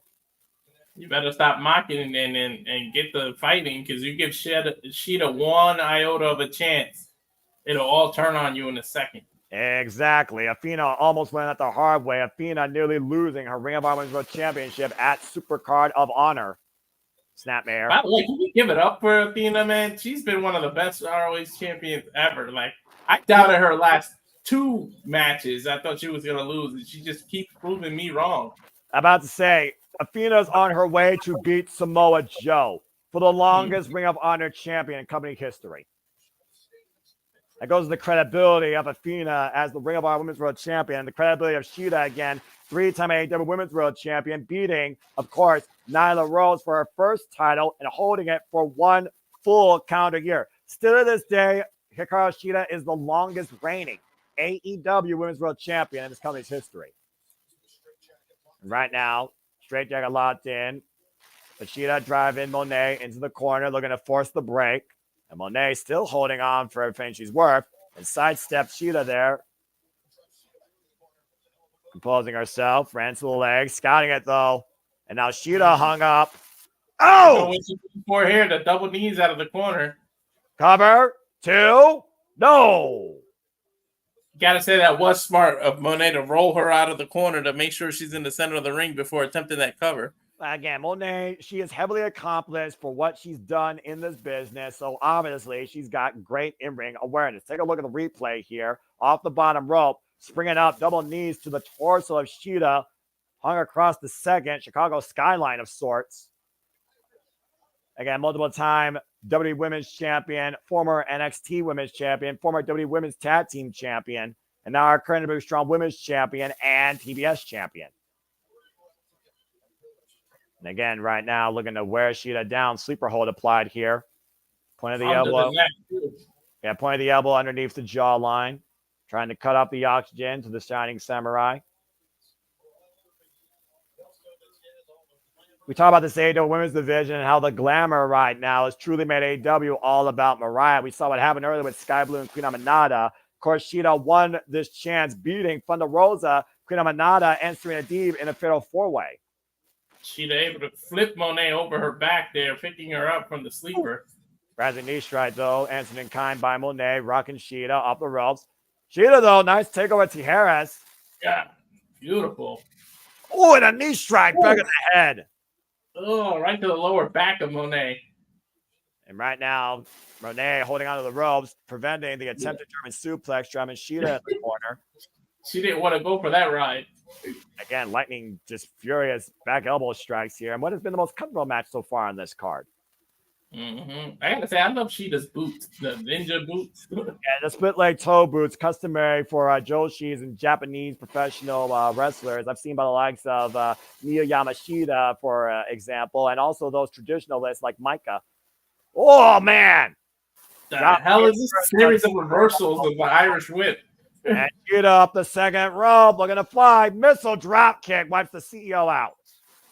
Man, Sheeta really loves the drop kick, huh? Well, she needed that personally, if you ask me. Had to create separation between her and Mercedes Moné. The champ right now on the back burner. Mercedes trying to pull herself up.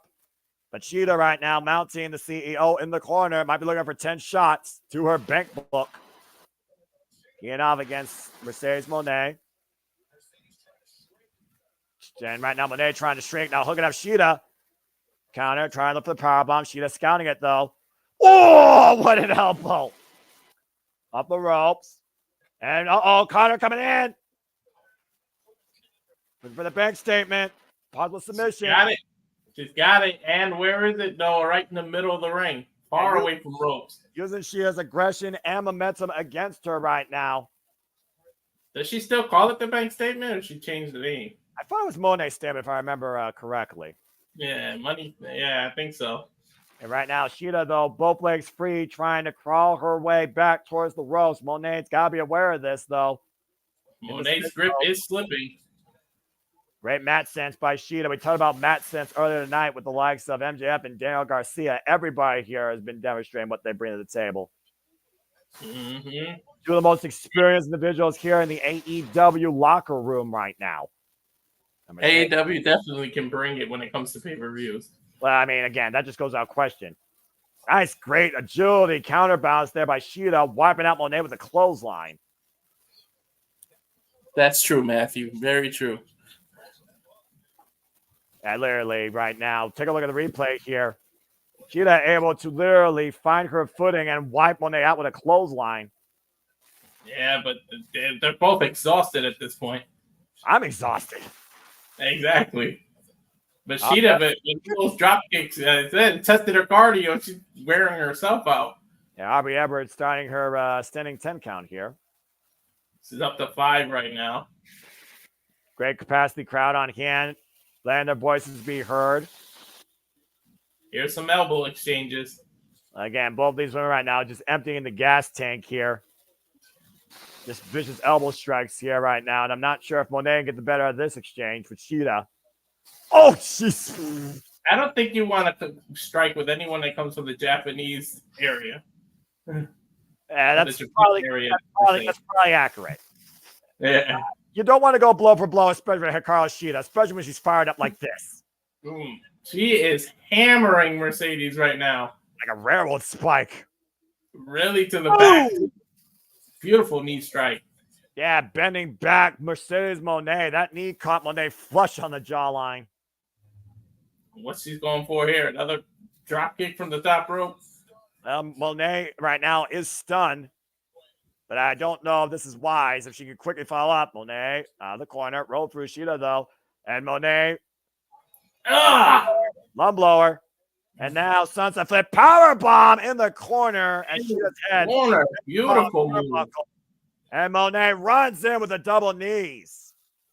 The knees. Pulling her out of the corner now. Recover now to hold on to the title. Kick out by Sheeta again. Hate to admit it, but that's great ring awareness by Mercedes. I'm about to say a very unique pinfall there. It didn't trap both legs underneath her body.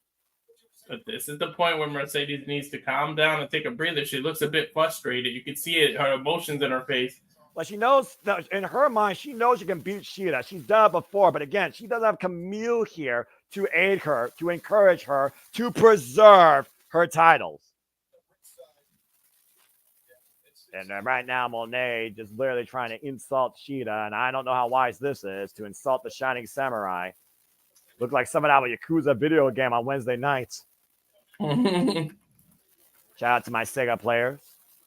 Team Sega for life. Sorry, Nintendo. And man.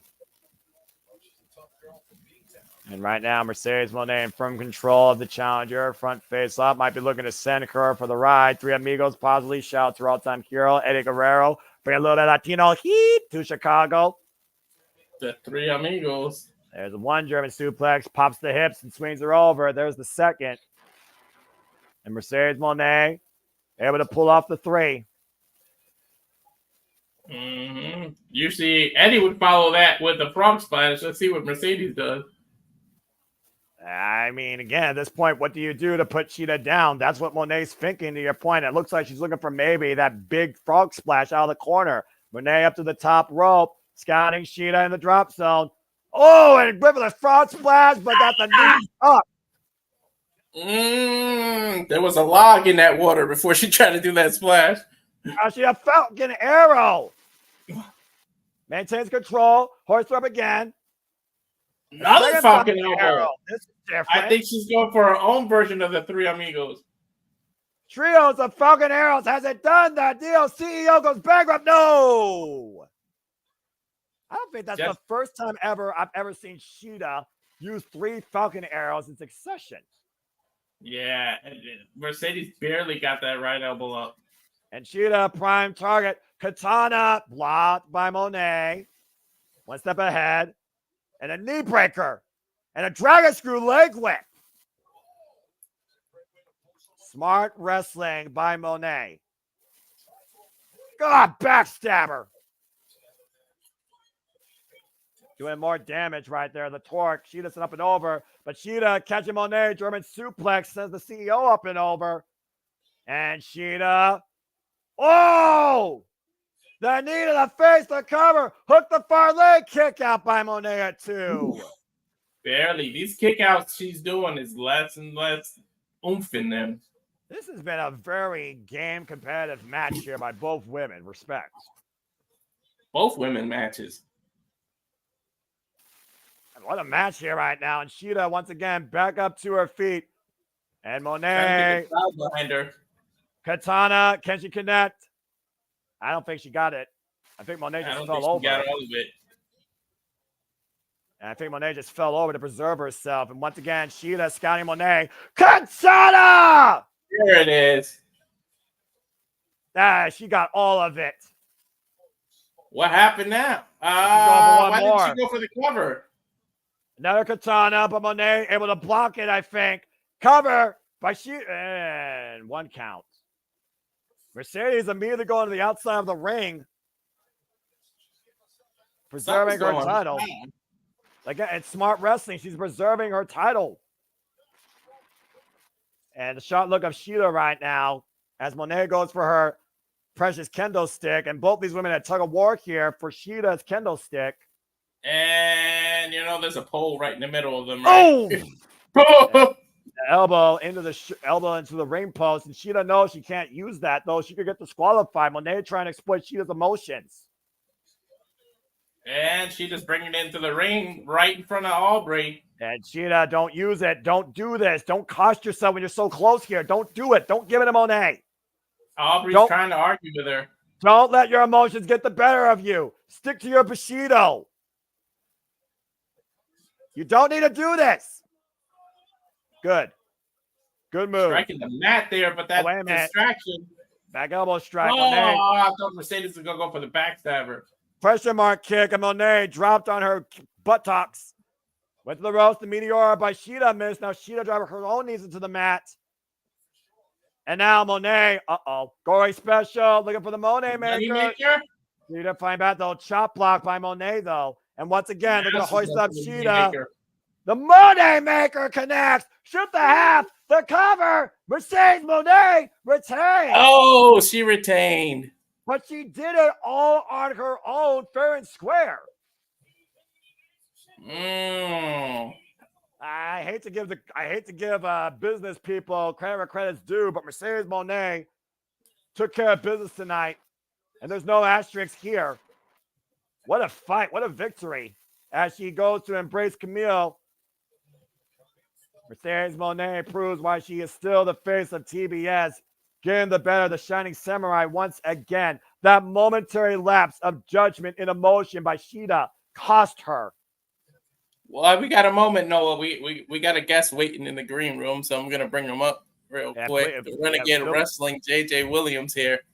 Please feel free to speak. Hey, welcome to the party. I feel my heart goes out to Sheeta, though. I'm not going to be here long. I just wanted to pop in real quick, let you gentlemen know you're doing an awesome job. Keep it up. And not to inflate egos or anything, but just on my channel alone, we've received 453 views of y'all tonight. Nice. That doesn't even count what's going on your channels and James's channel. So well done. Keep it up, gentlemen. See you for the shenanigans post-show. See you, JJ. Thanks for popping in there. Ladies and gentlemen, that was Renegade Wrestling JJ Williams. As we get ready for our double main event here, and the AEW World Champion is about to be on the line. Let me just say again real quick, you all make this possible. We do not do this for us. We do this for you, for the love of wrestling. And please follow that show at Castlevania Studios on a daily basis too. Again, we hope that you enjoy the passion that we bring forward here at the Super Reliable Network, demonstrating, reacting, commentating, and engaging you across all things wrestling. I will continue AEW All Out here tonight. And again, if you enjoyed what you hear, please subscribe, comment, tell a friend, support my friends, PayPal them. I'm simply here, part of the ride, to bring a positive, unbiased look across all things wrestling to remind you just your life and enjoy wrestling. That being said, congratulations to Mercedes Monet. A good, hard-fought battle against Hikaru Shida, despite retaining her TBS championship. But I do wonder now, what's next for Shida? She had nobody there to stop her but herself. And literally, she defeated herself. Shida lost. Well, there's no excuses either. Monet did it all on her own. Well, let's go down to the WWE's Justin Roberts for the first half of our double main event. It is time for the AEW World Championship. Scapegoat Jack Perry versus the American Dragon, Bryan Danielson. I can't believe we've reached this point. Right? Jack Perry, the scapegoat, who literally scratched and clawed and found his way back to AEW over the last year, held this up at one point as a dream match. He's not going to deny how much Bryan Danielson has sacrificed for this business to be here in what truly is the final run, in the final countdown. If Bryan Danielson loses the AEW World Championship, his career is over. He is literally fighting on extension. His contract expired at the beginning of August. He claimed the AEW World Championship at Wembley Stadium. He is due soon for neck surgery. He's ready to go home to his family. And tonight, scapegoat Jack Perry wants to be his undoing and become the new AEW World Champion. With the Elite so far, that is correct. The same bus he used from Anarchy in the Arena, Double or Nothing. With the Elite so far, 2 for 2 in retaining the titles they hold, can Jack Perry bring absolute power home tonight? Not only will he bring power home, he'll at the same time he'll end one of the best wrestlers ever's career just by getting a 3-second count. And of course, Jack Perry is also still our TNT champion after, wow, look at the Riot Squad protection for this guy, the most hated man in Chicago history, probably since I don't know when. Mm-hmm. Let's also keep in mind, Jack Perry also defeated Darby Allin in his specialty, a coffin match at All In, to hold on to the TNT championship. Well, get ready for the loudest boos of the night. Here comes scapegoat Jack Perry in Chicago. And they got to use the final countdown, right? Because I think they've been using it ever since Bryan's on this last run. Well, I mean, to your point, they did lose it last year at AEW All Out when Bryan Danielson did compete against Absolute Stocks in a strap match with Bigger the Dragon Steamboat. So they might. They used it off TV the other day after Dynamite. There was a little something, I don't know if you heard, and they actually used it for Daniel Bryan. But I guess he didn't have to pay as much when it wasn't on TV. Jack Perry, who literally interrupted Bryan Danielson's championship celebration, saying that he will not retire as champion. He will fight as champion until he loses this title, given the opportunity wide open to anybody. And it was scapegoat Jack Perry that took the first shot from behind. And about to say, good old JR Jim Ross in this contest on commentary as well. The voice of professional wrestling, the guy that literally signed Bryan Danielson's first contract on the dotted line. A lot of history. Damn right. Scapegoat Jack Perry, cry me a river if you dare. Again, taking in the hatred of the Chicago audience here. At least he leans into his character. He knows who he is. He knows he's the asshole, but he leans into it. It's not like he runs from it. Well, I mean, again, he left AEW. He found himself in New Japan and came back and joined the Elite, punched Tony Khan, and claimed the TNT Championship. To your point, Jack Perry literally has done everything possible this last year to get to this opportunity. Well, he's got one hell of a challenge ahead of him as we're going to get to see the AEW World Champion in his first defense since winning that title against Swerve Strickland. And to your point, they are using the final countdown as the final countdown begins for the American Dragon. Here we go, folks. This is Bryan Danielson's first defense of the AEW World Championship, our semi-main event here tonight at AEW All Out. Will his first be his only is the question. Time to find out, Walter. Again, look at I the crowd all on their feet. I love this song. I love it too. One of the most talented, dedicated, hardest tested individuals in the wrestling business. On his final run as AEW World Champion, the final countdown for the American Dragon has begun. Damn, it's good to see that belt around his waist, man. And it's damn good to hear this theme. The American Dragon, man. And of course, the Chicago faithful welcoming in and singing in the American Dragon, Bryan Danielson, defined in PWG, ROH, and WWE, saying AEW truly has been special to him. Had his biggest moment his entire career with his family in Wembley Stadium, with his daughter Birdie and his wife Bree and his son Buddy.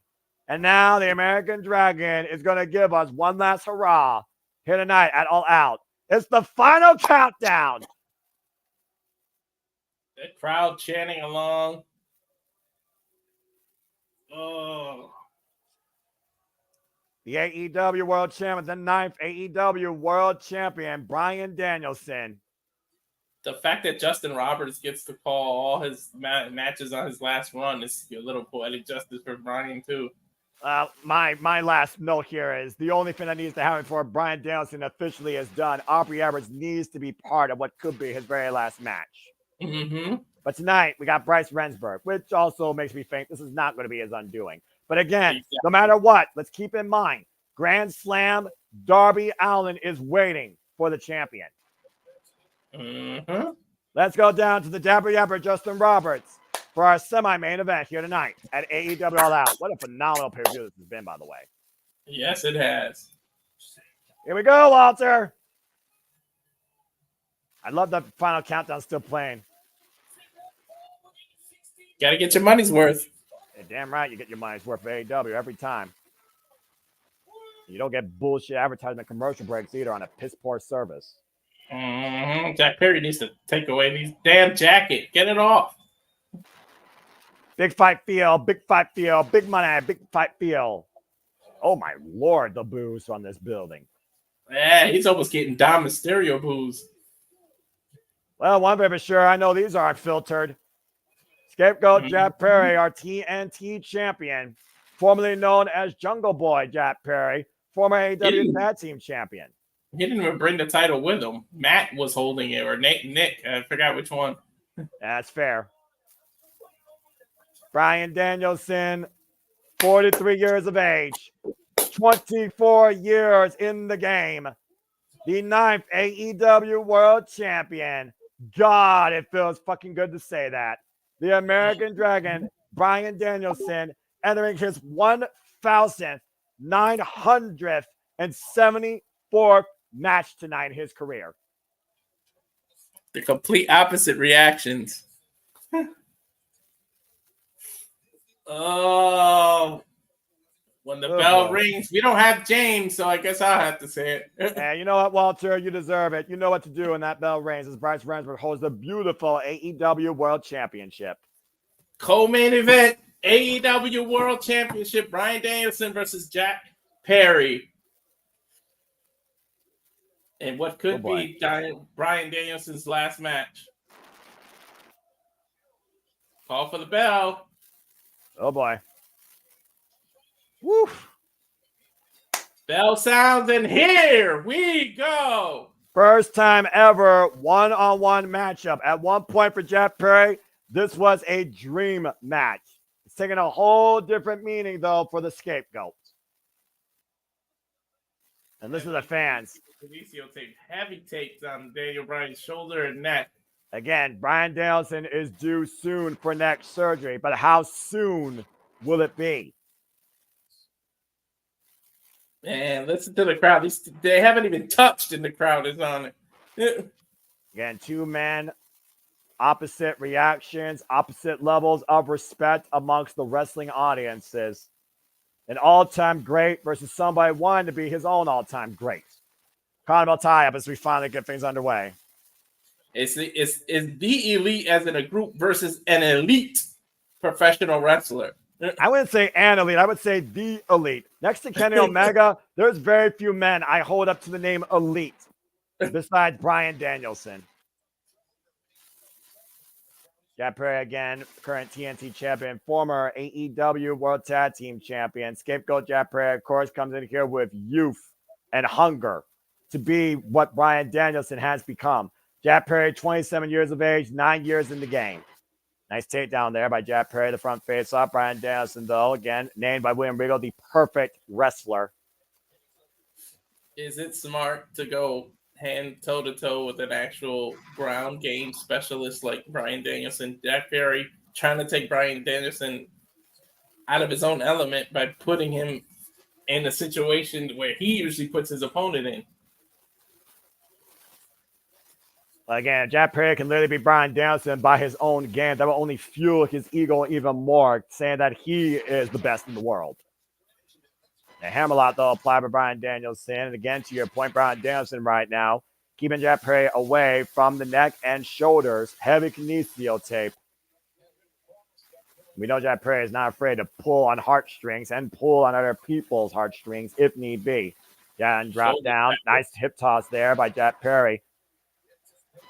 Great quickness by Jack Perry. Jack Perry might come in here the faster of the two.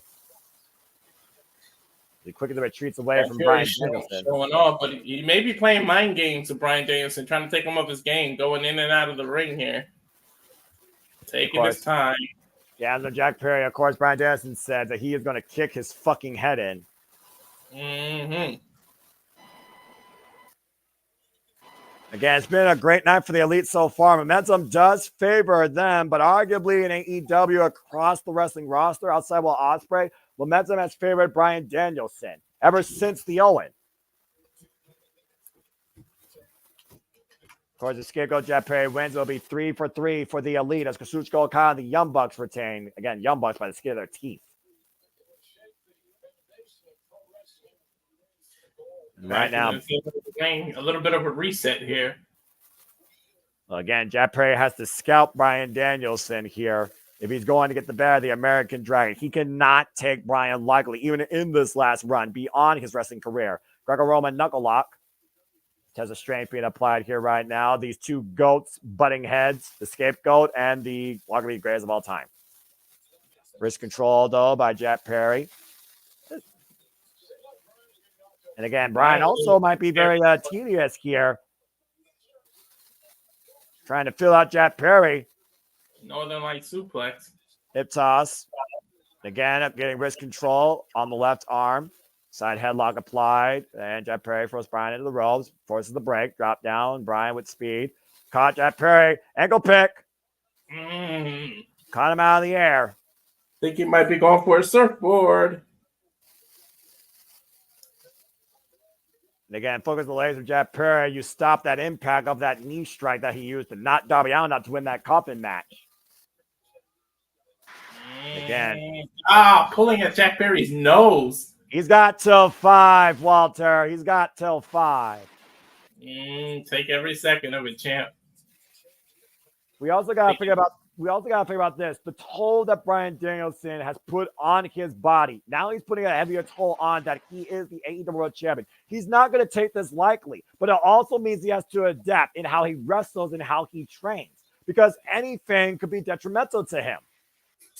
Danielson resting back on Jack Perry here in the Romero special. Eye to eye. Oh, my God. And again, keeps going. Back after the nostrils, raking the face and wrenching the eyes and the nose and mouth of Jack Perry, just skiing up these elbow strikes to the side of the head. Well, if he doesn't kick his head and he's going to cave it in with these damn elbows. I wonder how Bryan Danielson has changed the way he's trained for this AEW title run, considering, again, he's due for neck surgery soon. Again, we talk about Bryan Danielson being one of the most adaptable wrestlers ever. He probably called up Adam Copeland and asked him his training regimen about his neck. Adam Copeland, of course, who's still recovering, by the way. Get well soon to the Radar Superstar. And speaking of Radar Superstar, of course, his former friend, Christian Cage, also can await any time. The winner! Springboard just worked out Jack Perry on the floor. Hey, look, there's Randy Orange shirt guy. Respect. Of course, Bryan Danielson needs to be aware not only Darby Allin might be waiting for him, but Christian Cage has a guaranteed AEW World title shot anytime he wants it. Bryan Danielson literally throwing caution to the wind there. And Bryan Danielson, again, one of the most cautious and dedicated workers of the business.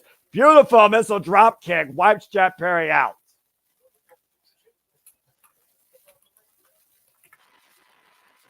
Jack Perry almost literally landing out of Chicago here, being thrown into the Now Arena audience. At this stage, though, Bryan Danielson skying Jack Perry from the apron, running the caught with a kick. The super kick connect on the jaw. The elite kick at this point because that does it so much. Driven TNT of Bryan Danielson to the floor. Jack Perry. Knowing the history of his neck, is just every move is just so cringe right now. Well, I mean, every move makes every fan wonder how much can Bryan Danielson take. That draping DDT from the apron to the floor, the turning point of this match so far. Scapegoat Jack Perry in firm control. And again, every match to your point, Walter, now, it's not just about the AEW World Championship. It is Bryan Danielson's final countdown. His career's on the line. When he loses this title, his career is done. Period. Mm-hmm. Danielson hurt right now, and you can tell in Jack Perry right now looking to... what is Jack Perry looking for here? Scouting Bryan Danielson with the run-up. Big full-speed drop kick. And Bryan Danielson's head bouncing back against the barricade. Yeah, I think his back hit the back of the steel chair, and then his neck hit the barricade. You can see Bryan right now clutching that right shoulder. Jack Perry now goes to the cover. Lateral press gets a 2 count. And don't forget, we also got the Elite still wandering around in the arena somewhere. We don't know if they'll come into play at some point in this match, Noah. I don't think there's no sense of urgency right now on the Elite or Jack Perry, considering the physical well-being of Bryan Danielson, especially after the war they endured last night on Collision at that 8-man All-Star. Right now, Jack Perry teeing off against Bryan Danielson here in the corner. Again, land the Chicago faithful here at AEW know exactly how he feels. Crimea Ripper.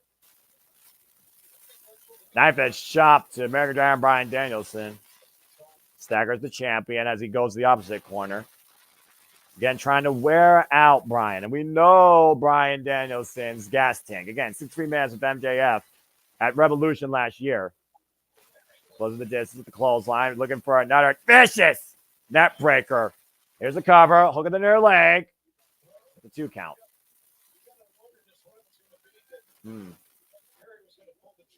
I mean, obviously, Jack Perry knew what he wanted to do coming in here. He wanted to literally work on that neck of Bryan Danielson. With Bryan Danielson literally talking about how he's due for neck surgery soon, everybody is going to or should target that. Whether you like him or not, it's sound strategy. I was going to say, can you blame the guy? I mean, I don't like him, but can you blame him? Anybody who goes one-on-one against Bryan Danielson should do that. Jack Perry right now, again, just teeing off these chops against Bryan Danielson here. These chops seem to be motivating Bryan Danielson, though. We know what chops do to the American Dragon. Oh, my word. We also know what they do to his skin, though, and his chest. We've seen it red meat before. Bryan Danielson likes meat. I'm just saying. And he likes violence. And Jack Perry, again, breaking the ice, trying to create separation and drive away the momentum of the American Dragon. And cut off Danielson there. And Danielson now perched on the top rope. What's he going for here? Another chop. He's trying to knock the wind out of Bryan Danielson. Again, tough to breathe, obviously, when the wind's knocked out of you here. And Jack Perry right now. Bryan, though, sits out the back door. Oh! Oof. Bad landing. Lands right on the family jewels. Yeah, bad landing for the scapegoat. Landing on his baby goats. And Bryan Danielson literally pulling himself up here, wheeling himself on, as we've seen so many times in the past. Yeah. Bryan Danielson driving those hammering elbows into the side of the head and the chest of Jack Perry with the yes movement firmly behind him. We've seen this before. He might be going for that bridge German suplex where he locks his legs on a rope and doesn't go with you. And hosting up Jack Perry, to your point. High-risk move here for both men. Right! He dropped with them. Oh, but how much damage did he do to himself? Heavy drop for both men. Avalanche backdrop suplex. He's done a lot of damage to himself, which is why I thought he was going to do what he usually does. He does a German suplex off the rope, and then he hooks the rope and stays in the corner so he doesn't fall and take the bump with him. Yeah, but again, Jack Perry cleared more distance, so I do think damage was also equally done to Jack Perry. You see Jack Perry right now grabbing the back of his head, not even getting back up to his feet. Bryan Danielson wheeling himself on, though. Bryan Danielson starting to psych himself up. And I'm not sure who's actually enjoying this more right now, Bryan Danielson or Jack Perry, considering, again, first number one-on-one match. Bryan Danielson fighting as AEW World Champion, fighting with his career on the line. Scapegoat Jack Perry finding a guy that has sacrificed his entire life for this business and has been waiting for this one-on-one match when he didn't think it was going to happen. A jackknife, though, by Jack Perry, the cover. 2 count. Bryan Danielson bridges up, though. Rolls through. Backslide instead. Brings him down for the lapel lock. Can he lock it in? He's got it in. He went for the famous yes kicks.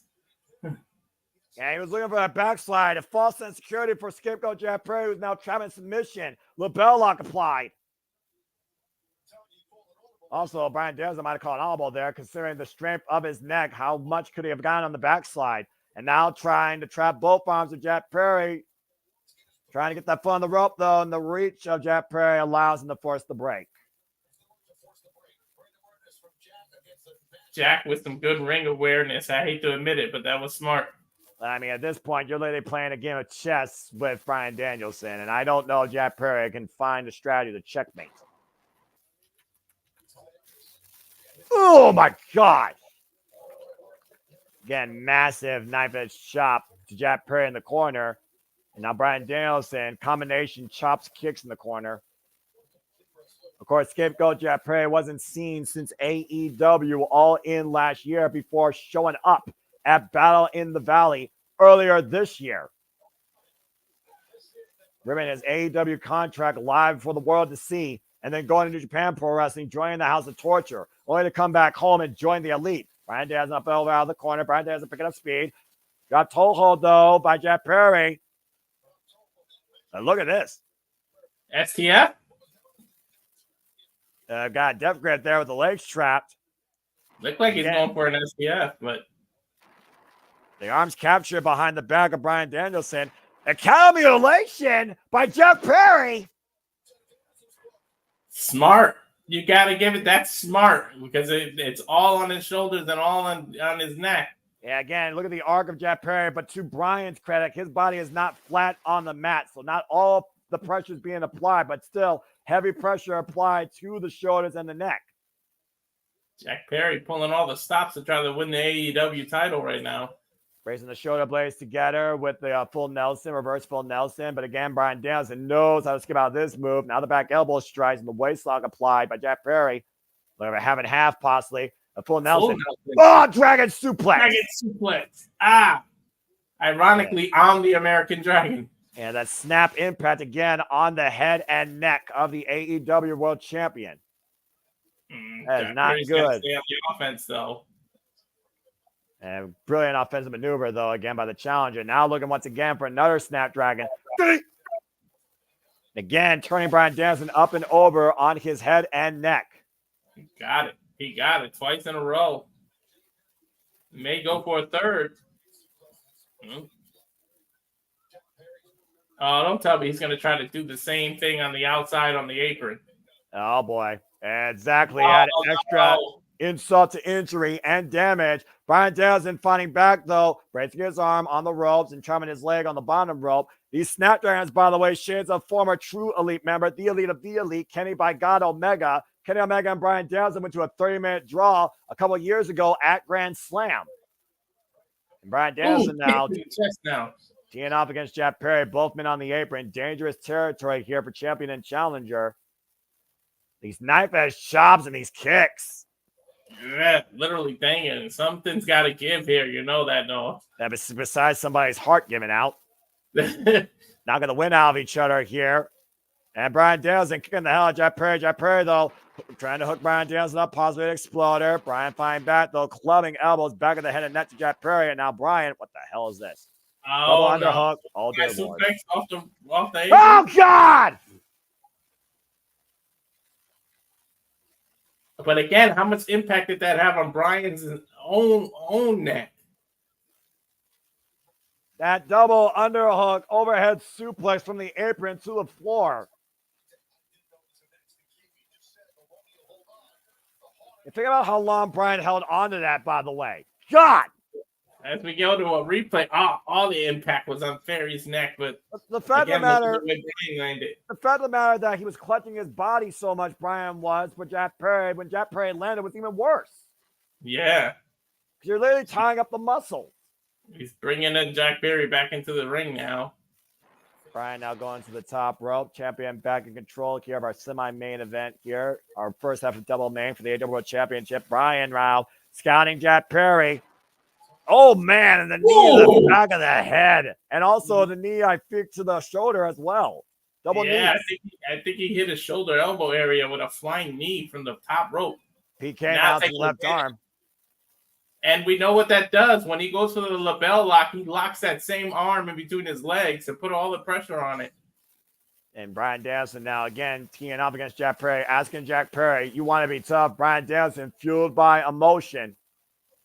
Again, just teeing off against Jack Perry here with these kicks to the back and the front, left and right respectfully. And looking for that last big one. Jack Perry does the name. Oh, caught on the rebound. Went for the right, miss, and went and forgot about the left. Whew. Bryan Danielson right now. What a night and what a match. And perhaps the Psycho knee might be in Jack Perry's future. It might be lights out for the scapegoat here. And we've seen him win plenty of matches with this flying knee. Look at him run in. Jack Perry scouting it, though, again. Picks the ankle. And Jack Perry now. Now, FTF. Yeah, step over, totally a face lock here. But again, notice the way that he's got it applied underneath the jaw. The legs locked. And the rear naked choke being applied here by scapegoat Jack Perry as Bryan Danielson is trying to crawl his way to the bottom rope. He's still got a long way to go, though.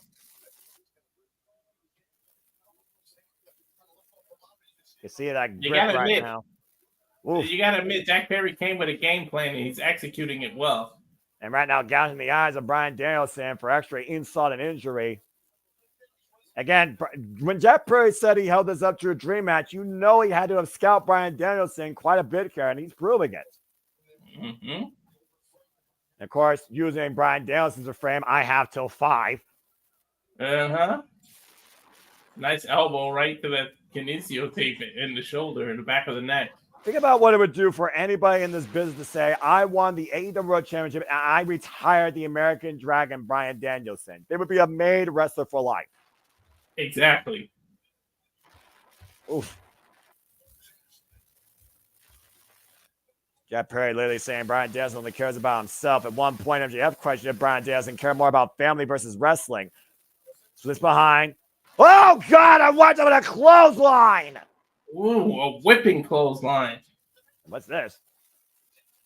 That fireman's carry, reversal by Brian Danielson, the roll up the cover, top of the legs, 2, and kick out. Tied inside cradle there. The Oh, hell and was it? Danielson meets with a high kick. Running knee. He might be setting up for the running knee, Noah. The psycho knee is still lurking. Both men opposite corners. Brian waiting for Jack Perry to get up to his feet. He may pull the referee in front of him. Oh, no! To your point. I could tell by the angle that the referee was at that was supposed to be a ref. Danielson shoulder capture suplex. Referee is out though. And Tony, again, to your point right now, literally echoing what you just said, but Brian right now doesn't give a damn. He's looking to kick Jack Perry's fucking head in. But remember, Oh, wait a minute. Oh, God bless it. The fucking elites. They told us they would do absolutely anything to make sure they lead tonight with the AEW World Championship. Matthew and Nicholas Jackson with the referee down and out. And with them defending their tag titles, Okada defending his Continental title, Jack Perry wins the world title. Elite really control everything in AEW. Now, what a humiliation this would be, though. Professional wrestling and Bryan Danielson. Oh, no. Oh, man. Are they going to go for their tombstone combination? Oh, no. Not this. Oh, God! Meltzer driver! You saw the way Bryan Danielson's arms dropped on impact, right? Yes. It's pretty much over at this point. Where's Bryan Danielson's friends? Where's the Combat Club? I don't know at this point. Where's anybody right now? And this cannot end like this. Whoever, to your point, say their name and they appear. There we go. With a Yuta, driving the elites. And running away like scolded dogs like they are. And hopefully that's the last we see of them. Jeez, I was wondering what the hell took them so long to come out. Right now, the referee's, again, Bryan Danielson's down, though. Damage done. Jeff Perry trying to bring the referee back to consciousness. Bryce Rensburg. Oh, no. Is he going to go for a stomp? Going for the kill shot. The knee to the side of the head. And that might be the final countdown to Bryan Danielson's career kick out at 2. Damn. Guts, determination, and resilience of the American Dragon on full display tonight. He will not let his career die like that. That would have been insult to injury right there. Literally half a second away from Bryan Danielson's career ending and ushering in a new AEW World Champion. Oh, look at this. Bryce Rensburg right now, again, getting back up to his feet. And Jeff Perry now smiling, looking to kick Bryan Danielson's head in. Right across the neck, right across the shoulder. In that same spot where all the kinesio tape is. Again, Jack Perry is loving every single second of this. Son of a bitch. But and mocking, now resulting in mocking him. And I think he's going to go for that knee strike again. It's not a yes, it's a fuck you. Mm-hmm. Looking for that running knee strike to the side of the head. Oh, the psycho knee! Psycho knee by Bryan Danielson! God, what a shot! Run in! He had it scouted, but can he capitalize, Noah? He has to capitalize now. Again, the door's open, to your point, to close the book on Jack Perry's chance of trying to become the AEW World Champion and end the career of Bryan Danielson. That psycho knee caught Jack Perry flush underneath the jaw running in. Right on the jaw, man. That's full charge. Jack Perry's momentum took him into that knee even worse. Now going head to head. Despite the elite bullshit, it's been a hell of a matchup here. I'll give Jack Perry credit where credit's due. Taking it to Bryan Danielson. Wrestling for wrestling and move for move. And both these men now are fighting on their knees. This is a hell of a first defense. The referee still shaking those cobwebs. I mean, again, he had a psycho knee against the turnbuckles. Mm-hmm. Jack Perry and Bryan Danielson still hurting, by the way, from both those knee strikes respectfully. And again, every one of these shots to Bryan Danielson, whiplash effect against the neck.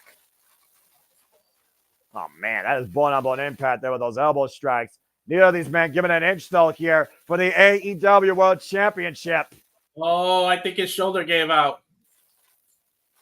And just disrespect with the slap to the face. I think that was a mistake. You might have fired up Bryan Danielson there. This is the point of the night where Jack Perry officially fucked up. You would be right, Walter. Oh, boy. I'll give Jack Perry credit, though. He's not backing down. But yeah, that's true. He might be the stupidest person in the room right now. Look at that smile on Bryan's face. Oh, boy. Bryan Danielson taking every one of Jack Perry's shots and walking in as well. Oh, my gosh. Oh! And Jack Perry right now literally getting a receipt for all that. Slap fest in and out, kick fest. Oh, and a super kick of Bryan Danielson. Rolling elbow by Bryan Danielson. And he crumbles. Jack Perry's up with a suplex on his feet, though. Looking for that running knee strike. Bryan Danielson sidesteps, though. Pick up speed. Pasaco knee! Turns Jack Perry inside out. Upside down. For the cover. For the win. No! Oh, damn. He got all the knee, too, Noah. What the hell is Jack Perry knee made of? I don't know. Damn it. I hate to admit it. You got to respect the effort he's putting in here. Raw, unbridled passion being exhibited by both men here tonight at All Out for the AEW World Championship. One man fueled by family, the other man fueled by self, hunger, and envy. That's what this championship means. You got to go, pun intended, all out for it. And Jack Perry might literally be out, as Bryan Danielson might be looking to finally fucking kick Jack Perry's head in. Dragging up his dead carcass. The bell lock at this point. Just lock it in and let's go home. I mean, at this point, everyone's been waiting for Bryan Danielson to literally stomp Jack Perry's face deeper than below the freaking arena the Chicago Cubs play in. 5, 6, 7. Good grief. One more. This match both emotional. I mean, again, how much is enough is the question here. How much is enough?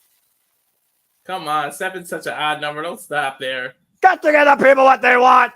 8, 9, 10. You might 11, stop them all night. 13, 14, 15, 16. Good God, Bryan Danielson's fired up. We may see the final knee here. I don't know about you, but I'm enjoying the hell out of this match, and I think all Chicago is too. I think it's lights out for scapegoat Jack Perry. I'm enjoying the hell out of the entire pay-per-view while we're at it. Damn fucking right. Pay-per-view of the year candidate for me. And right now, Jack Perry, you may have sacrificed a lot to be here, but you're about to be sacrificed by Bryan Danielson. The final knee. And Jack Perry is willing to take it. Psycho knee! Cover 2! Bryan Danielson retains!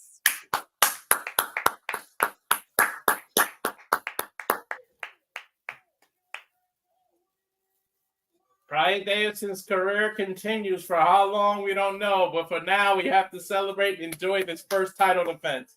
Bryan Danielson's final countdown continues to get closer to 0, but it will not stop tonight at All Out. The American Dragon, to your point, still AEW World Champion. Won't they be in Washington soon, too? Tacoma, Washington, the home state of Bryan Danielson at Wrestle Dream. That's correct. Yeah, right around the corner.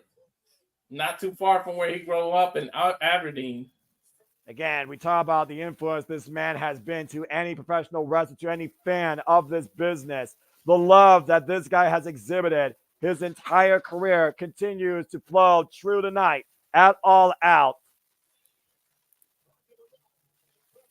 And one more time, again, folks, we are on. That is so beautiful. I just got goosebumps. We are on the final countdown on Bryan Danielson's career. One defense in the books. Great main event match. And you got to give credit where credit's due. A hell of an effort put forward by Jack Perry. Wait a minute! Kill switch! Oh, no! What the hell? Kill switch and Jack Perry in the ring. The former AEW Tag Team Champions. Jurassic Hell, Express. Remember I said long ago that may this be some kind of weird reunion. Everybody's saying no. I said they're both heels at this point. Oh, no. No way. No fucking way. No fucking way. You can't be serious. He can.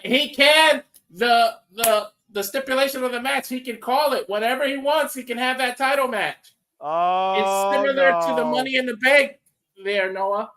The man that won the Casino Gauntlet, to your point, with something richer than Money in the Bank has been the last several years. Christian Cage, patriarchy in tow, AEW World Championship contract in hand. Christian Cage might call his shots.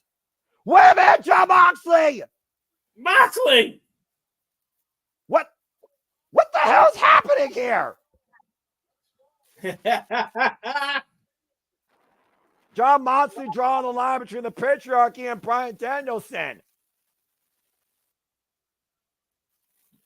We don't know this side of Moxley, though. Moxley's been a little different since returning.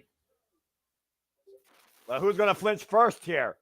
And Claudio Castagnoli and There's Pac the and Wrestling Willa Yuta. Combat Club. Blackpool Combat Club. Playing border control against the patriarchy here tonight. This is storytelling, baby. Christian Cage Christian, smiling like a little.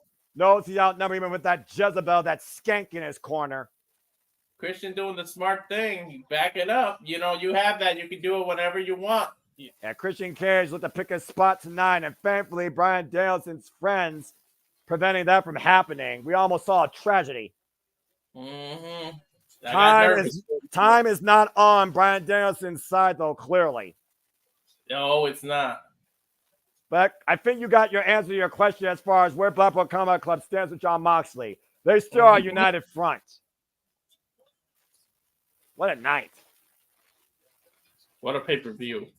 At BCC, celebrating and embracing Bryan Danielson in the ring, and rightfully so. This is what professional wrestling is all about, folks. Firmly embraced here. That's a good picture to see, man. That is freaking awesome. I was wondering where John Moxley's loyalties lie and his mind. Since he came back, he's been a little different. And that's an understatement. Well, clearly, Bryan Danielson and John Moxley still have the utmost right. What the fuck? Oh! Claudio Castagnoli just decked Bryan Danielson with an uppercut. What the fuck does this mean? And John Moxley is suffocating Bryan with a plastic bag on his head. What the fuck is happening here? And Pac is holding Yuta back. Marina Shafir. What the hell? Take it down. What the fuck? This is insane.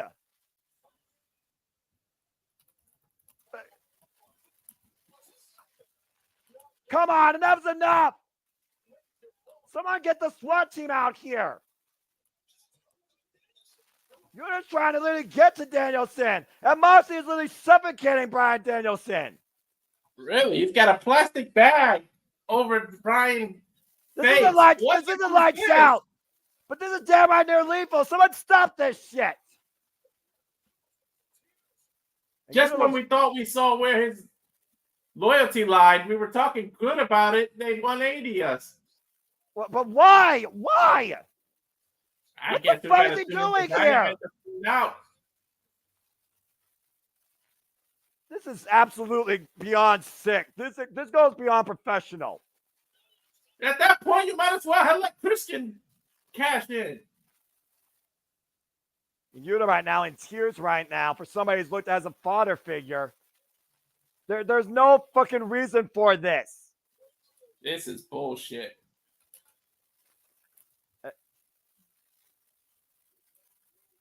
This is pathetic. This is beyond fucking pathetic. This has got to be pure jealousy, Noah.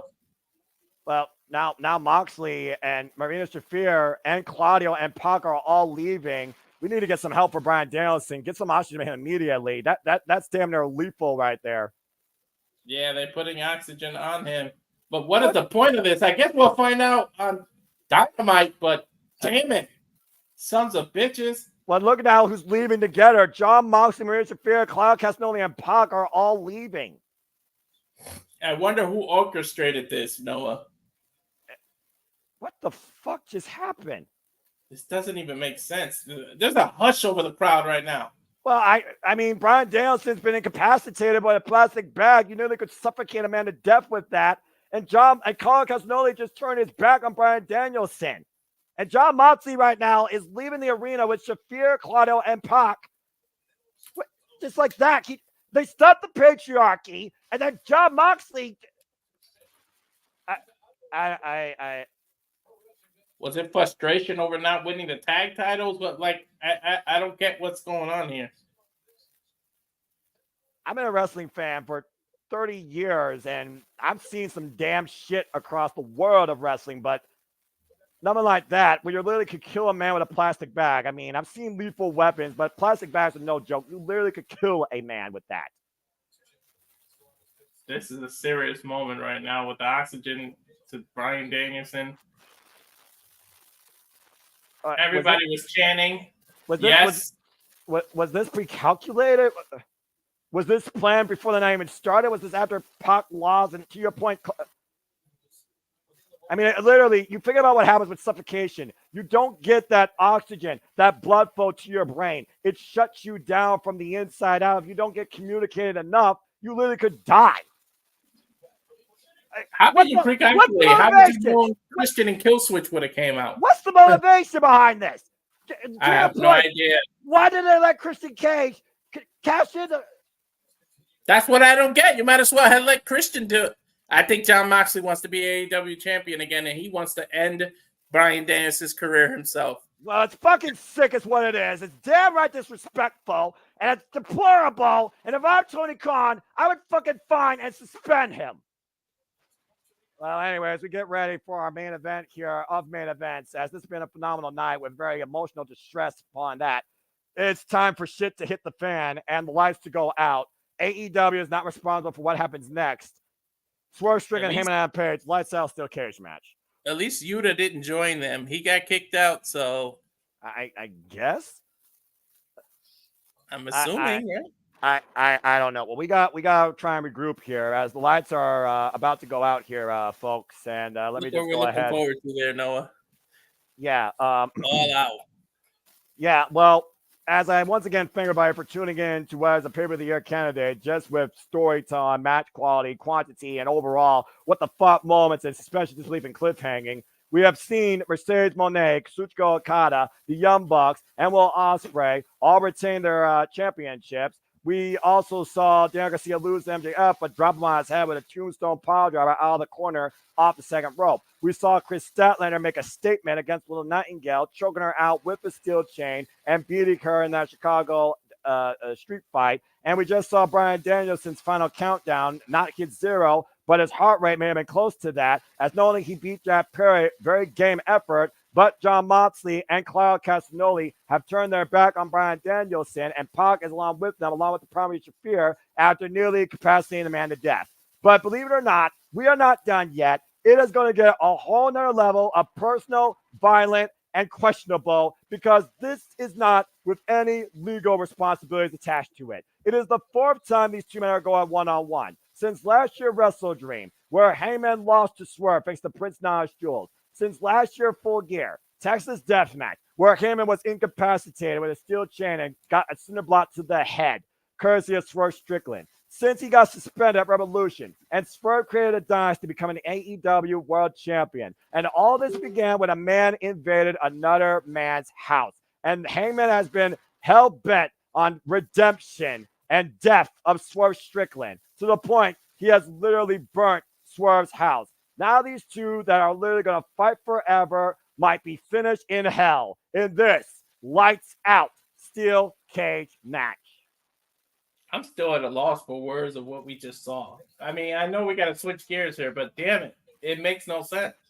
Well, let's go ahead and try and regroup as Justin Roberts explained the rules. And again, whatever happens here, AEW is not responsible. The following is a lights out steel cage match. Pretty much an unsanctioned match.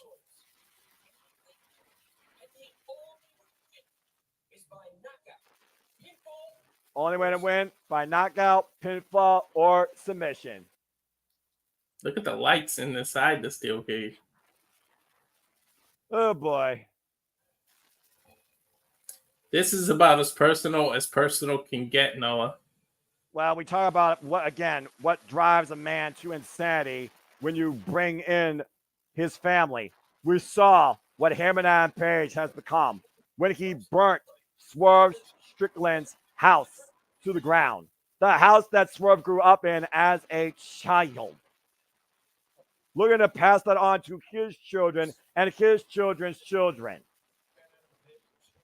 And there you see it on the Titantron. Again, we also have to point out, Walter, the entire night, Swerve and Heyman have been restrained from each other and the entire AEW locker room in their respective dressing rooms. I know they call it a steel cage match, but this isn't a match. This is going to be a fight. This is going to be a brawl between two men who hate each other. And again, this is for the safety of everybody backstage. There will be no safety given to either man inside this steel cage.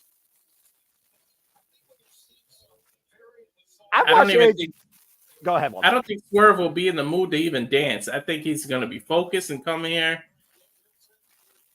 Well, we've seen what Swerve has been willing to do to get the AEW World Championship. He calls himself the most dangerous man in all of AEW. Now what the fuck is Swerve willing to do to Hangman after he literally burnt down his house? Maybe he needs to maybe he wants to steal one from us as the game we play and hang Hangman. Well, we are still swerving here in the Now Arena, but that's a whole different attitude by Prince Nana and Swerve Strickland. Yeah, that's Nana dancing. You see Swerve, he is focused. His face has not changed. No.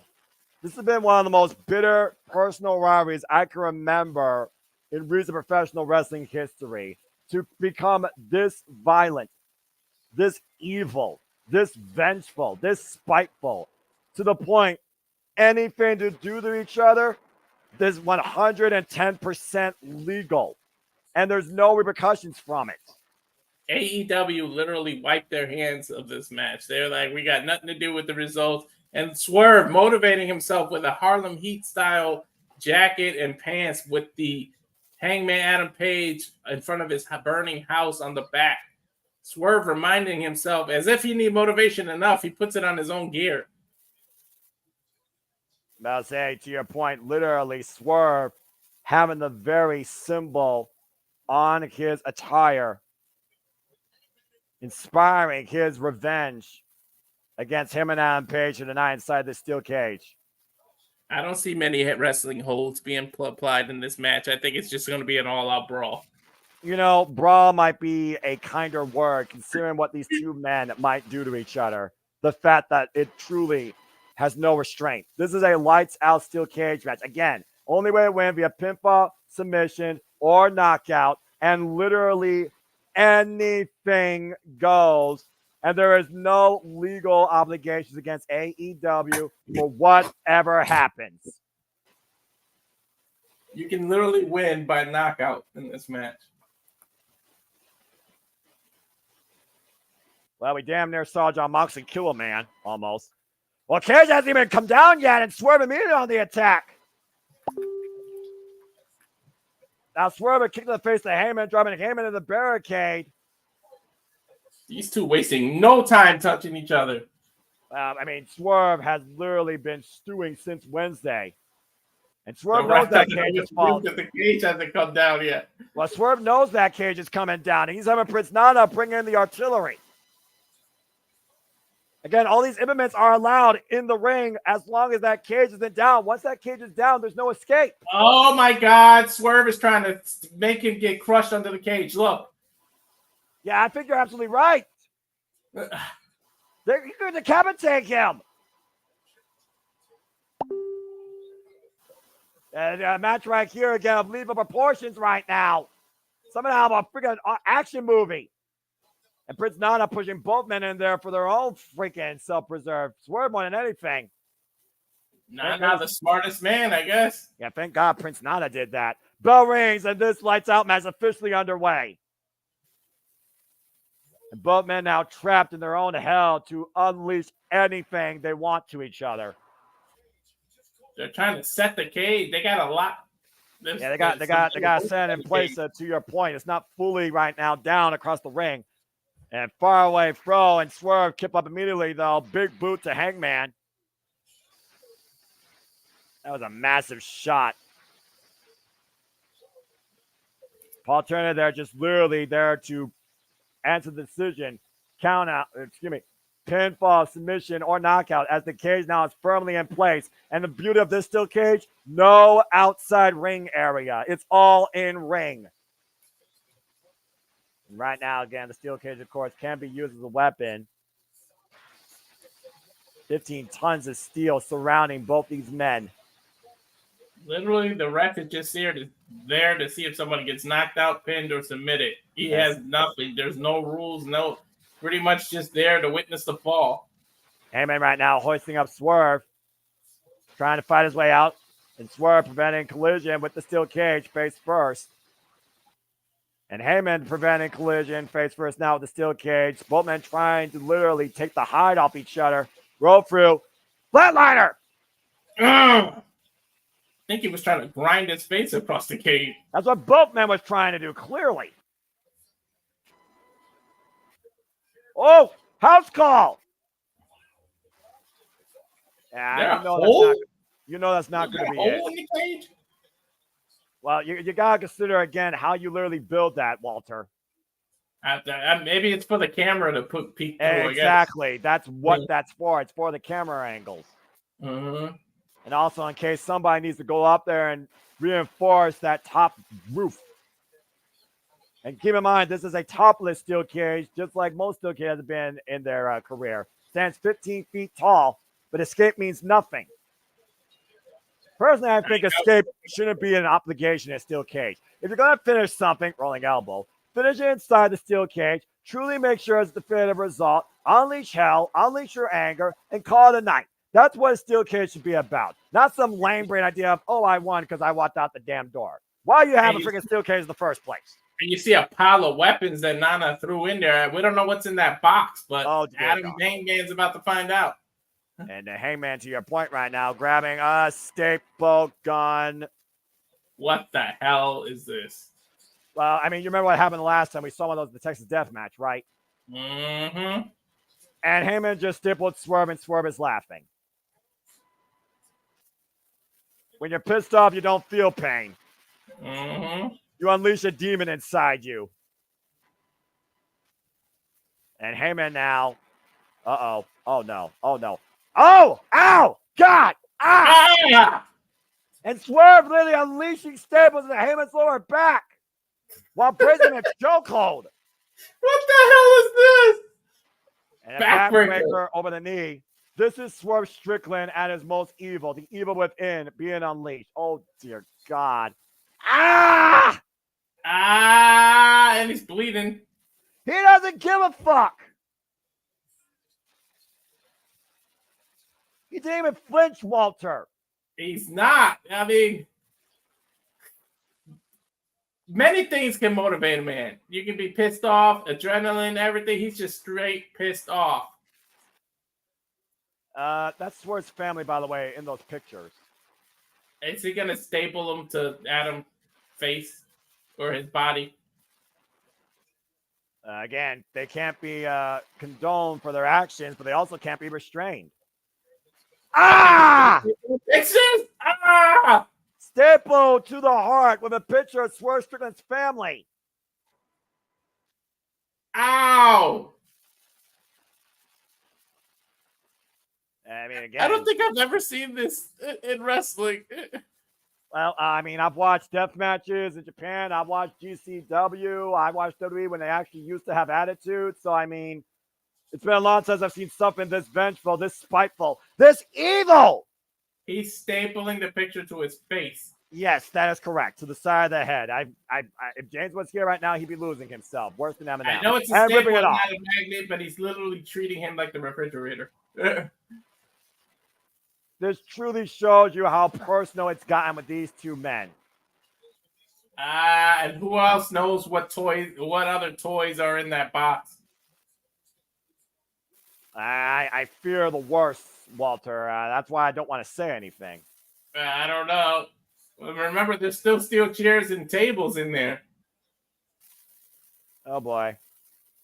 I mean, again, Swerve literally talking about the fact that, hey man, again, what kind of man are you going to be towards your family? You're going to be a family man to lead us to the professionals. This has been anything but professional. It's gotten damn right beyond the word personal. This is going to be literally lethal before this thing's over.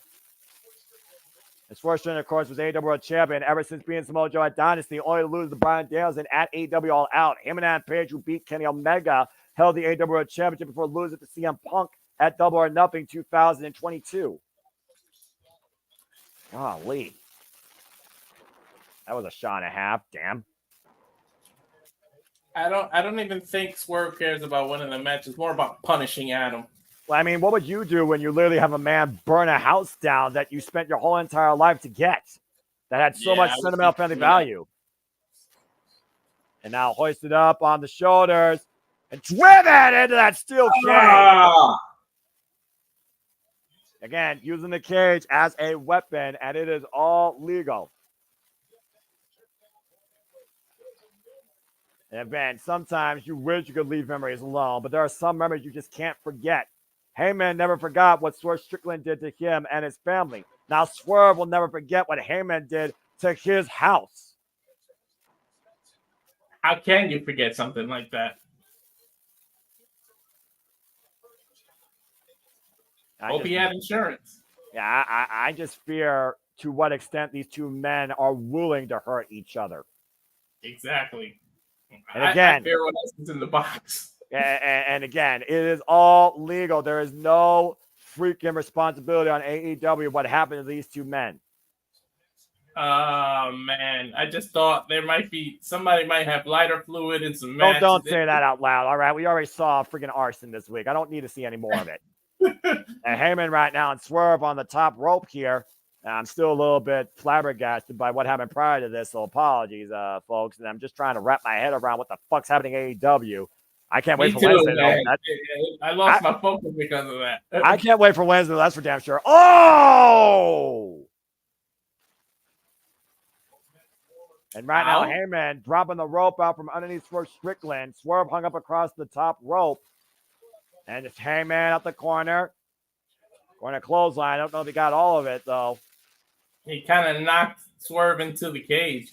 Yeah, but look at the way Swerve's holding on to that steel cage. And again, Heyman right now using the cage as a weapon for his own right, driving Swerve side of the head first in the steel cage. Ramming the side of the skull. After these two just literally stapled each other. Yeah, this match is not brought to you by Office Match, but might as well have been. And look at the barbed wire that Heyman has in the hand that he brought with him. Uh-oh. Oh, dear God. And now Heyman, barbed wire lariat! Wrecking ball barbed wire lariat, might I add, out of the corner, wiping out Swerve Strickland. You said it earlier with the street fight that they were only limited by their imagination. Imagine this fight. Yeah, where again, you're not limited by anything, not even lawyers. Mm-hmm. The show All Out is demonstrating why it's called All Out. Because if you're truly going to make sure nothing's left to chance, this is the stage to do it. We've seen a hell of a lot of opening match. We've seen blood since our opening match. Well, again, we've seen how personal things have gotten. MJF, Daniel Garcia, Willow Nightingale, Chris Statlander, Heyman, Adam Page, Swerve Strickland, Bryan Danielson, Jack Perry, and apparently Jon Moxley. Exactly. Again, although we don't know why. I guess we'll find out Wednesday. Well, again, Jon Moxley said this isn't your company anymore, and he just wants to talk to Darby Allin. And Claudio Castagnoli, Jon Moxley, Maria Shafir, and Pac are now a unit. Now, I almost wondered if face first. Yeah, again, literally less than a month away from AEW Dynamite's 5-year anniversary. A whole different paradigm shift is underway. AEW is never going to be the same after tonight, but I almost wonder how either of these men are going to be the same after tonight. Who's going to wake up tomorrow with less they're actually sorry for? I don't know. One of these men might wake up missing a limb in this match. And Heyman and Page wrapping that barbed wire around the steel cage wall. Trying to find. What's he gonna go? What is in his mind? That sadistic mind. He might just Irish whip him into the barbed wire.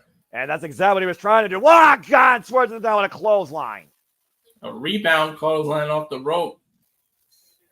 That's a hell of a comeback right there. Mm-hmm.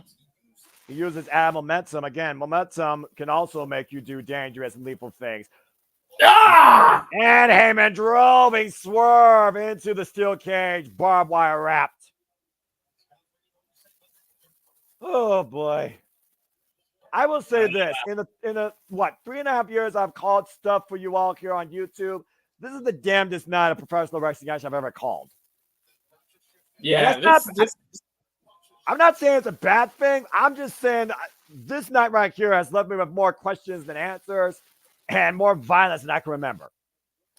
I'm at a loss for words, to be honest. Yeah, I can tell, Walter. And by the way, Simple Reliable, you definitely have held up your end of the bargain.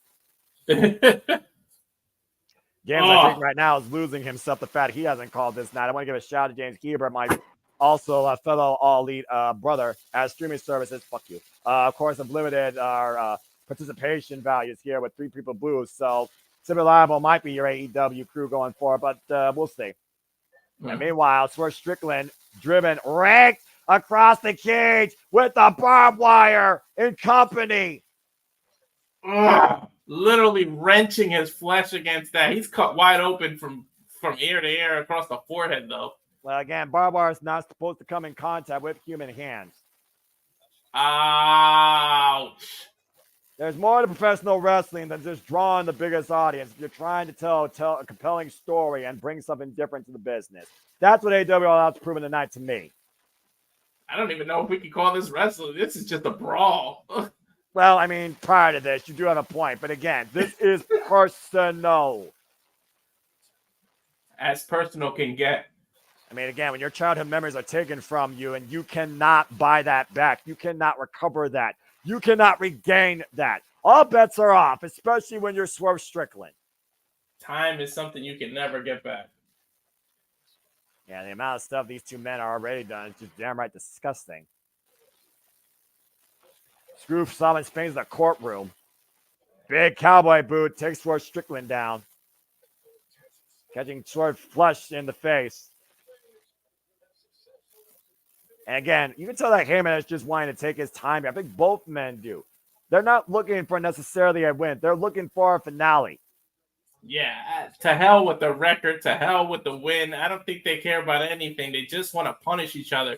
I don't think he has the room to do his clothesline, the buckshot lariat. I think Heyman realized that. He can't pull off a buckshot lariat inside this steel cage here. Thankfully, the steel cage won't allow that. And Swerve right now fighting back here as both men in the middle of the ring, off the ropes. Just throws his body to Heyman. Heyman off the ropes again. Swerve off the ropes again. And, oh, no! Launched up in the steel cage. And remember that barbed wire is still wrapped around that damn cage. And thankfully, the other wall. I think Swerve's head went, once again, vertically face first. Just that chain mesh. The chain mesh is lethal enough. Imagine adding barbed wire to it. I can't imagine what is going on through their minds right now with all the toys around there and all the most crazy thing you can think of is allowed in this match. And again, it's lights out, and anything here AEW is not responsible for. It is two men just literally going through their own hell, one trying to get to heaven, if that's possible. Share the back of the really, just a chance for two men to release all their frustration, and I think they'll still won't get enough after this match. And Paul Turner right now trying to get the chair out of play. I think Paul Turner even wants to see it end of this. Man, there's no rules. I don't know why he's interfering. Well, Paul Turner right now is the most innocent party in this. Oh, a house call!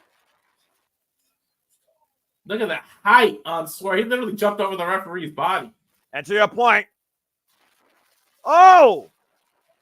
The lariat off the referee's back. Swerve with his own buckshot lariat. Yeah, I think he slipped a little, though. Well, again, losing blood definitely probably doesn't help. And also, Swerve doesn't usually do that move. Still got a hell of a lariat off of Paul Turner's back. Capacity crowd on hand and what is a resourceful, if you want to call it that, end game to Swerve, Strowman, Heyman, and Page in our main event at All Out in this lights out steel cage match. And the chair in the back of the Hangman. Yeah, here's a chair. Huh? Again, these two don't give a shit. Oh my God! That noise should tell you all you need to know about the absolute hatred being unleashed tonight. Look at the eyes. The eyes tell the story on Swerve Strickland. And there's nothing stopping either one of them. And again, just wearing away the back of Hangman Adam Page. Now he's propping the chair up in the corner. You can literally break a man's back with how hard they were swinging that chair, if that chair wasn't gimmicked. And Swerve right now, hoisting up Hangman. They might be looking at Lawn Dart can. Lawn Dart in the corner! In a steel chair. You can easily snap someone's neck doing that. And that might be it. Cover finally here in this match, 2.5. First fall. The first match. cover. Yeah, 15 minutes into the match, and it's the first cover, Noah. Yeah, I'm about to say, I guess 15 minutes of hell isn't enough for Heyman Adam Page and Swerve Strickland. I'm a little shocked that Swerve even tried to do the cover. Well, I do think there's some sense of humanity in both these men. I just don't know necessarily where it is. And going back to that box you were talking about earlier, to your point, we've only seen so far a staple gun. And thank you, Matt, for that. Daniel, yeah, good to see you. I don't know what the fuck's been happening tonight here in AEW, and oh dear God. That is a cement block. Come on now. That is a cinder block, Walter. That is correct. What the hell is the same cinder block that Swerve used to break Keith Lee? The same cinder block Swerve used to knock out him and Adam Page last year at Full Gear before choking him out with a steel chain. Knockouts count this time in this match, so if he knocks him out here, it's over. Strickland right now might be looking for a game over. Pedigree or pile. Oh, dear God. No. Not pile driver. Oh, no. Heyman, though, might be looking to hook Swerve Strickland up for a dead eye. Swerve desperation, though, fighting back. Oh, God, someone's going to get their No. Dear God, no. Don't do this. Don't do this, Swerve. Oh, my God. Oh, the lower back off the vertebrae cup killer. What the fuck you want to call it? The cinder block contacts him and Adam Page's spine. Shoot the half, the cover, lateral press, kick out somehow by Heyman at 2. That would literally break your vertebrae. Landing on the cinder dear God, look at that. Look at his back, Noah. Oh, I'm so glad it wasn't full contact. It looked like he just scraped down the edge of that cinder block. Probably his only saving grace. God damn. Lord, forgive me. Oh, that cinder block still perfectly intact, by the way, in the middle of the ring. That's a whole different form of rope burn, Walter. Oh, jeez. I can't imagine what that felt like. And now Swerve going for the table. What else can happen in this damn match? I really wish you wouldn't say that. You're right. Again, table can mean anything here.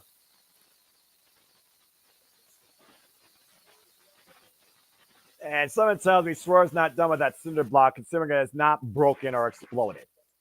Again, the edge caught him and Adam Page's back. Off what looked like, I think, a vertebrae for a near fall. Him will be lucky to stand up straight again. Yeah, that's ridiculous.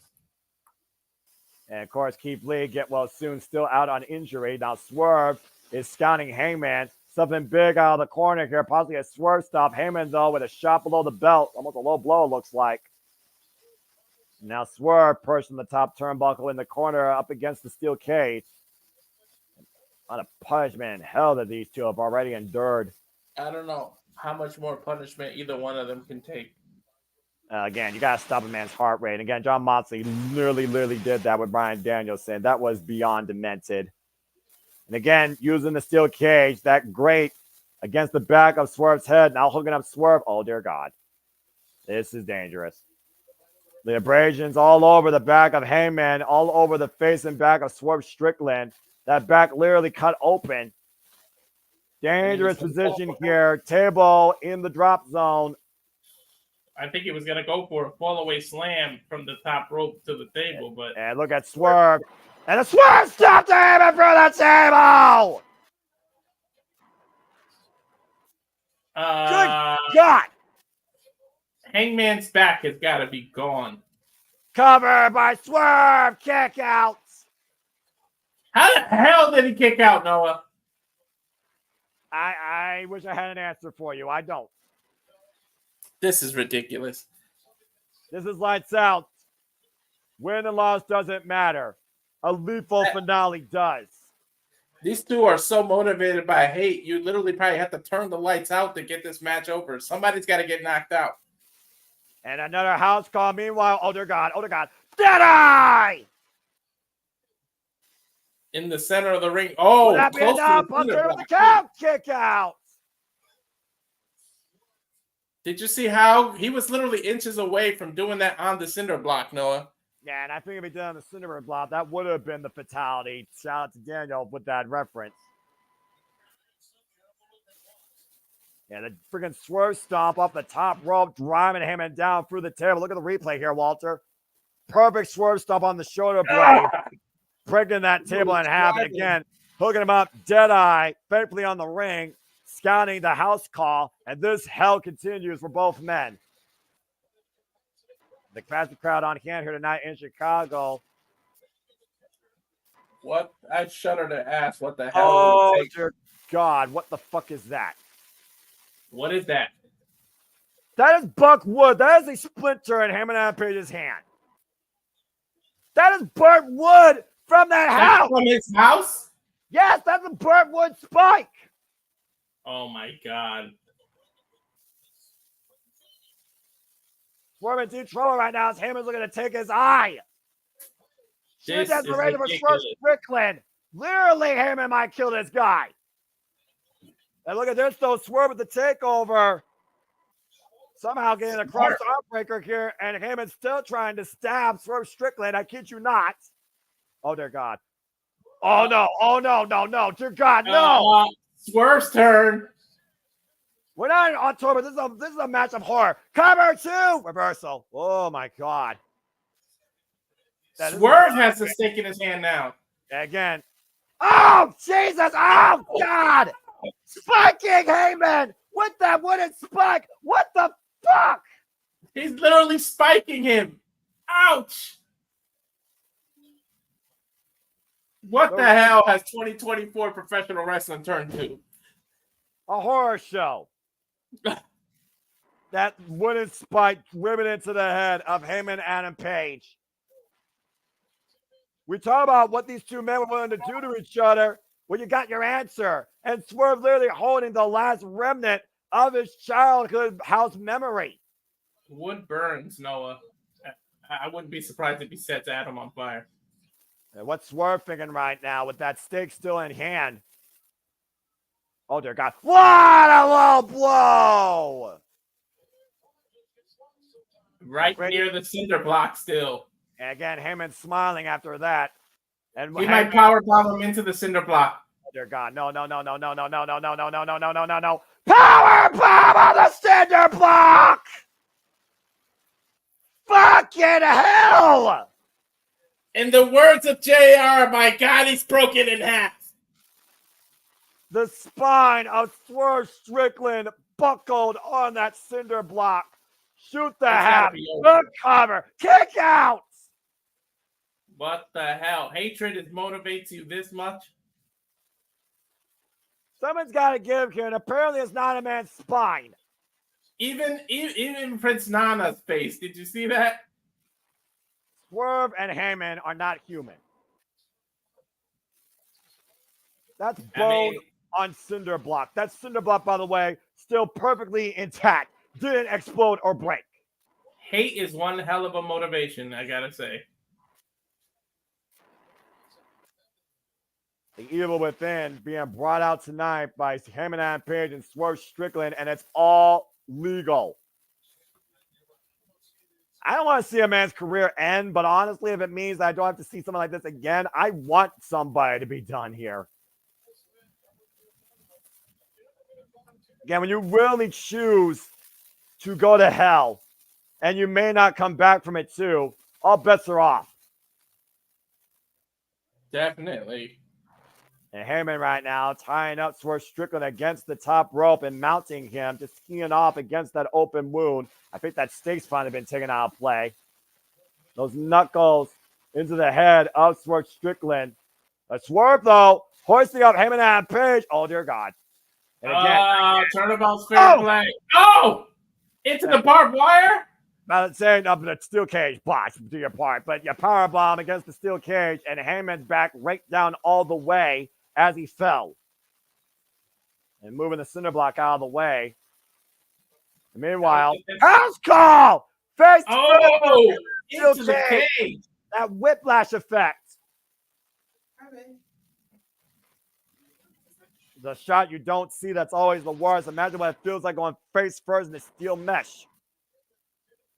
What else can you put a man's body through before it breaks, Noah?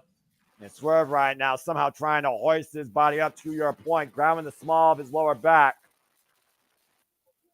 Oh, damn it. And I just remembered that chair is still in the corner. House call connects. Lord have mercy. Let this match be over. I don't usually agree with you a lot, Walter, but I do agree with you. Cover 2. No! Damn it. I don't think I've ever wanted a match to just end more badly than now. I mean, when you're literally trying to set a spike through a man's heart and break their back with a cinder block, the only thing you're missing at this point is fire. And now Hangman in the drop zone, Swerve to the top rope. And Swerve. Well, wait a minute. Another Swerve stomp? I think Swerve has more dangerous, devious intentions in mind. Oh, dear God. I think he wants to go higher. Oh, no. Swerve, no. Come on, man. These guys are literally flirting the line between life and death if he tries to do something off the top of the steel cage.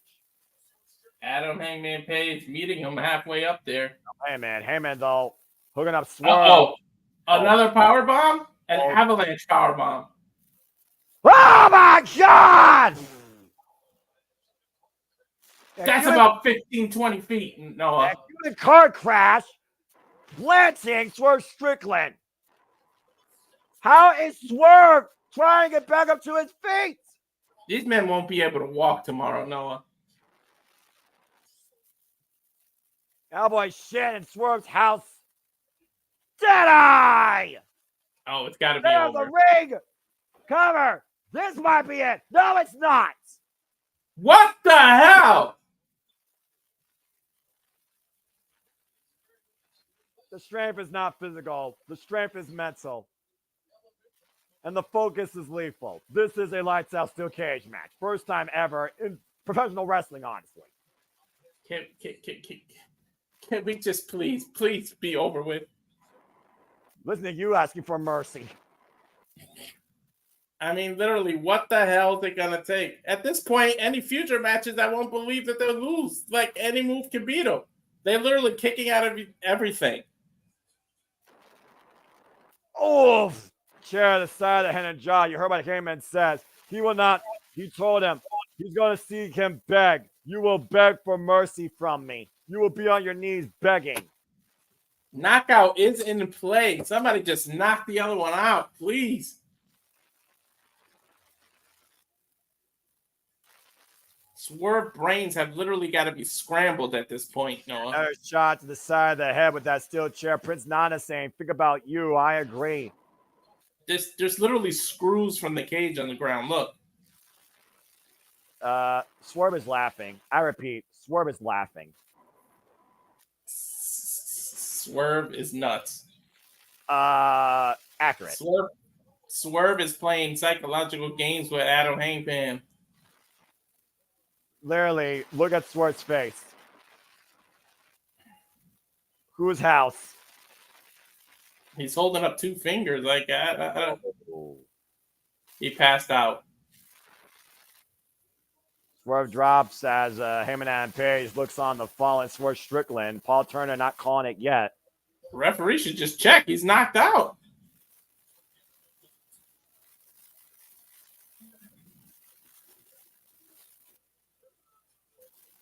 Now I'm going to punish you. He literally yelled at him. You didn't punish him enough? Well, he just took the grill out of Swerve's mouth.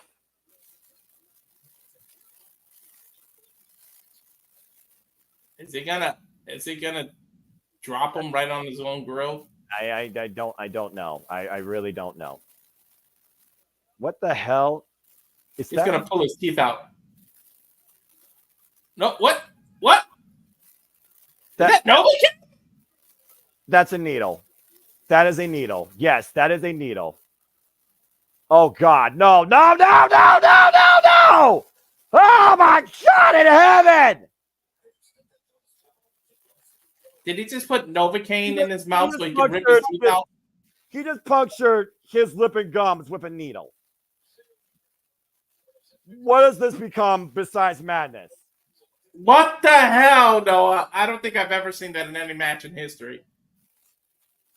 I don't know what the fuck you can do now. Oh my God! I think he sedated him with that needle. That's it! That is fucking it! Swerve's near dead. Share the top of the head. To your point, I think he did sedate him. Heyman and Swerve Strickland in hell. Lights out quite literally. Paul Turner calls the knockout. Mercifully, this is over. And I pray to God this never happens again. Holy fuck. The cage rising as Heyman stands triumphant. A measure of revenge, goddamn. But at what cost? I don't even know what to say after what I just witnessed. I'm at a loss for words. Think about not just the physical cause here, but the emotional cause and the mental cause, particularly to him and Adam Page and what he just did, but what he may have just literally done to Swerve Strickland. I literally think he drugged him, Noah. Someone tells me we are never going to look at him and Adam Page and Swerve Strickland the same way again. I pray to God Swerve's okay. He literally brained him with that steel chair. There's a reason why we had that faraway shot, Walter. Look at the chair. Yeah, look at that chair. And then after he literally couldn't block it, he couldn't dodge it. He was literally sedated. He's sleeping, Noah. Unrecognizable punishment and a fatality done by Heyman and Adam Page tonight. Well, Heyman, I hope it was fucking worth it. I hope you could really hold your head up high after what you literally did. You're killing a man. This is beyond. Yeah, this goes beyond wrestling. This went way too far. I thought John Moxley was out of line, suffocating Bryan Danielson with a plastic bag. Swerve Strickland was literally unaware of what Heyman and Adam Page did to him in the end. Back to back. What is this shit? First, the Combat Club turns on Bryan Danielson. Now this shit. And now it looks like Page is going back towards the ring for more. Just stop. Just stop. Heyman and Adam Page checking to make sure Swerve is not moving. He didn't beg for mercy, but he went all out to make sure that Swerve was done. For Walter Cruz, I'm the Seminole Foster. We went all out lethally tonight in the conclusion of this pay-per-view. Definitely love you more questions than answers. We'll see you next time here on the Super Reliable Network.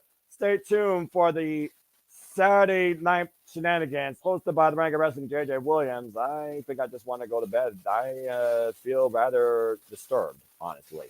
I feel disturbed. That's just taking revenge to another level. To end a man while they're unaware after you may have sedated. That's not right. That's fucked up beyond belief, Walter. I don't know what to say. at this point. I don't know, but stay tuned, folks. We'll be back in a few on the flip side with Saturday shenanigans. Good night. I don't know what to say at this point. What the fuck's happening in AEW next? Your guess is as good as mine. I We're don't know. okay. See you, folks.